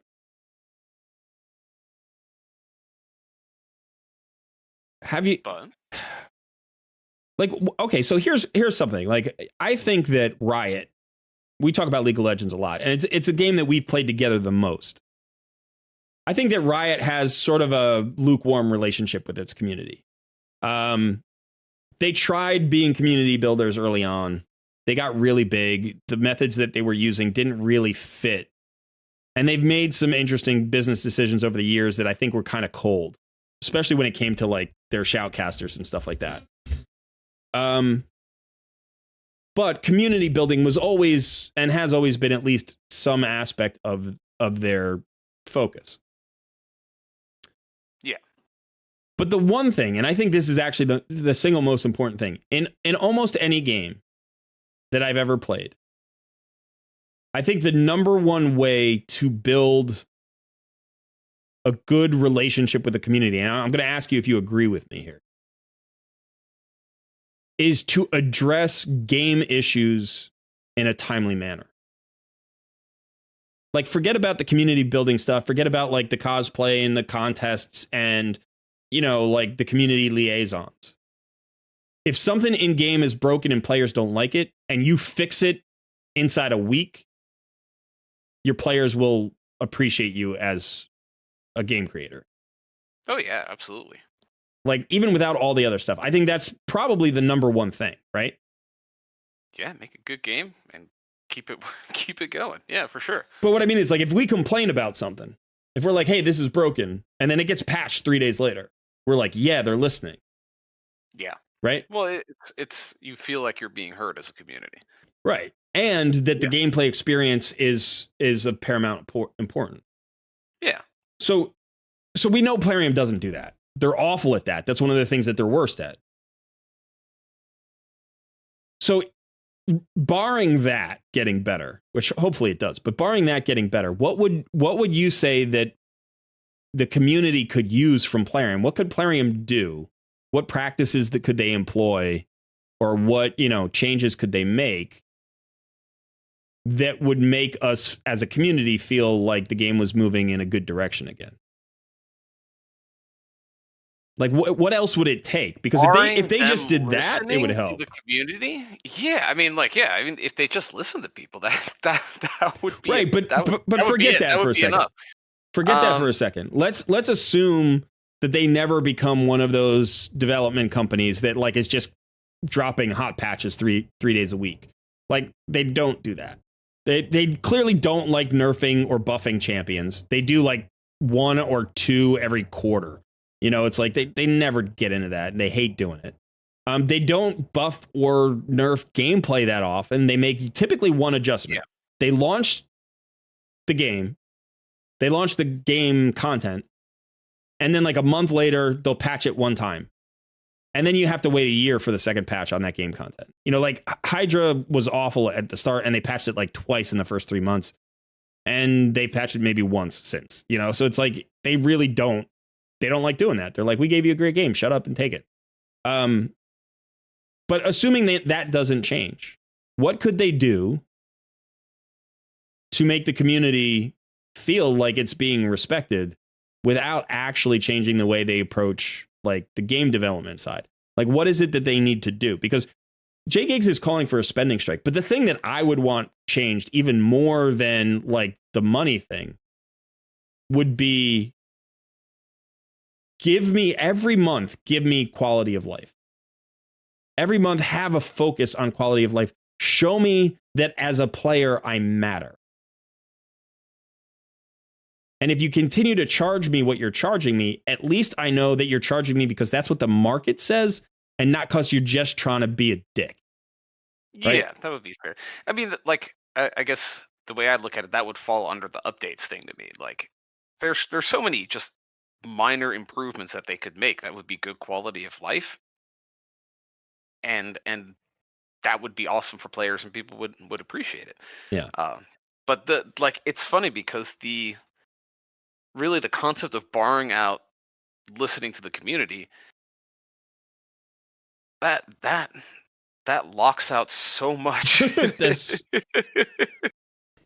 locks out so much. It locks out like just any improvements to the game are pretty much locked out. Why? Because the community is telling you about them. Yeah, but going back to the League of Legends example, like Riot doesn't necessarily interact with the community in a great way, but they do provide balances always. They're always balancing. Updating stuff all the time, you know, quality of life improvements. That's kind of baked into the game. Right. It's something that they do very often. So, yeah, I mean, I think that definitely would be a solid direction. Right, but what I'm saying is without that, right, what I'm saying is assume for a second that they take the Riot thing to the extreme, and like they not only don't listen to us, but they also don't balance the game frequently. Right? So like League of Legends doesn't listen to us, but they balance the game frequently. And like they might seek our input on balances, but in a lot of cases they just do playtesting and they use analytics, right? And they're like, oh, this champion's gotten too powerful. We got to pull it back a little bit. You know, like that's how they do it. True. They don't really like ask us our opinions. They just do what they do based on the decision process that they make. But game balance and fixing bugs, like those are priorities for the developers. That's not true for Raid, right? Like they don't like bugs necessarily, but like they do bug fixing, but their bug fixing is meh. And they don't care about game balance. Like clearly the whole community has to get up in arms about, you know, Cadaver before it's actually balanced. It's like they could have predicted this was coming. They could have been balancing stuff. Like when they said, you know, in their Raid Digest, they said Madman was created before Hydra was. And so we didn't consider the fact that he would be broken in Hydra, basically, they said. And so since he was created before Hydra and now he's broken, we're gonna readjust him so that he's more in line with how we would have designed him, basically, if Hydra had been a thing when he was created. And it's like, well, you should be doing that the whole time. Hydra didn't just come out. Hydra's been out for over a year. Before you launched Hydra, you should have been considering all your champions that were in the game and how they would interact with Hydra, right? And then as soon as you discovered that somebody was imbalanced, you should have balanced them. In fact, every single month, you should be balancing champions for the content that's currently in the game. You know, so my point... I would say, like, if we're going to grant that they're going to do all of that, so completely ignore the community, or at least feedback is pretty much what that boils down to, right? Right. And they're not going to patch or update the game or do anything. Right. Which is terrible as a developer. I mean, really, the only things at that point that I can kind of think of is just at least valuing your players' time, like giving them either better access to things or giving them more additional like resources, things that they can use to better or more effectively use their time in the game. That's probably where I would start to look at. Like when they give, you know, like they give you a promo code and here's 50,000 silver. It's like, that's cool. What am I going to do with that? I don't know what, like you think that you're giving me something, but you're not really giving me anything. And I'm not saying that everything should be handed to you for free. But if you're going to reward your players like, hey, it's the, first of the month, thanks for another month of playing Raid. Hey, here's 1,000 energy and a million, 5 million silver. Go re-gear a champion. Go do some testing with something new you haven't tried before. Like that'd be cool stuff, or even, like maybe like new features like that where you could do those kinds of things. And that's all, going off the premise that like, they won't make gear changing free because they're not listening to feedback, right? Yeah. So give us alternatives to that. Give us other options and other additionals. That just by playing, give us cool passes like they are, but do a little bit more with them. Do something more interesting.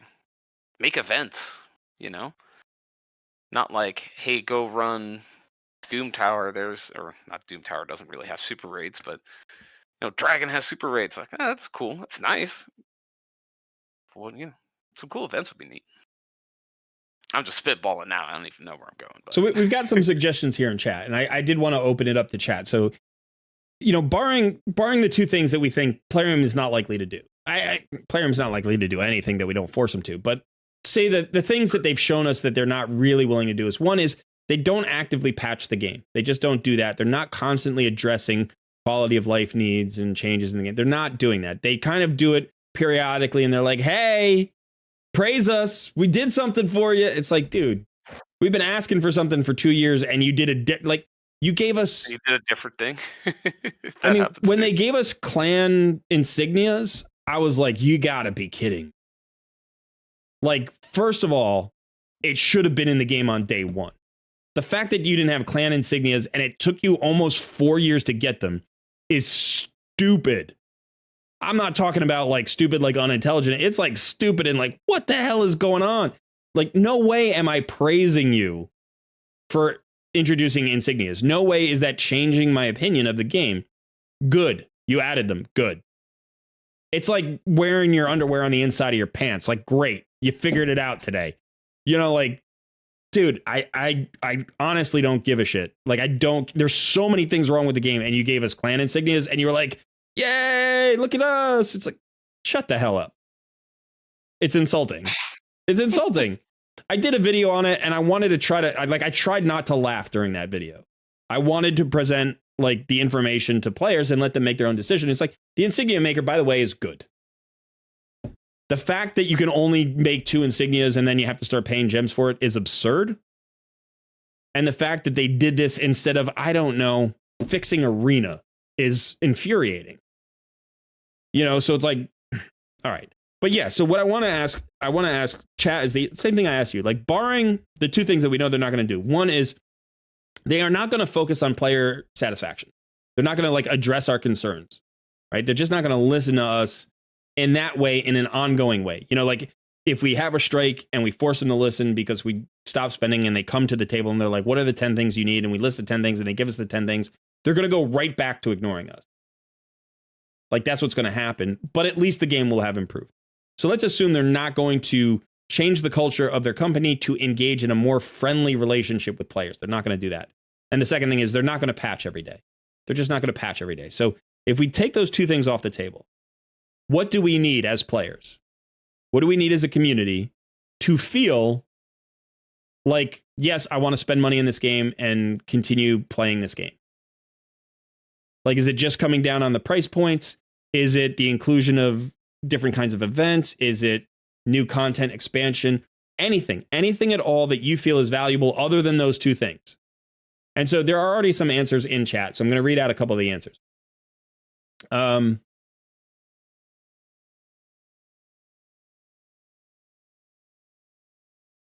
All right, Premier Craft says, not lie to us about the new champion that just came out.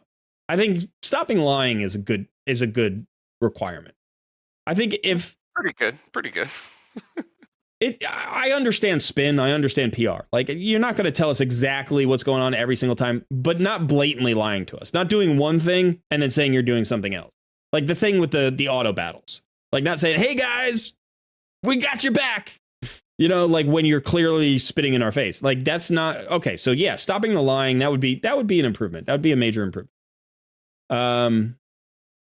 Let's see. Shooter says, for me, it would be implementing enticing events that are not summon, champ, training, dungeon divers, and to have it be less obvious that it's only about getting money. Yeah, I would agree. Like if you can give us more enjoyment, more engagement in the game, then the money makes more sense to spend. Right? So like I think tournaments should be competitive in a way that makes more sense rather than just a race to spend more money or do the same thing more times. So, you know, hopefully they're going to have these guild wars, clan wars things where we're going up against other clans instead of a CVC setup. It's going to be literally like maybe where we set up defenses and we're fighting against other, you know, opponents in that way. That would be an improvement. I agree that that's something that could be better. Undersized Tic Tac, good to see you, buddy. Says not really. No. Okay, I'm sorry. I thought that was something else. Stephen Markley says reward systems must have value, whether it's value for money or value for your time. Trying to attain it free to play. Yeah, reward systems have to make sense. I would be okay with either fewer rewards that were more tied to what you were doing and then were like scaled with the effort involved. When I get 10,000 silver as a reward for like my daily clan login or whatever, that feels silly. Feels bad. Yeah. Like, don't give me a daily reward other than, let's say, the chest. Like, the chest is fine, and then I get a chance at a void shard or something. That's better than just getting a daily rewards 10,000. Like, whatever. That's stupid. I don't know.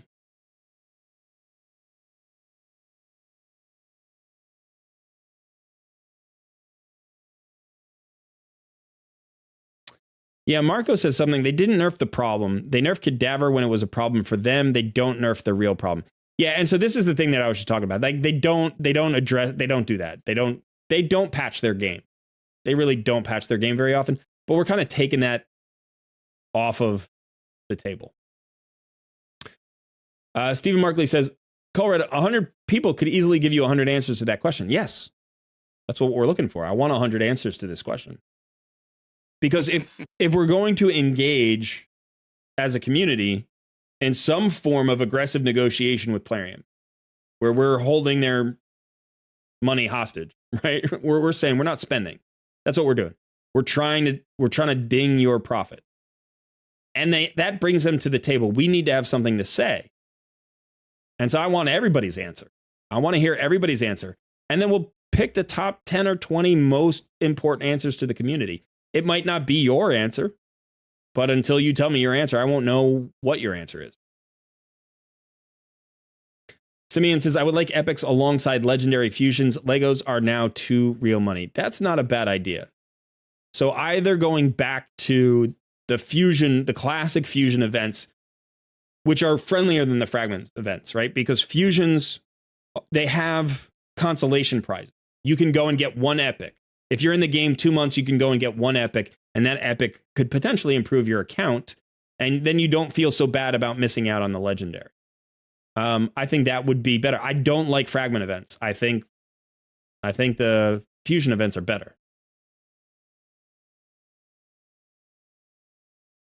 Knights of Honor says, other mobile gacha games have permanent free gear changes and such like raid implements from time. Yeah, I think that's important.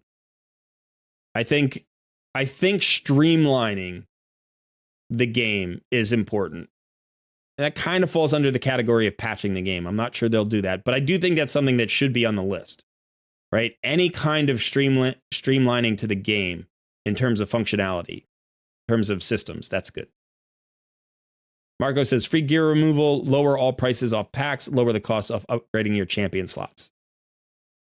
Lower the cost of upgrading your champion slot. You mean in like the vault? Or like the roster? Yeah, I think in general, the resources could be a little bit friendlier. I do think that's important. We were talking about energy before, and I think, yeah, all of the resource requests are reasonable to reconsider and adjust based on the changes in the game since the game came out. All of these systems were put in place when the game came out. And like one of the most insulting ones that has come out in recent memories is the Iron Twins. Like Iron Twins take a key and 20 energy. Why? Yeah, that's brutal. It's stupid. Clan Boss is just a key. Hydra is just a key. Faction Wars are just a key. Doom Tower is just a key. Why are all of a sudden you're sucking up more of my limited energy and a key? Like, come on. I'm gonna pull my primal shard now. It's that time. Robert Lineker says, the damage is done. We can all see it. As a clan leader, I lose clan members faster than I can replace them. And I'm not talking about replacements of the same quality.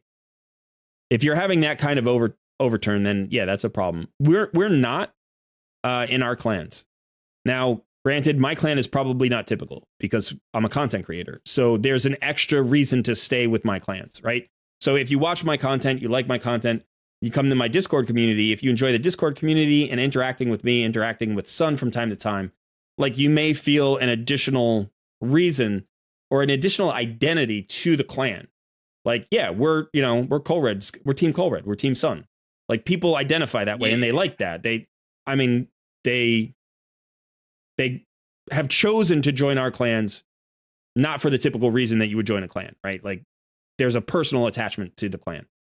So we don't have crazy turnover. We still have turnover. We don't have like the same 30 members that we started with. That's not true. Probably half of my clan members are replacements, in the 90 days that we've been doing this. So, it's probably worse for other clans. It's probably worse for other clans. And that's telling you something about the game. That is true. Knight says, I'd like to see a prestige thing implemented for levels where you can reset your level in order to raise your level cap. That would be something I'd even be willing to do if they made it worth my time. Yeah, some games have something like that, which is kind of interesting. Like once you hit maximum level, there's a second system that kicks in. Whether you call that a prestige level or a legacy level, there are all sorts of things that different games do. That would be cool. I do think that would be a good idea, especially since players play this game for 3, 4, 5 years. It's like, you get to a point where like when you max out your Great Hall, what do you do next? You keep getting medals and you've got nothing to do with it. That's silly. That there should be a new system for that.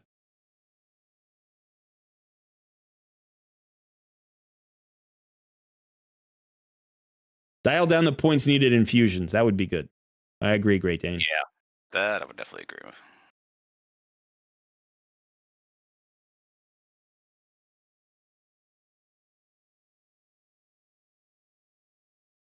Ayandi says, stop adding new stuff and fix what is broken that we already have. That's always a good thing, but I'm not sure how much of that they'll do. I would like to see them fix a lot of things.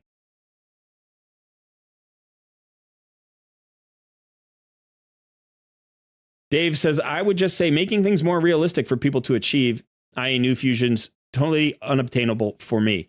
I do think that there needs to be challenge in the game. I'm not going to disagree with you there, but I think there's like, it's more complex. There needs to be challenge in the game. What I think is not fair is that as the player base ages, not in terms of age, but in terms of time in the game, when the longest tenured players are 4 years in instead of 6 months in, right?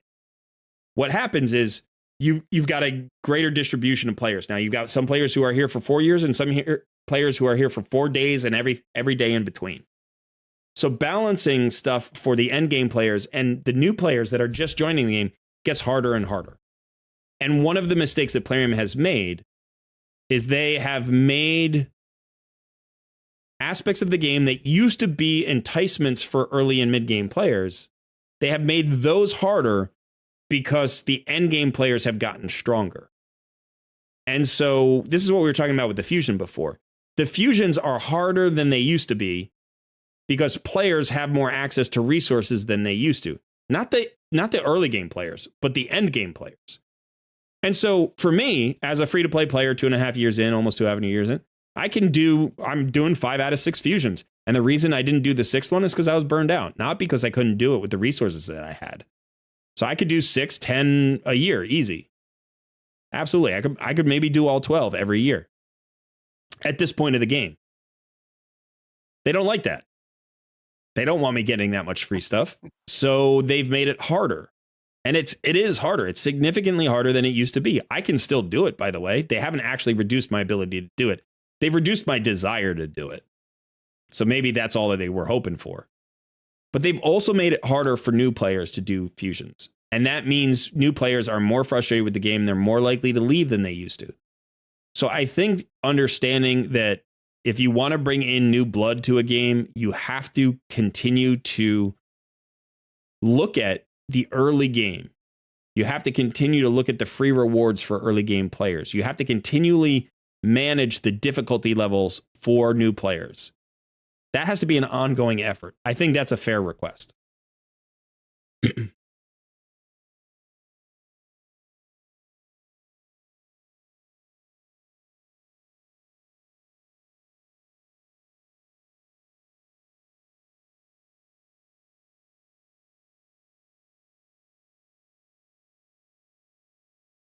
I concur.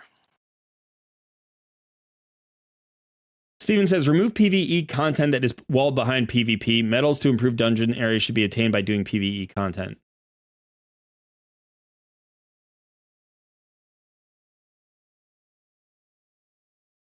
I think that's a fair perspective. I'm not sure that I agree with it.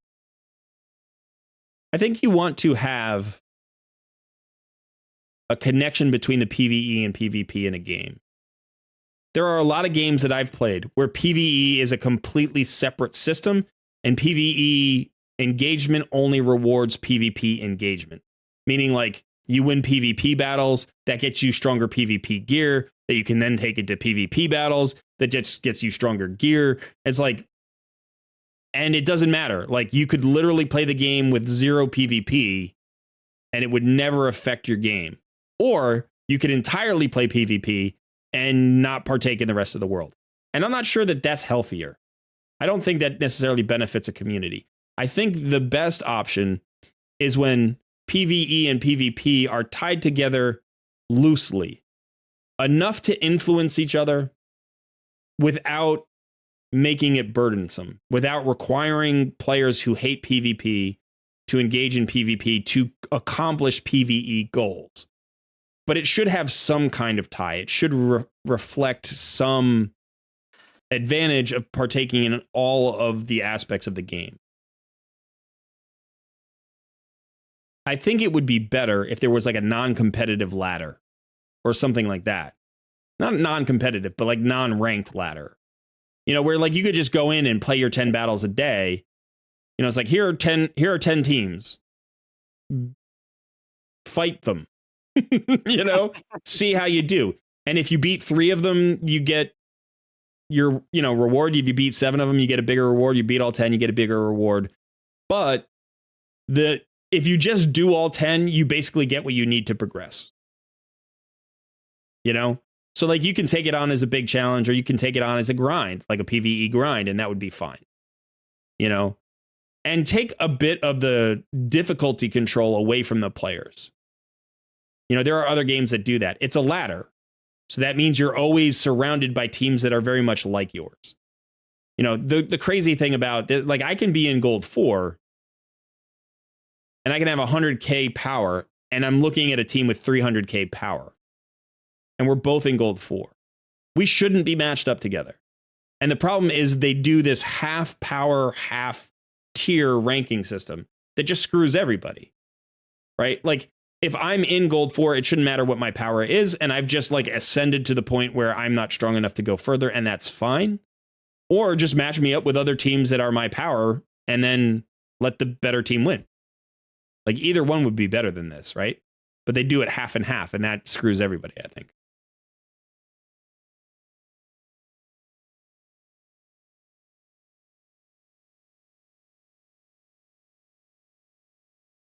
Don Kelly says, I unfortunately was made a clan leader. Didn't want to be. And now the clan is down to 2 active members. I am not a leader. Just wanted a clan so I could progress.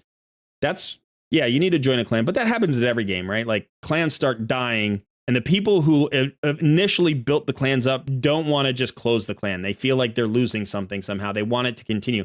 Like, I put all this effort in. This is my legacy. Let me pass it on to somebody who will honor it. It's like, nobody does that. Right? Like, nobody does that. Like, I'm not... Oh, wow, there's a 2-year-old clan that you spent hundreds of hours building. Give it to me. I'll keep it safe. Like nobody, that's not the ambition of any player, right? Nobody wants to do that. So maybe if you were in the clan for 2 years and the leader moved on and you felt like it was your clan, then yeah, you would do that.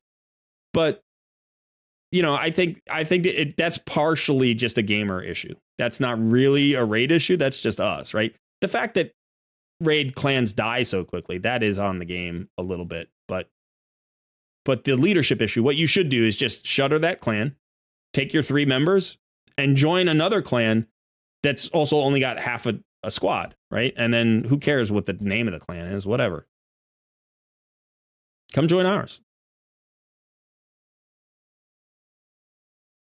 Stephen Markley says, it drives me nuts. I don't want to be forced to do PvP content to improve PvE content. I want to dip in and out for fun, not because I have to maximize my champs. Yeah, I get what you're saying. And I'm not a PvP fanatic. I'm not a player who's like, I love the PvP in the game. That's what I'm there for. Like, I'm not that guy. By the way, those people are great. Like, if you're a PvP person, that's awesome. I like a mix. And what I feel is some games do a good job of connecting the two and some don't. Raid has connected the two, but they've done it too strongly. They've connected PvE success too strongly to PvP success, which is the problem. I think if they, in my opinion, I feel like if they attached it to PvP participation and not necessarily success, that would be great. Like one of the things that I think they definitely should do is they should give you a medal reward even if you lose a match. So you get 4 medals if you win a match and you get 1 medal if you lose a match. Right? Likewise, they shouldn't gate behind winning and behind tier success. Like they shouldn't have bronze medals and gold medals and silver medals. That's stupid. Yeah. Just have 1 medal. And that means if I'm in bronze 3, but I grind hard enough, I can still get everything that I would get from gold 5. It just takes longer, which is completely fine. That's already a gating of a type.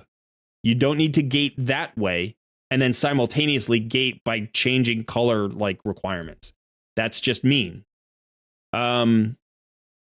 Likewise, there should be something outside of the ranking system to reward players with participation in PvP.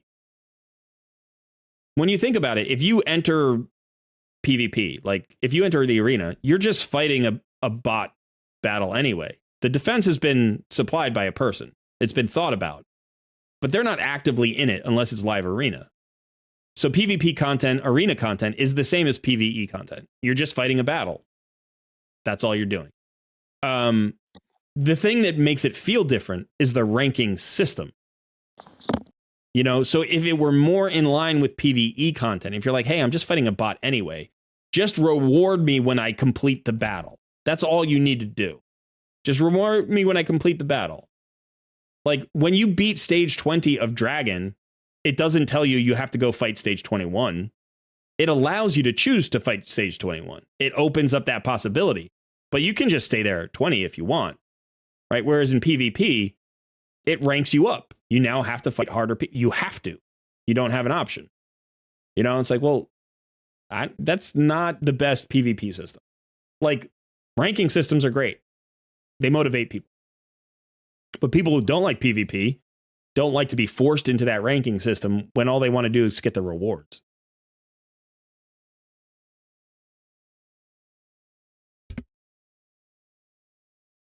Sean says, great stream today, guys. Hopefully, I don't know what Rat'll pay attention. Maybe you're saying they will pay attention. Yeah, Raid will pay attention.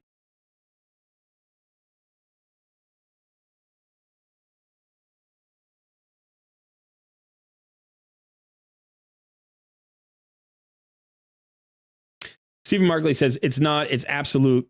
If you want to do the hardest PvE content, you simply have to do PvP. Yeah, you're not wrong. You have to do some PvP. You can't really play Raid successfully without doing some PvP. It's not good PvP, and it's too much PvP. And unfortunately, it's punitive for a lot of players. It's a bad system. It's a bad system. I don't think you have to completely break it apart. I don't think you want a game where nobody has to play PvP unless they want to. Like, I don't like that system either. I think the Great Hall is a cool system. I think making PvP valuable to everybody is a great system. You want to incentivize all the aspects of the game that you put effort into creating. But they've incentivized it wrong. They don't incentivize. Rarely does Raid incentivize. Instead, they punish. They punish you for not doing what they want. That's the whole system. Right? If you don't do this, you don't get this. You know, it's like, do what I say or you lose. That's frustrating.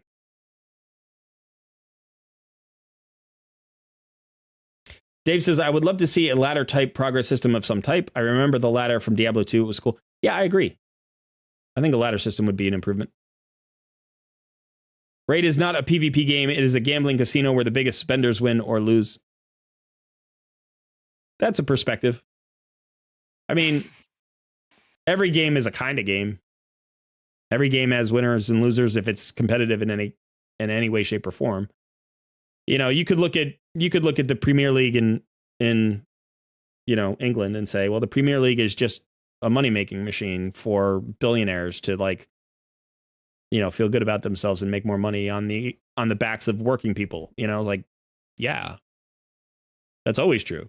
That's not the Premier League. That's the world, right? So I understand your complaint, and the frustration is honest, and I share it. But I don't think that PvP is... I don't think Raid is not a PvP game. It is. It is. It's a PvE game and a PvP game. And the PvP part of the game is significant to a certain portion of the population, and it's required for everybody. And that's the thing that I think people find frustrating. They want to treat it as a PvE game. You could likewise say this is not a multiplayer game. It's a single player game. And yet we are treating it as a multiplayer game. If you're here watching this stream, to some extent, you're treating it as a multiplayer game, right? We talk about it. We theory craft together. We share our rosters and we ask for advice. We don't get to play our accounts in conjunction with each other. Like you and I can't go take on a raid boss together. And I hope that they add that. That would be cool. I've played gacha games that do that. But you know, is it only a solo player game? It's a social game for us right now.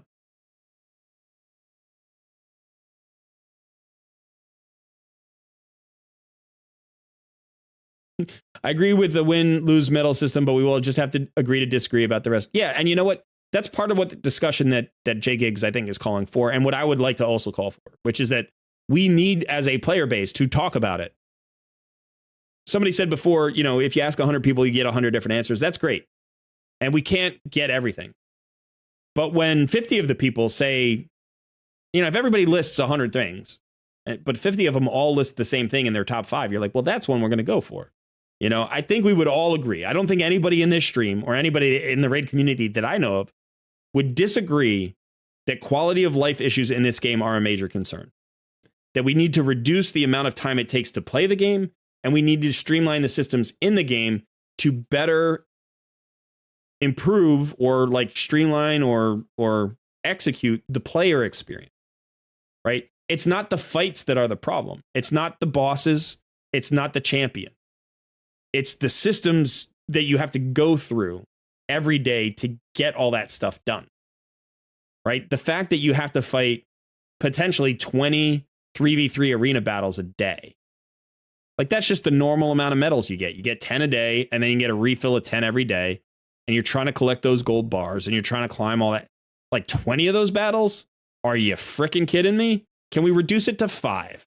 That would be great. That would be a huge quality of life improvement without changing the challenge, right? You literally don't have to. I mean, I think 3v3 could be improved, but if you just trimmed that back to 5 battles a day, how much better would the lives of the players be? Be so much better.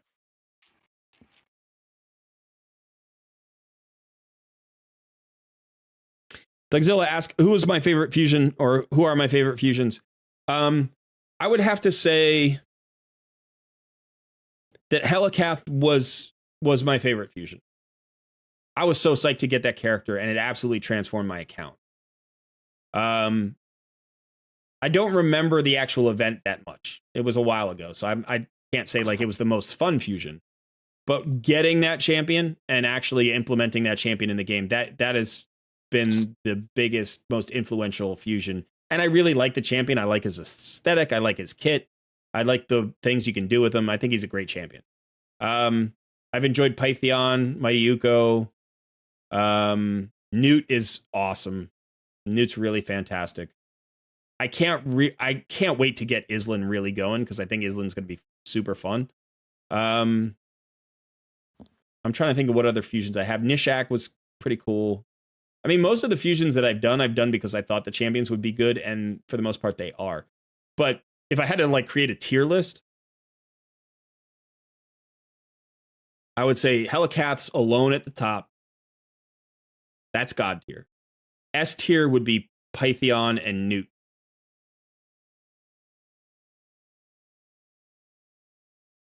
And then A tier would probably be everybody else. Nishak, Uko, you know, all the other ones. There are some who are like below that, you know, who are maybe like B+ tier. But I don't think I've fused a champion who's bad.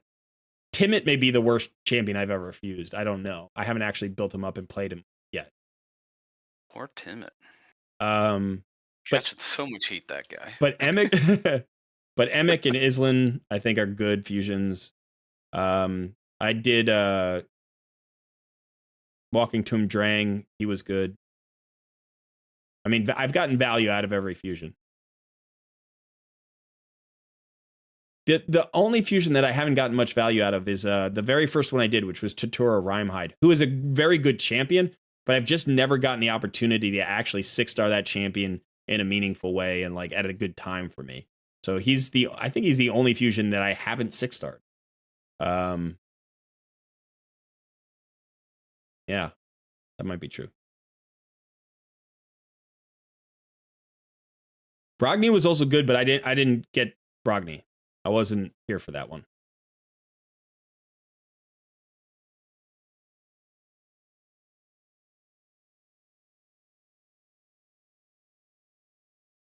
Stephen Markley says, another idea. How about rewarding every member that participates in a Hydra clan? It's a clan boss, so all who use their keys attain the final figure. That yeah, I agree with that.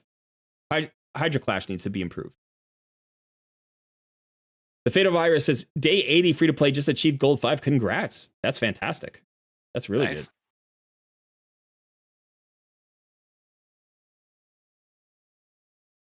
The Nightbot says, if you are enjoying the stream, don't forget to smash that like button and subscribe. Please do so. Tatura is the most overrated champ in the entire game. I just don't get what people see him. It's an ally protect champion. I think it's an ally protect. He has a increased defense with a perfect veil for everybody. So it's a very easy way to create a target and to defend your team. I don't know that he's like God tier or anything. I just think he's good.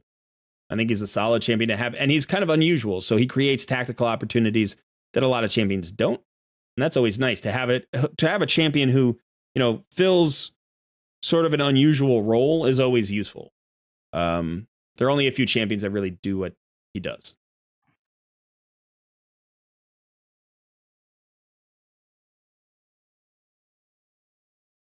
Yeah, I don't know. I can't actually make the argument for or against Brogni. Not Brogni. I'm sorry, Tatura Rhymeide. I like the kit. I think it's an interesting kit, but I've never actually built them.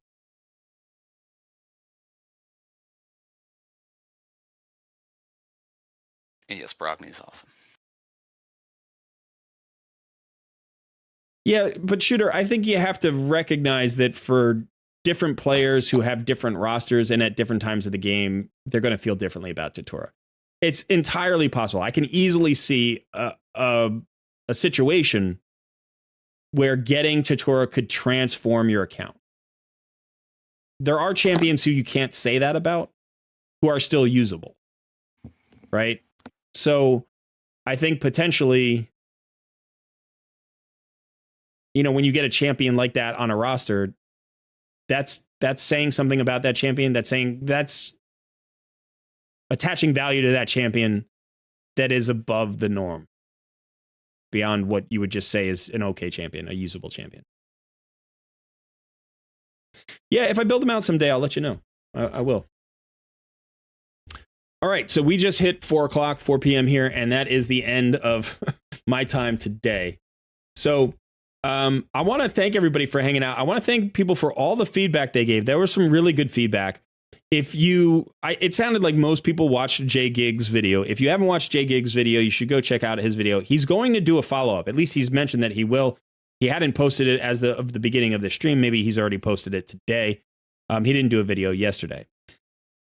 If you haven't watched my reaction video, please go watch that. Don't forget to like the stream. Also, don't forget to like the videos that you watch on my channel. By the way, this is something that, a viewer actually mentioned to me, a member of my Discord community mentioned to me this week, which is that in order to improve the performance in the algorithm, engagement in terms of the comments section of a video is actually important.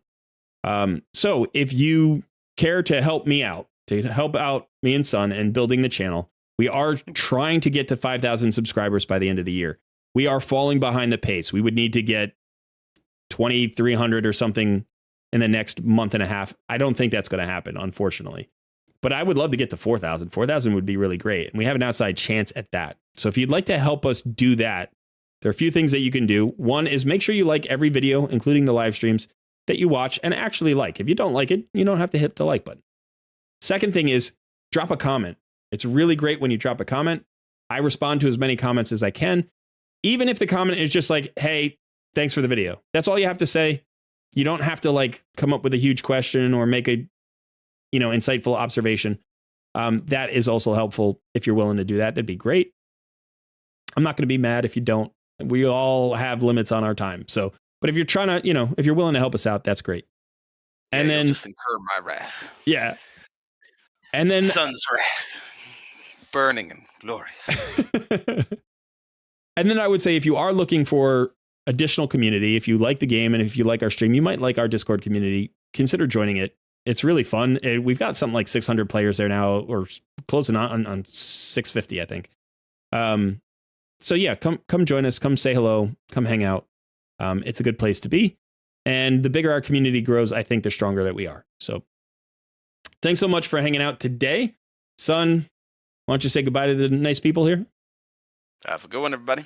Have a good one. We will see you on Tuesday for our Takeover Tuesday, 2 p.m. Eastern Time, and probably in a video before then. Y'all have a good rest of your weekend, and we'll see you soon.